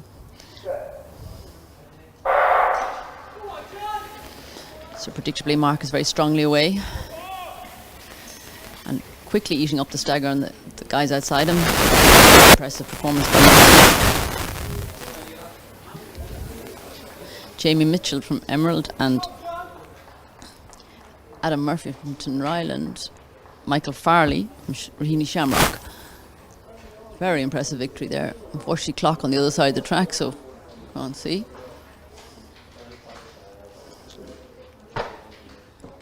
So again, if you see coming off the bend there, it's Mark Smith from Michael Farley and Adam Murphy. Jamie Mitchell using his 400 metre strength to close them down.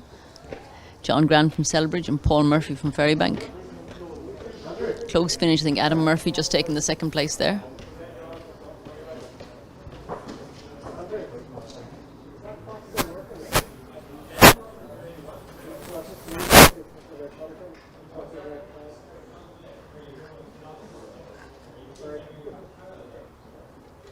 More or less in the high jump, and not quite there. I'm actually leaning into it. Of course, she's got the vertical height.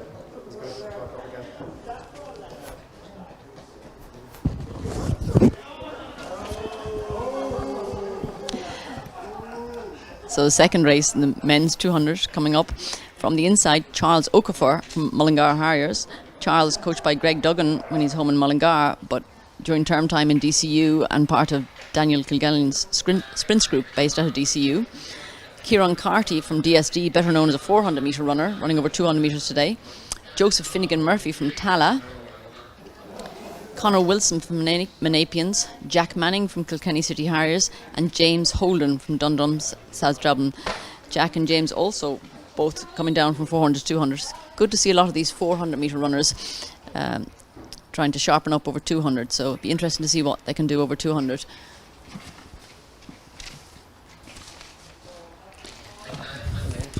Charles will be targeting the under 20 B standard 21.53.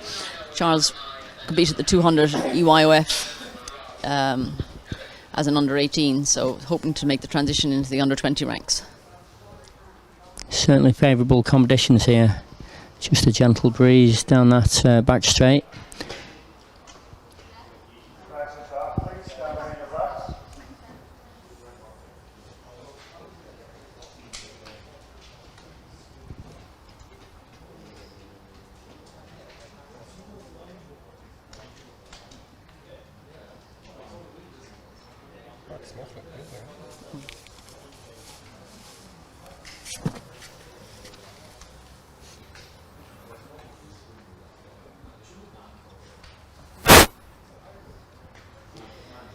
Aoife O'Sullivan here coming in again for a PB of 178 in the high jump.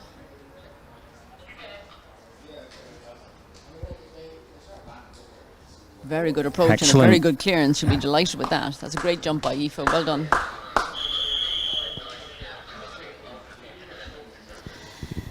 So heat 2 of the men's 200 metres from the inside. Charles Okafor, Kieran Carthy, Joseph Finnegan Murphy, Conor Wilson, Jack Manning and James Holden.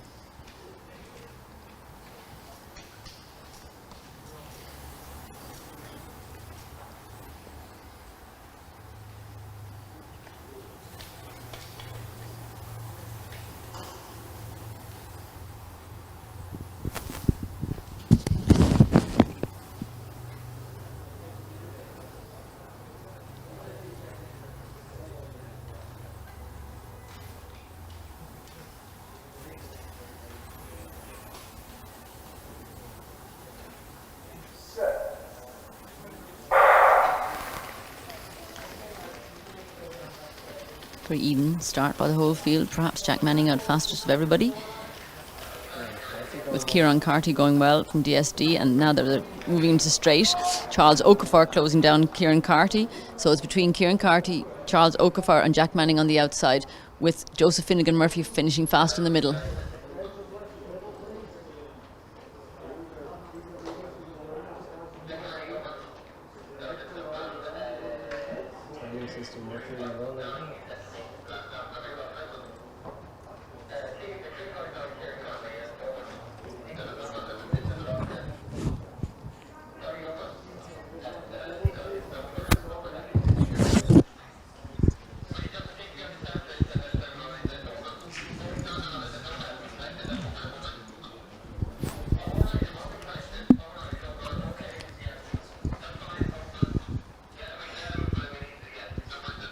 So this is Summer Leckie up next in the high jump. The bar at 178.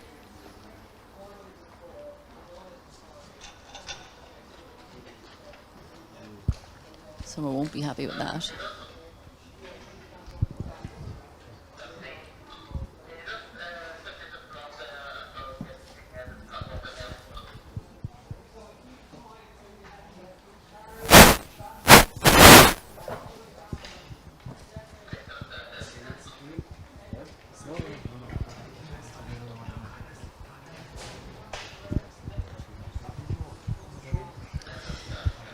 Heat 3 in the men's 200 metres.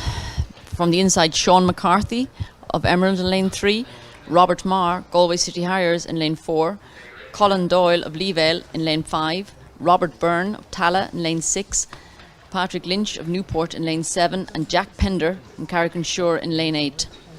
Great to see Colin Doyle back running, another athlete who's been plagued by injuries since having a very promising under-20 career. Colin Doyle now being coached by Alan Mahoney in Cork, and hoping to make an impact on the 4x1 under 23 and perhaps get the 200 metre standard. He'll probably try for the 100 as well, I would imagine, but 200 has always been Colin's stronger event. He qualified for the semi-finals at the European under 18s as an under 18. He had a great run in Cork at the micro meet, but unfortunately that was wind assisted, so he'll be looking for a good performance here today. Robert Byrne from Tala, coached by Kenneth Kiernan, is another one involved in the 4x1 squads that will hopefully want to make an impact. Both under 20 and under 23 4x1 squads are going to be very tight, close competition for places on these.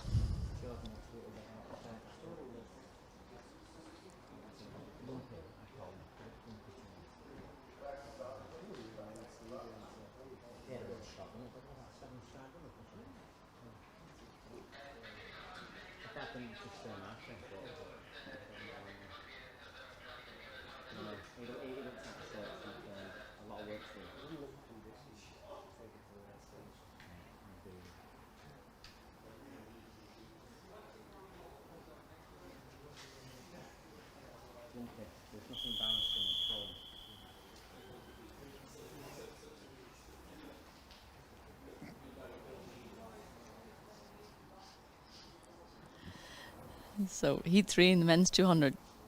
Sean McCarthy, Robert Marr, Colin Doyle, Robert Byrne, Patrick Lynch and Jack Pender.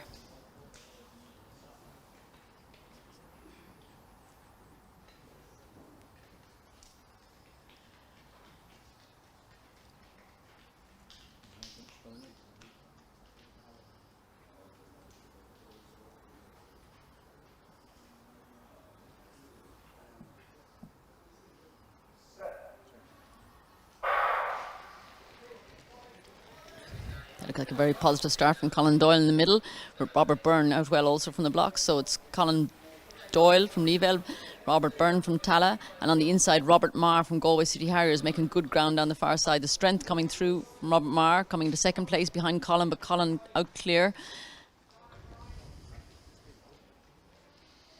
So Colin Byrne from Robert Marr and Robert Byrne. So we'll wait to see Colin Doyle's time was there. He got out of his blocks very, very quickly and into his running. Very strong performance by Colin.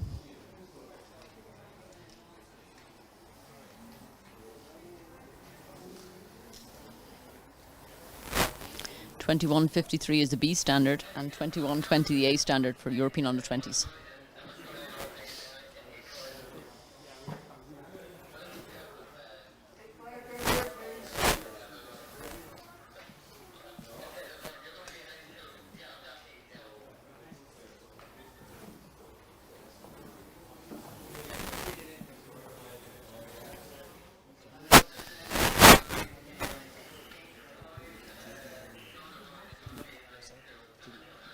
If you didn't need a standard thing, she should have.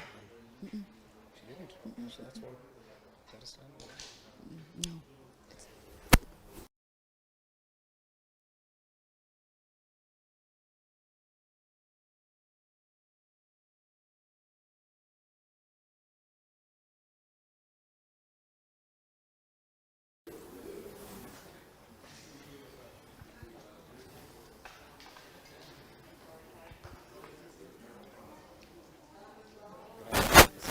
See you guys tomorrow.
So heat 4 in the men's 200 meters. Lane 3, Emmanuel Ilori from Tullamore. Lane 4, Conal O'Toole from Raheny Shamrock. Lane 5, Enola Mayogaby from Leevale. Lane 6, Owen Sullivan from Selbridge. Lane 7, Keely Hogan Kayla. And lane 8, Runo Iavaro from Newbridge.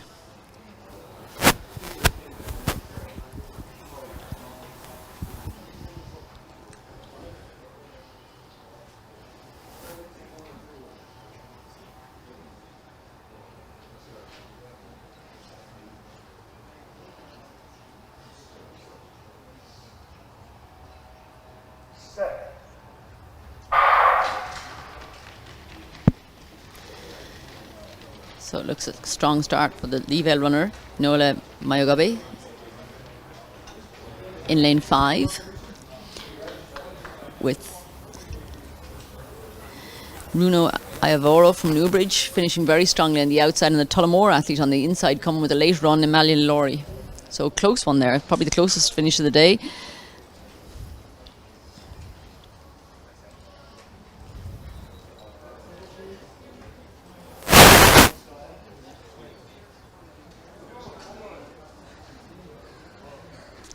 So coming off the bend, the Leevale runner was fastest out of the blocks, but the athlete on the outside from Newbridge, Runo Iavaro, made up great ground in the second 100 metres.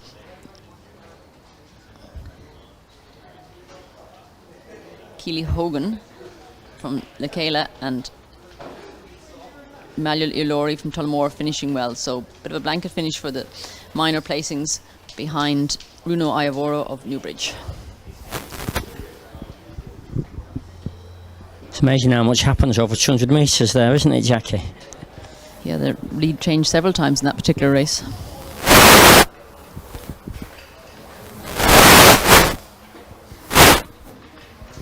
What's been your highlight today, Jackie?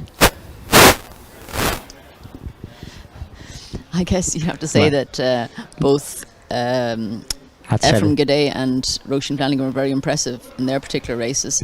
I think the weather perhaps this time of the evening has become more conducive to fast running, and so it's good to see the 200s on at this hour of the day. So I'm hoping for some standards. It's great for me personally because as pathway manager, a lot of the under 20s got standards today, and it's very encouraging to see people getting qualifying standards for these championships, especially as it's quite a few weeks out, and it's nice that they have the standards in the bag and they don't have to continue to chase for standards. They can prepare for the championships fully, and I think we look forward to a very good day's competition here again tomorrow. Absolutely. What kind of weather are you expecting in Estonia in 4 or 5 weeks' time? It tends to be pretty much similar to here, maybe a little bit warmer, but they can have a little bit of a mixed bag. I was talking to them during the week and they said they're having a particularly warm period at the moment, but it can certainly get chilly and damp as in Ireland, but it is generally speaking a bit warmer than us. European under-20s were there in 2011. In fact, it was Thomas Barr's first major international back in 2011 when the European under-20s were last in Tallinn. Okay. I think I'd probably echo your sentiments there to some degree. I've enjoyed watching Roisin. The heat 5 of men's 200 are just going to their blocks. Lane 3, Charlie Bastow from Crusaders. Lane 4, Conal Gallagher from Crusaders. Lane 5, Declan Ershman from Newbridge. Lane 6, Edward Carthy from Dundrum, South Dublin.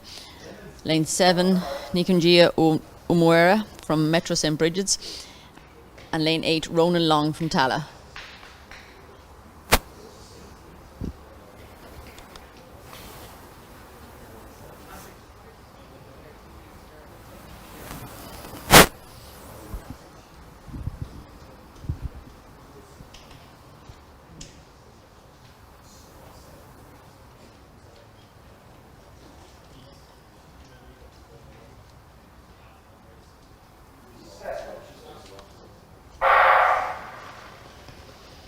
Nice even break from the field. The two Crusaders athletes going well on the inside, and the Metro St. Bridges runner quickly up into his running and takes an early lead. So going the second 100 metres, it's Ikamwea Onwumera from Metro St. Bridget's being closely tracked down by Conal Gallagher from Crusaders.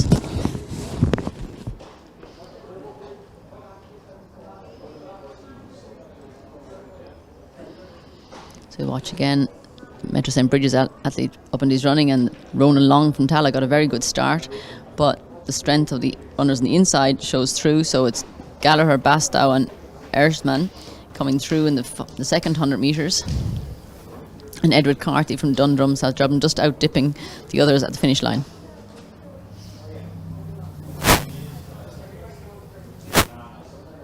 In the ladies' high jump, Aoife O'Sullivan is attempting a new personal best and also a European under-20 qualifying standard of 1.80 m. She's the only jumper left in the competition, as she's the only jumper that cleared the previous 178.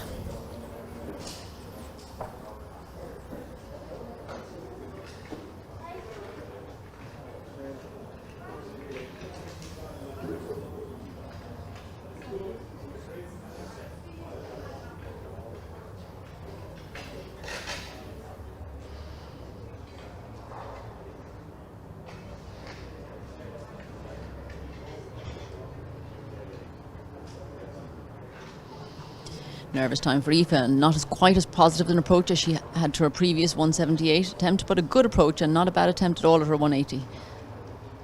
So gives you hope that that height is in fact there for the next day. So she will be pleased with her day's work, and 178 is a very, very good jump, so she'll be very happy heading into the second part of her leaving cert next week.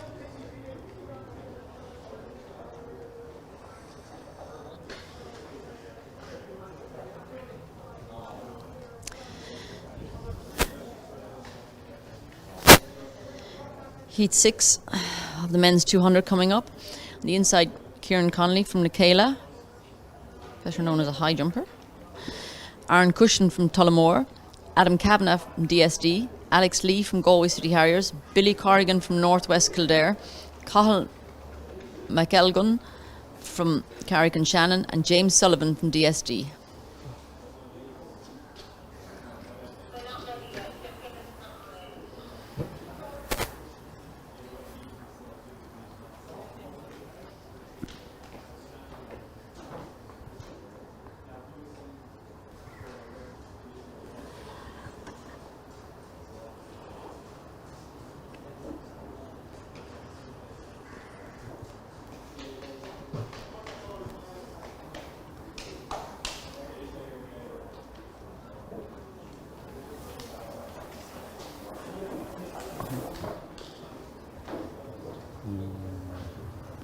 Well, 2 years here.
So heat 6, the men's 200 from the inside, Kieran Connolly, Aaron Cushion, Adam Kavanagh, Alex Lee, Billy Corrigan, Cathal McElgan and James Sullivan.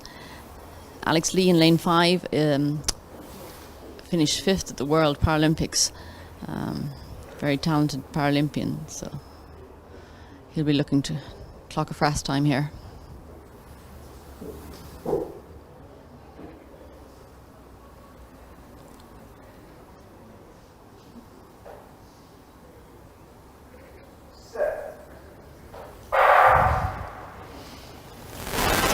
It's Adam Cameron, very quick out of the blocks from Dundrumstrath at Dublin. And the athlete on the inside, Kieran Connolly from Lecaila, very strong on his first 100 metres, now starting to pull away the second 100 metres from Alex Lee of Galway City Harriers and Adam Kavanagh of DSD, with Cathal McElgan from Carrick and Shannon, Aaron Cushion from Tullamore and Alex Lee closing.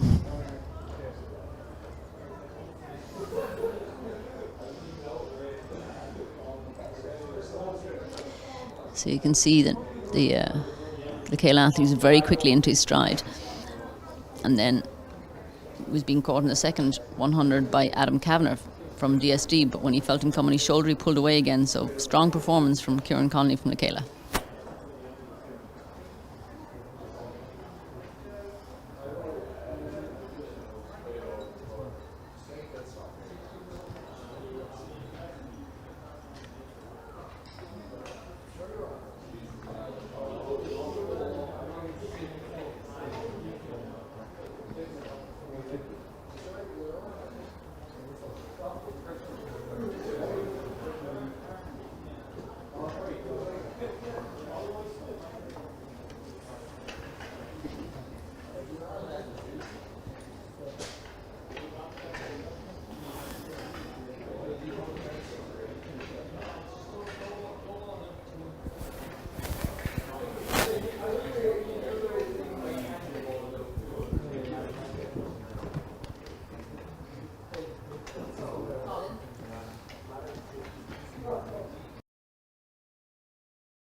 So heat 7 of the men's 200.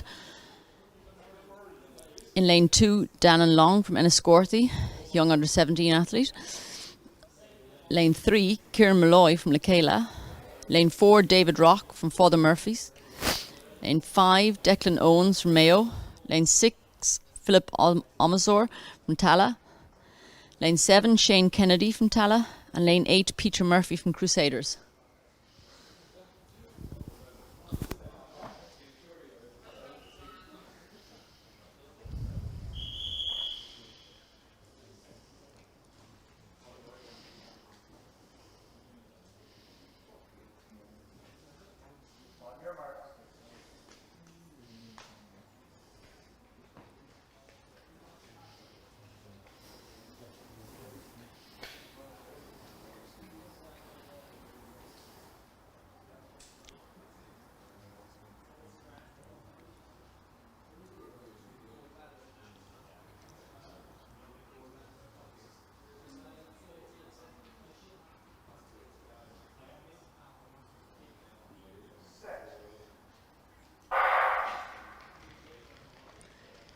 So quickly into his running, Declan Owens from Mayo and Philip Omazor from Tala. With on the inside, going well in the early stages, Slowest man in the field. is Dannon Long from Enniscorthy, young under 17 athlete, very talented run here by this young sprinter. Well done. Wow. That was an exciting finish. Yeah, great breakthrough race for him. He'll be very pleased with that. I'm guessing part of Kevin Cogley's group down there, but perhaps I'm wrong, but great to see sprinters benefiting from the presence of a track down the southeast, so it's great to see them coming through. Yeah, that's a long trip, well worth it for that young man. Damien Long.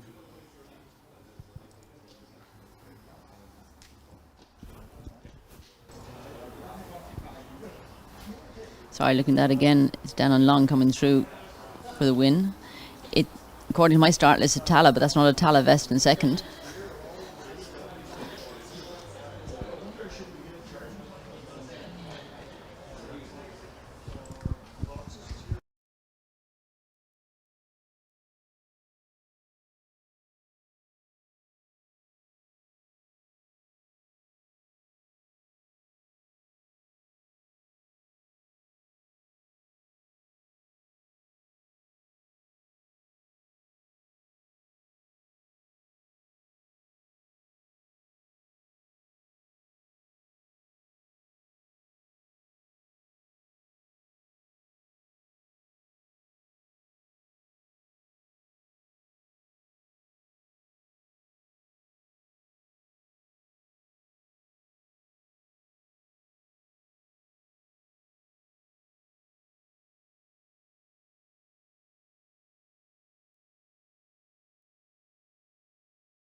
So that's the 17:30 400 metres decathlon, senior and junior.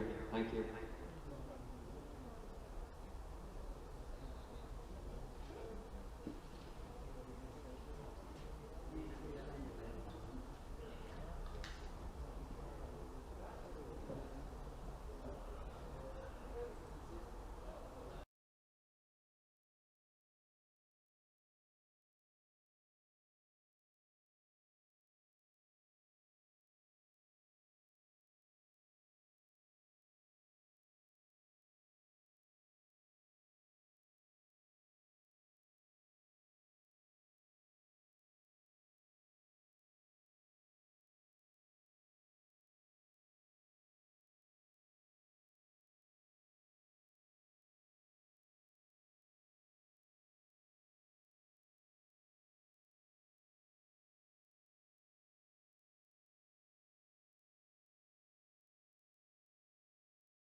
Hold on to it.